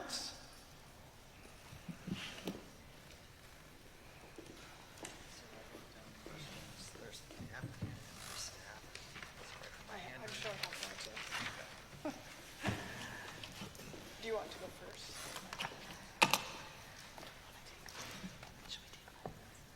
Should we take 5 minutes? I don't know. Do you guys want a few minutes or do you want to go? Do you want to take 5 minutes? Okay. Keep it rolling. Okay, we're going to keep going. So we'll do staff questions first. So Charlie, the first question on here is who should the Palo Fire Chief contact if NextEra does not reach out to them? Well, before the project construction can start, there needs to be a fire plan developed with the Palo Fire Department.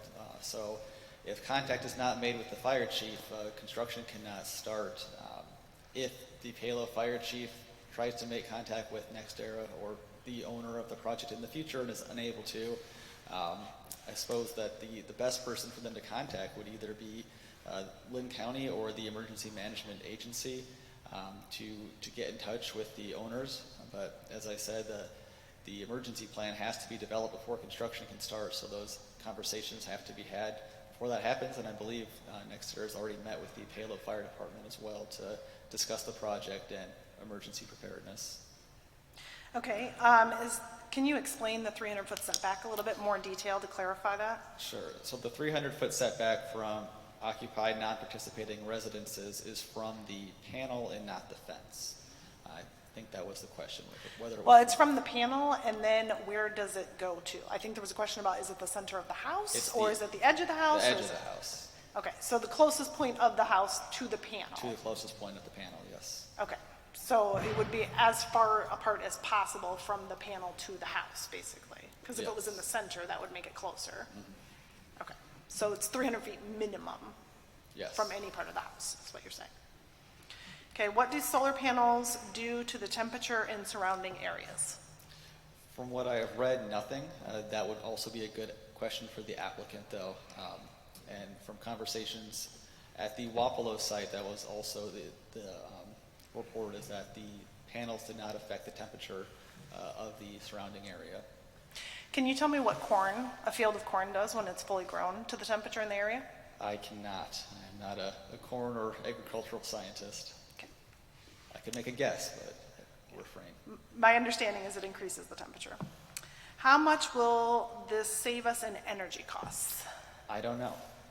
That's not. Has that ever been, I haven't read that in anything. Have they claiming to save anyone in an energy cost? Is that part of the application? I don't remember ever seeing that. I don't think that has been a claim of the application. Okay, so anyone who is under the impression, it does not sound like that's been part of the agreement at this point, is that there's any reduction in price of energy for anyone purchasing it. No, I have not heard any claims of reduction for price as a part of this project. Okay. How can the comprehensive plan goals be met if the project hasn't occurred yet? So the projects, all zoning cases or zoning projects are evaluated for conformance to the comprehensive plan and whether or not, if constructed, they would conform to the stated goals in the plan. So the analysis done was on, if constructed, would it meet these goals? So yes, it hasn't been constructed yet, so it can't meet any goals, but the analysis is based on what would happen if it was constructed. What is the timeline on roads being fixed if they are damaged in the process? The timeline would be the soonest construction season. So if that is occurring during a construction season and there's time to get it fixed during that season, that would be the route to go. Otherwise, it would be the next spring construction season. But it's not anticipated that the roads would be damaged to an extent where they're not usable. They might be damaged, and typically damage is part of utility wind projects because those turbines are quite a bit larger and it's not typically seen for solar projects. But the damage that would be anticipated would be minor repairs and not actually close down the road. But if it was to an extent where the road was closed down, the repairs would be done as soon as possible, allowing for the construction seasons. But based on history and the way these projects go, you don't anticipate any roads being impassable during this project? No. Based on what you're saying? And that's the last one on here for now. I will go through my notes, but I'll do the applicant questions first, All right. and then because mine aren't orderly.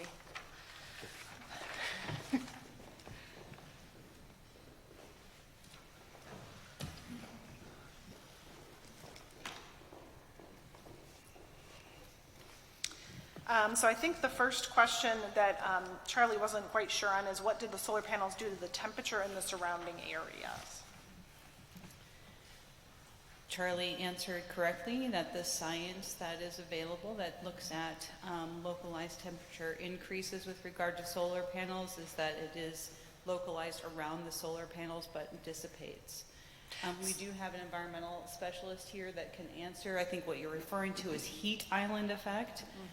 We've also submitted and referenced studies with regard to it, and Michael can speak to it. I was just saying, so then to elaborate on that, you're saying there is some heat at the solar panel. Right at the solar panel. And then when you say it dissipates, how far out would that dissipate? Is it even getting outside of the fence, or is it? So no, not typically.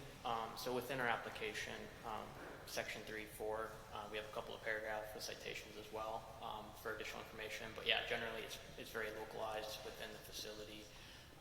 And a lot of those studies were conducted in the desert Southwest, and when they were starting to look at them that had planted vegetation, the amount of heat dissipated much quicker because of the cooling effect of the vegetation underneath.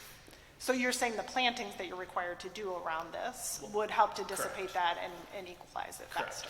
Okay. But initially, even without it, it's pretty localized. Okay. Okay, thank you. The next question was, do individual BESS units have a fire suppression system? That is a great question for our battery storage engineers. Michael, would you like to come up? So the way that the code addresses fire suppression is through a requirement for thermal runaway prevention or thermal runaway propagation prevention. And in the UL 9548 test, that dictates how that is accomplished. So some modules don't actually propagate thermally when a thermal runaway event is forced. And in those scenarios, you're not required for an outside suppression system. And in scenarios where there is thermal runaway propagation, you are required to install outside suppression systems to prevent that from happening. So those are based on the manufacturer-specific tests, and then we would install that if required based on those tests. But if the design is inherently prevents that propagation, we wouldn't install an outside suppression system. So can I repeat that back to you in a not-expert way and make sure that I'm understanding what you're saying? Of course. So what you're saying is each company makes their own battery, basically, a battery, and the way that's designed determines if it does or does not continue to propagate that fire if it starts. So like some of them are so that it only happens in this one and then it stops. Correct. But other ones are not designed that way. They're designed, it may continue on to other ones, and then that might require a fire suppression system. Correct. And the tests that are run are performed by an outside underwriter's laboratory, UL, to the same standard. So it's not like... Which for anybody who doesn't know what UL, that is the standard for any electrical kind of thing in this country. Exactly. Right? That's like your light bulbs or your electrical plug. That's who standardizes all those kind of things. Correct. And to say it's meets specifications, not going to burn your house down, basically. Exactly. Right?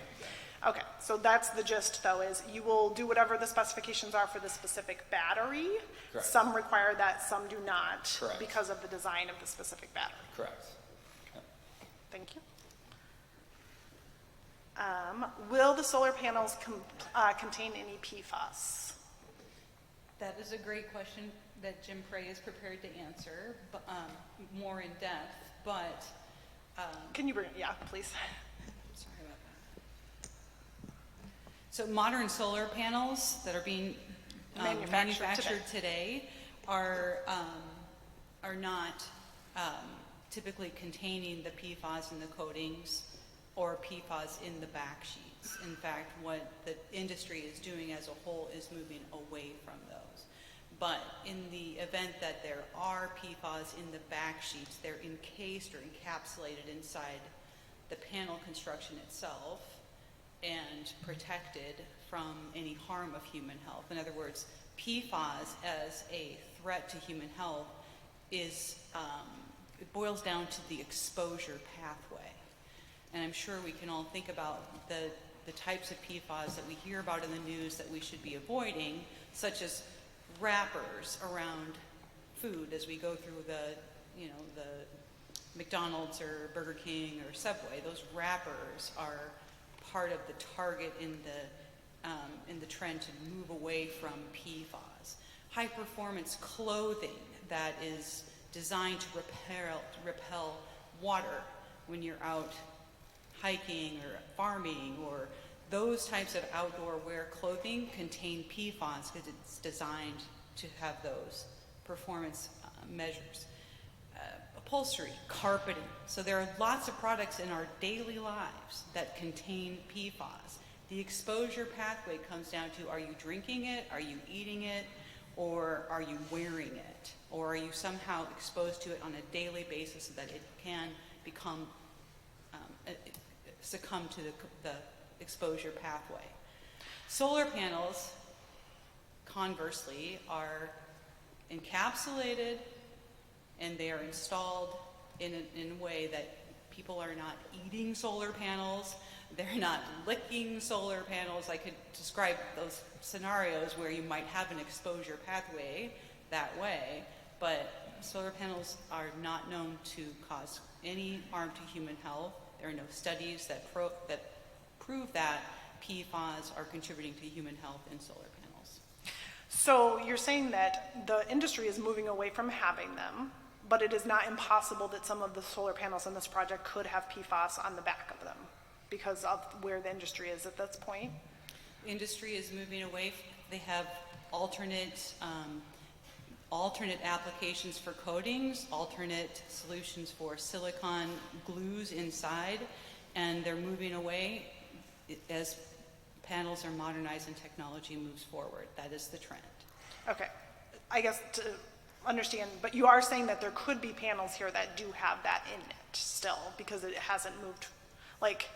Well, I Yeah. can't speak to the panels that have been installed on people's roofs, the panels Right. that are installed No, I on mean the new backside of panels that you would community be panel. purchasing. I have no idea, right? No, the new So- panels that you would be purchasing. So are you saying anything new manufactured does not any longer have that? Or are you saying that things that are still being manufactured could potentially still have it? It depends on the manufacturer, and the documentation that we've already shared with Linn County that we're happy to provide are SDS sheets for the panel, SDHS sheets for the coatings. There's our panels that we're looking at are coming in from outside of the country. They must pass toxicity characteristic leaching procedure method 1311 testing.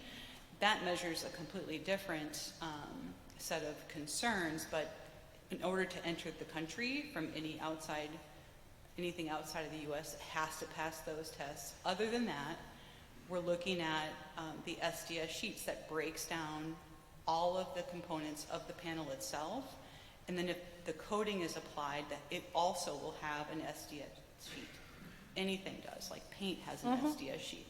So the coating will have an SDS sheet, and we'll be able to tell from that whether there are any PFAS in the material that's applied for coatings for anti-reflective purposes.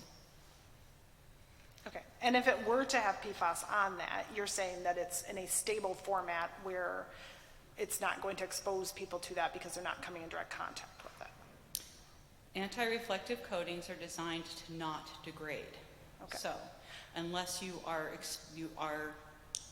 there's an exposure pathway, you're eating it, you're digesting it, you're drinking it, that's the concern, or you're wearing it. Solar panels are not to be worn. Nobody's eating solar panels, nobody's licking them or drinking them. So if there were a storm and some of the solar panel gets damaged and it rains, is there a possibility of that then going into the water? So you are now asking questions that I am not a chemist or a soil scientist, and so if we need to provide Linn County more information, we're more than happy to. We have multiple studies that we could share. Okay. How would you address the presence of toxic gases in a best fire? That's another question for Michael or Paul Hayes.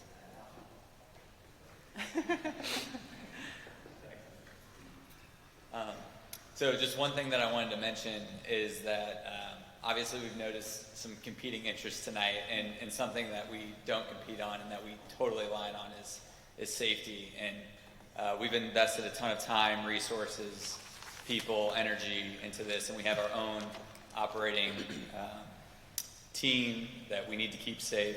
So our goals are totally aligned there.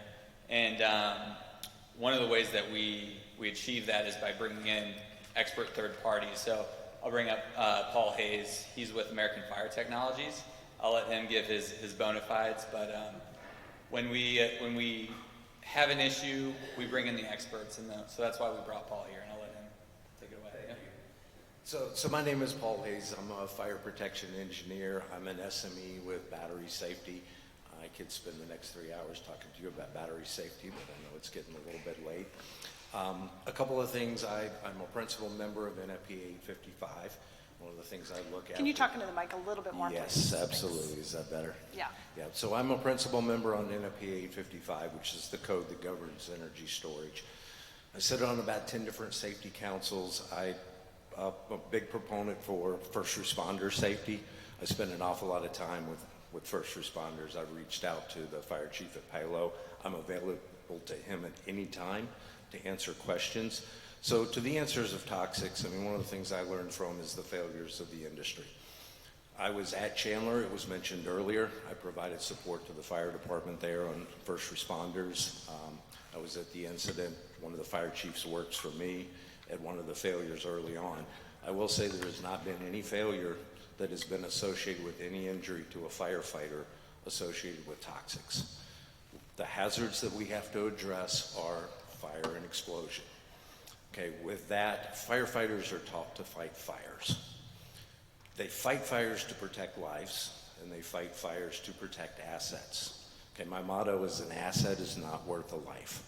Okay, so the reason we don't put water on them is it's better to let it burn. We do not engage life and safety. We do not look at failures of that first responder. Because of also the fire and the explosion is an asset, it is all right, it is already damaged, do not worry about saving it. So most of these are fairly well contained. I have been on several large-scale fire tests. I've been 50 feet away from a container that's burning. No PPE, no protective gear. The protective gear that a fire department wears under normal fires is more than adequate to protect them in the event of a failure. Now, my questions that I ask, and I'm here for NextEra, is not will it happen, but if it happens. That's my job. I'm the safety guy. I look over their shoulder and ask those questions. So we will vet it, we will look at it, we will make sure that those hazards are addressed appropriately, and we will make sure that first responders are safe. An asset is not worth a life, so let it burn. It is not because of any other hazard that we do that. The other thing that happens when batteries, when they fail, is what we call stranded energy. That energy still exists within that battery. If it burns, that energy is used up. And nobody has to worry about decommissioning that battery with stranded energy, a potential safety hazard for the fire department as well in decommissioning and removing that destroyed asset. So that's really what we approach, and I'm very much for fire safety. I'm here for any questions you guys may have. So Can you address the toxic gas specifically? So it is a good question in the industry. I spend a lot of time looking at and asking that question in the marketplace. Again, it has showed up under some tests, and a lot of tests it just never showed up. And a lot of the big battery failures in the world, we monitor the perimeters. None of the toxic gas shows up. So they have seen it at times, but there's also a lot of chemicals and compounds that potentially can read on your meters. So the fire hazard that happened where the firefighters were hurt in Arizona was an explosion hazard. They were there in their PPE, they were very patient, nothing happened. They did read some toxics on their meter. When they went to open the door, there were no toxics showing up at the door. Unfortunately, the firefighters stood there for about 3 minutes. There was a mixture of oxygen coming in and there was an explosion. That firefighter is doing well now. His boss works for me at the time, so I've got a lot of good inside information. So those toxics can exist, but as we get to a bigger fire, they tend to burn off as well. So we have not seen anything at perimeters on most of the fires and failures in the world. We have never had an injury associated with toxics. So when you say perimeters, do you mean what is perimeters? Well, we say do not enter, do not fight the fire, step back, watch, bring your hot dogs and marshmallows and stand back. We don't want you to engage the fire. So most of the time we set a perimeter as a minimum approach distance of around 50 to 70 feet. But a firefighter also has to take situational issues with what's going on, approach judiciously. Where is it burning? Are we seeing something that's evident? Are we not seeing something that's evident? They also provide first responder panels at the entrance to the facility that monitors the health from a fire system on each container. And in doing so, when they reach the site, they will know, are we dealing with an off-gassing situation or are we dealing with a fire situation? And that will give them some indication of what potentially may be going on in that container. A lot of what's happening today too is they're building a lot smaller containers, so the energy is contained and tends to fail locally. So we don't have these big buildings. Most of the larger failures have been associated with buildings. So we've got smaller compartmentalized pieces of energy. And in doing so, when we have a failure, if we have a failure, it's usually contained, and we don't see propagation between containers, even 6 inches apart. And those are the large-scale tests that I've been involved in and been able to watch and look at that data. And we monitor for those toxics. We monitor for hydrogen. We monitor for all the gases. And then we try to implement the best practices, and to be a little bit off, best practices. All right. I know it's a bad joke, but anyway. So, obviously first responders get training. I think the biggest concern would be, would it get out to any households? Like, is there any chances of these fumes? We have not seen anything that would indicate that it would go more than a few feet from the container at most. Okay, so well away from any So, all right, thank you. residences. Okay. Thank you.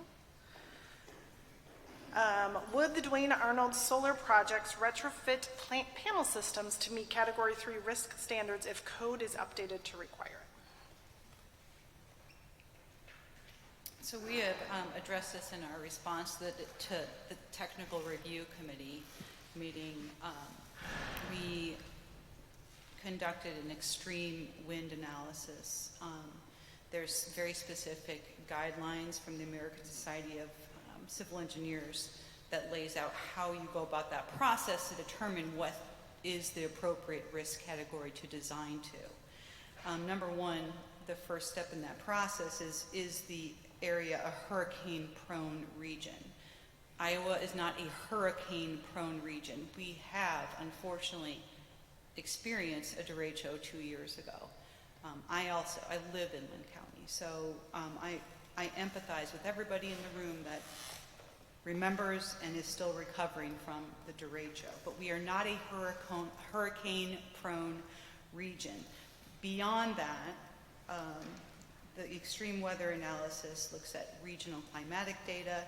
It looks at weather extremes and makes predictions for 300-year and 700-year mean distributions of that data. Long story short, the calculations determine what the risk category should be, what's appropriate for the type of structure that we are proposing, which is risk category 1, consistent with ASCE 7-16 and also the International Building Code 1609, which is also consistent with what Linn County's building code is, which they just adopted this year. That means it will be designed to structurally hand wind loads between 99 miles per hour to up to 106 miles per hour. And that's why we are designing to what the guidance recommends and what the code recommends. Okay, so the next question is, what would the response requirements and cleanup be in the event of a severe weather event or some other type of emergency, fire, explosion, that kind of thing?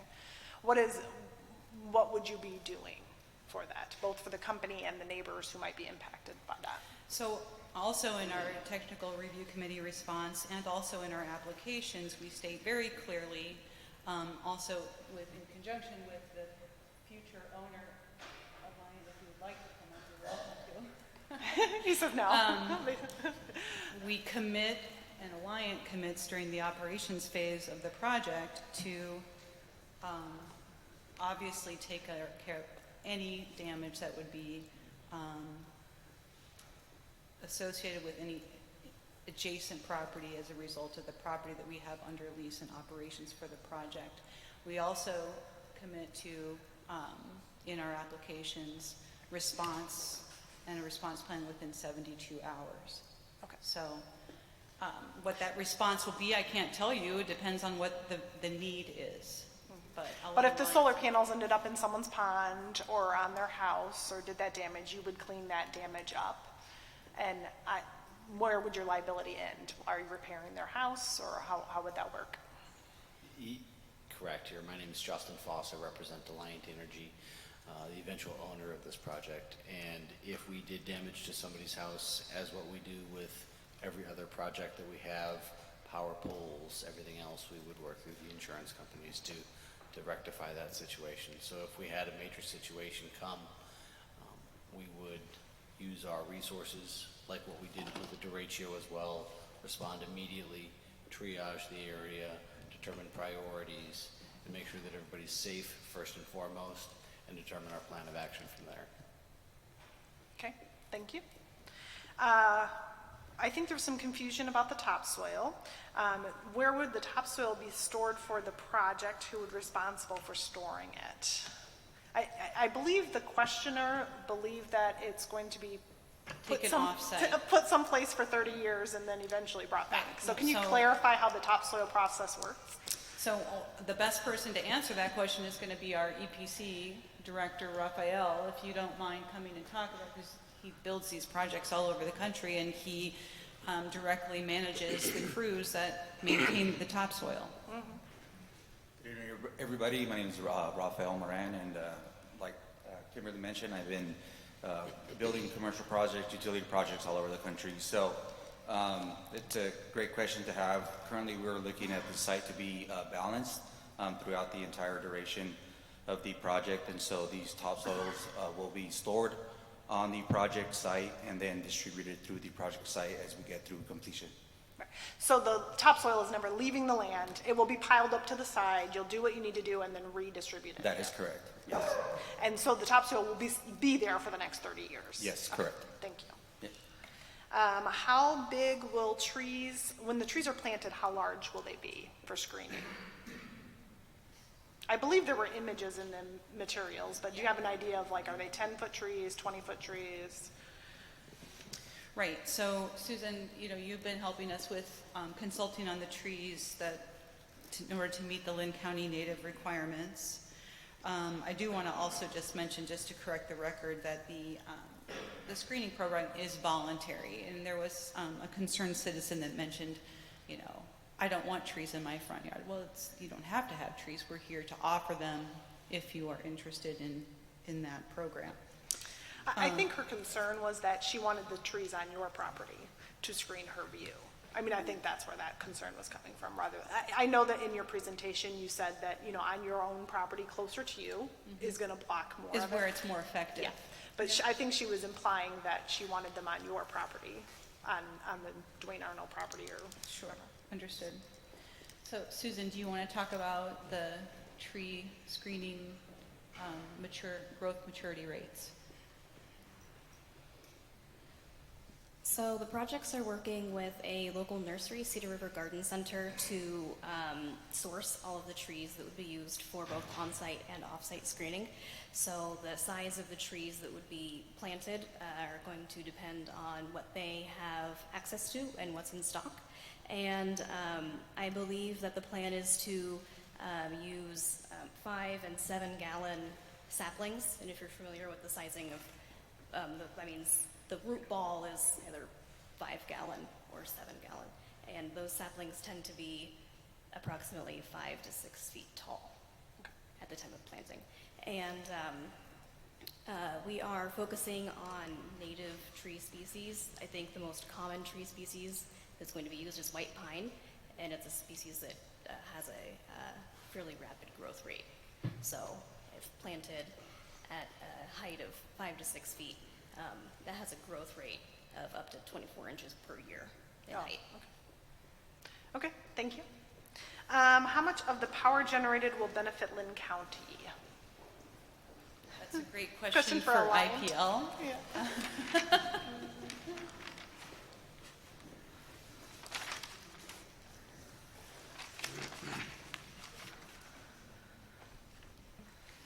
Thank you, everybody. Justin Foss again from Alliant Energy. So this power is part of what Alliant Energy would be is required to provide for more than our for all of our 500,000 customers. Sorry, yes, 500,000 customers across the entire state of Iowa.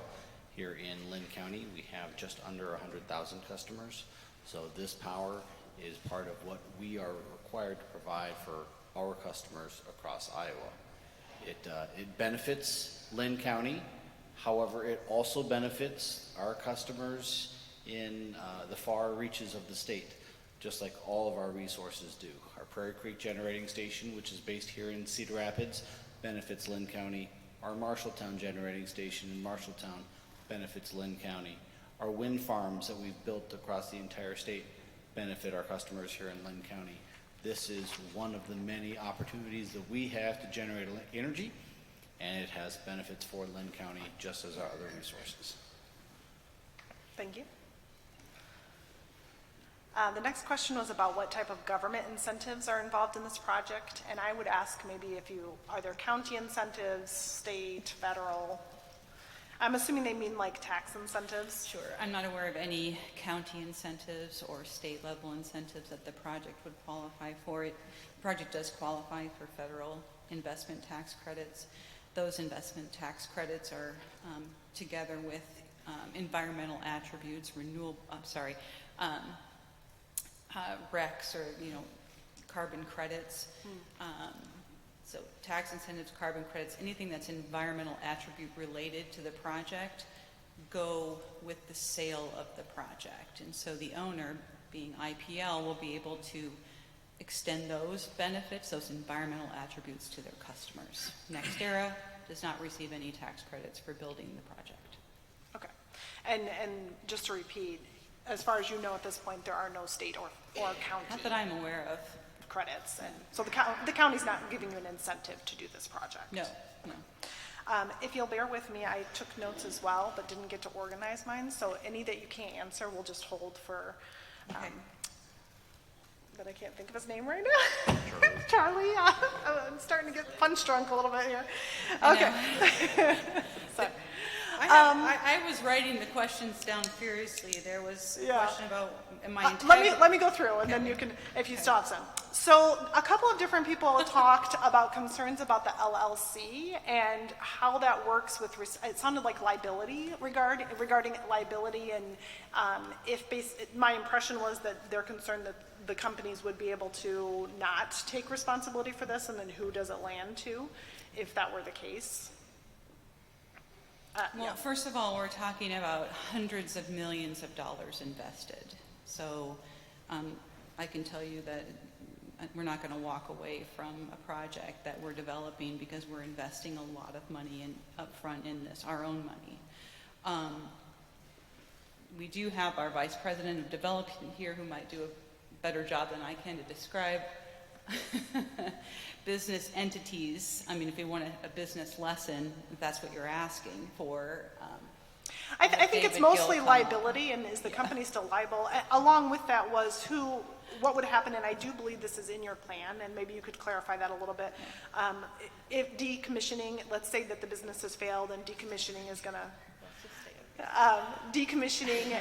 who's responsible for decommissioning if the business goes out of business? Sure. And I believe that's specifically noted in there what happens. There's some type of assurance or something? Well, I think the important question, Mark Lennox with NextEra Energy Resources, the important question of the LLC structure is the obligations that the LLC has to cover. And the LLC does have to cover all of the obligations that are required by the permit issued to the project. So in the instance of the decommissioning requirement, the LLC owner of the permit does have to submit a bond that covers for the full cost that's expected for the decommissioning costs. And that bond is updated annually and checked on regularly as well to make sure that the full cost of the bond and the full expected cost of decommissioning does get covered. Right, and so in this case, if successful, we have permits, the project gets sold to Alliant. Alliant will post that bond because all of the paper assets, the contracts, the plans, the permits, everything Alliant will own, and then they will post those decommissioning bonds and then adhere to the requirements of the decommissioning plan. So the LLC is essentially what Alliant is owning, and everything that's inside that LLC goes with it. Mm-hmm. And there is a specific bond that has to be purchased. So if if for some reason the company goes out of business, there is this outside bond that isn't part of the company that would then pay for it. The county or the county residents aren't going to be responsible for paying for decommissioning. Absolutely not. Yeah. I don't believe that was in the initial, like, very early process of this, so I do think some people are confused about that a little bit still, because it wasn't in the very early part, and I think that was added later in the Coggin process, but.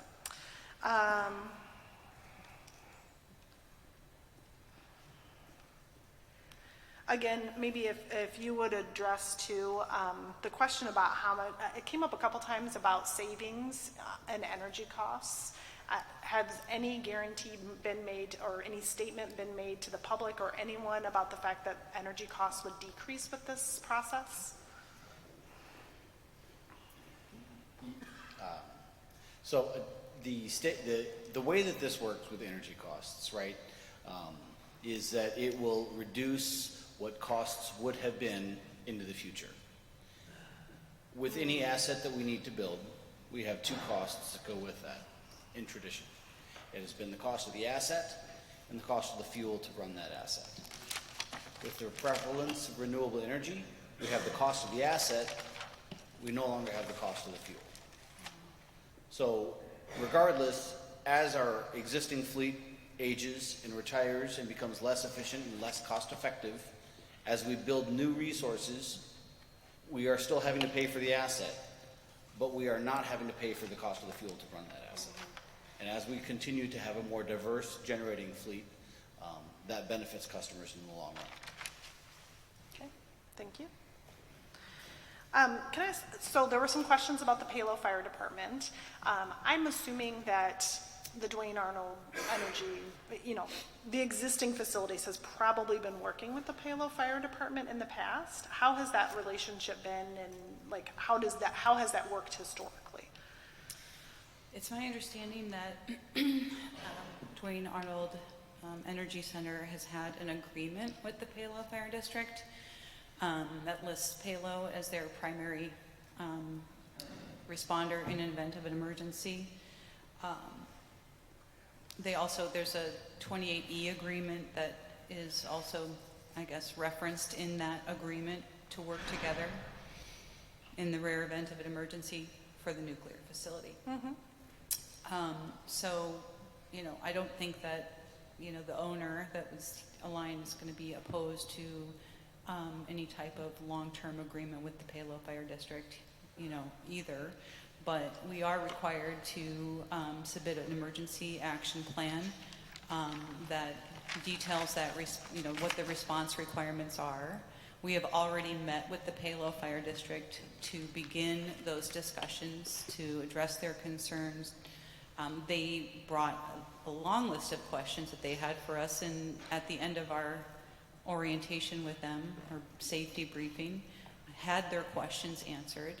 And the agreement is that we will continue to work with them and bring them information when we have updates, clear up until the point of before we turn any equipment goes live, essentially, because the last step in this process would be to make sure that they have orientation with the equipment in front of them, whether that's BESS or it's part of the PV equipment. So we're committed to provide that training, those orientations as they need it, and as we state in our applications, as they need training over the life of the facility.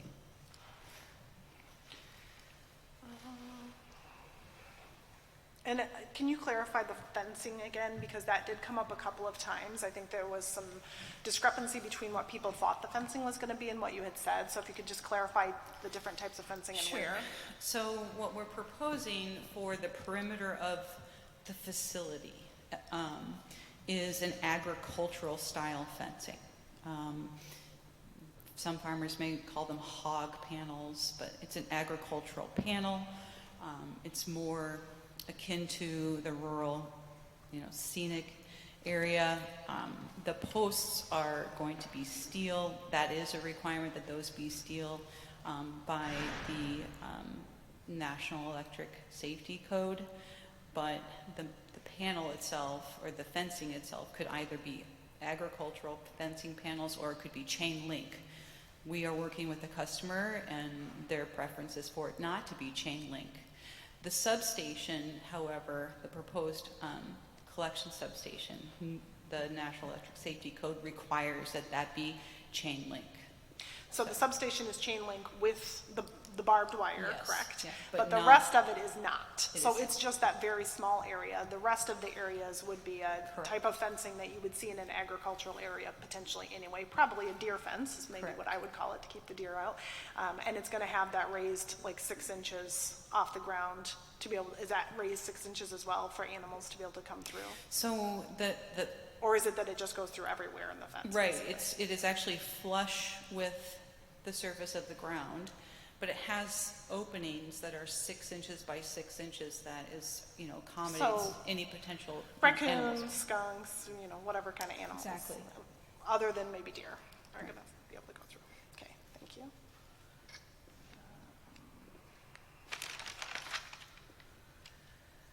How many emergencies where the police department had to come out, would you say that there were at the Duane Arnold? Like, how many times were there emergencies that involved the fire, the fire department, I think I said police. but I I'm meant not fire. in a position to answer that Okay. question, but we could certainly.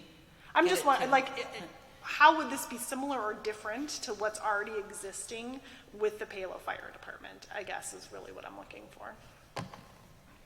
Yeah, that's just, I'm not in a Yeah. position to answer that question, Okay. but we could look into it and get back to Charlie if you need to.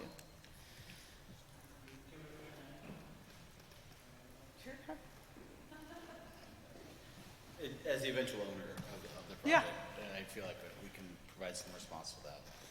At all of our facilities, we have a very tight relationship with our emergency responders, first responders, county EMA, the police, the fire department,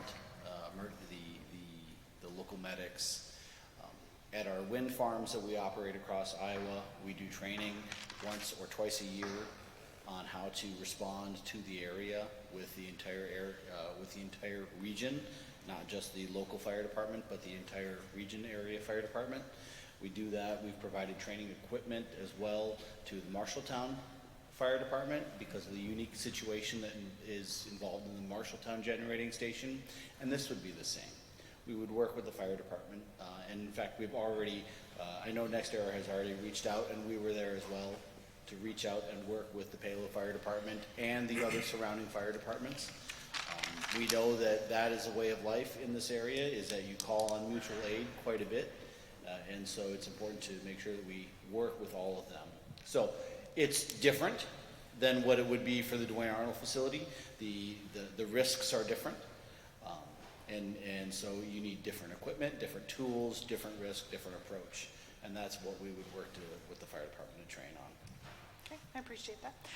Any other commission members have, I believe that went through all the questions from, Yeah, I've got one. From a decommissioning standpoint, is the plan to, I think there's like two schools of thought, pull the piles all the way out or cut them below the surface and leave a certain section of pile from the panels in the ground? What is the plan? Fully extract the piles. Okay. other commission members that have questions for the applicant or staff? I've got a question for staff. You don't need that, do you? Is there a reason, and I heard it mentioned, is there a I'm reason? just standing because I have to stand, sorry. Primary use, I believe there's this CSR requirement of 65 and under. It has to be 65 and under for a primary use? We do not have a CSR requirement anymore. There was a 65 and under CSR requirement previously, but I believe it's been 15 or 20 years since that was on the books in Linn County. So there's no requirement that you can't build on certain CSR land. Okay. It is part of the LISA scoring system now where points can be deducted if the land is high CSR, and that can impact whether development could happen. Okay, because what I was getting at is for the renewable energy overlay, I mean, we have these conversations, and it's 6 hours tonight, it's going to be 10 hours the next time. Is there a reason we can't implement some sort of CSR limited, like, it can't exceed this to go into a renewable energy overlay from the code perspective? That could be done. It would have to be a policy decision by the Board of Supervisors, but certainly other counties have done that, not just for solar, but all types of development, implementing a CSR cap. I think we could all agree on that as a recommendation to the supervisors. Other questions? Either for staff or for the applicant. Sorry, I just can't sit anymore. I've been sitting for so long. Okay, well, if there are no more questions, then I think, do we have any closing statements from staff or applicant? I do not. I just want to thank you, commissioners, for your time this evening, and the community for all the very good and worthy questions. Thank you. Yes, it's been a long evening. I do want to thank everybody for coming and giving their information, and then also the professionals giving their information. It is now time for the commission to deliberate, so that would be time for the commission to discuss their thoughts. Any other concerns? Do we need more information from staff? Are there questions that were not answered that staff or the applicant could be providing before we make a decision?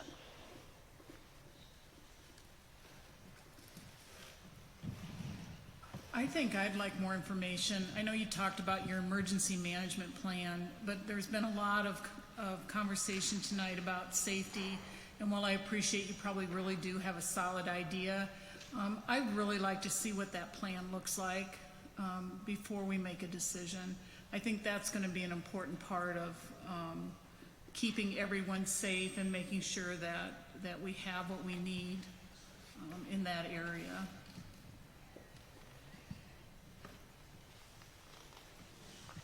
I guess I respect that, but I also think that they're professionals and they're going to come up with a plan that's going to be adequate. So I don't know that that's really our job to micromanage that safety plan personally. But I mean, I understand what you're saying, and I do think there's a lot of comments on that. But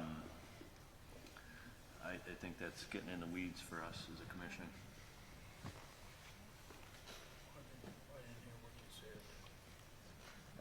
I didn't necessarily agree.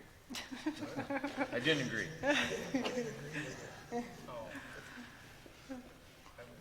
It's okay, we can respectfully disagree. Yeah, no, I mean, I didn't mean to. Absolutely. I mean, I would go ahead and make a motion that we approve, if this is the appropriate time, I guess I've heard. Well, I guess it would be a question of, do people want to discuss it more? I mean, after a Yeah, if motion, we there's can other have a little discussion. bit more deliberation, but Sure.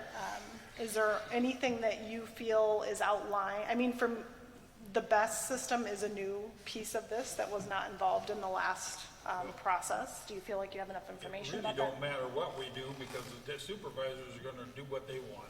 That's true, but we still have to take all the feedback that we've been given and make the best decision that we think to move on. Have the conditions for approval been met? Are there things on there that you would need more information to decide if yes, it's met, no, it's not met? I mean, that's what we're required to follow, is the conditions of approval, is the guidance from the state that we're supposed to follow.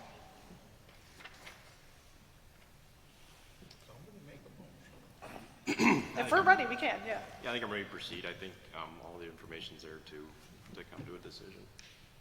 Okay, So what's the motion? go ahead. You got the motion. I'd make a motion that we approve the applicant's proposal. Okay, is there a second for that motion? I'll second that. Okay, is there any further commission discussion? And actually, we would have to do one of these at a time. So this would be a motion for JR 220004. And that motion is that we would move to approve, recommend approval to the Board of Supervisors. That would be the first, what's it called? Part 1. Okay, any other commission discussion specifically on the first part, because we do have to vote on this separately. So this is the part that's closest to the current power generation and does not include the battery. Any further discussion on that? No, I kind of see both sides and I appreciate all the input tonight. I really just go back to sticking to our standards that we have to follow, and in my mind, you know, they were met. Okay.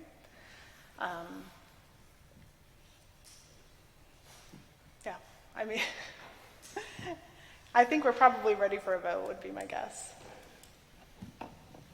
Can we have a vote by roll call unless there's any further discussion? One last call for discussion. Okay. Are we ready? We are ready for a roll call vote on JR 22-0004. Wagner, Aye. Eilers, Aye. Dubois, Aye. Grennis, Aye. Maxwell, No. Brecht, Nay. Kuntz. Nay. Okay, next we would say, is there a motion regarding rezoning case JR 22-0005? And this is the second phase that is further away, spread out, and has the battery system in it. So moved. Okay, we have a first. Do we have a second?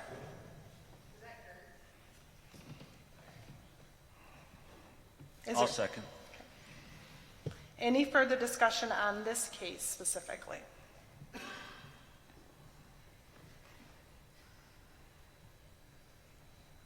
Okay, I think we are ready for a roll call vote from the secretary.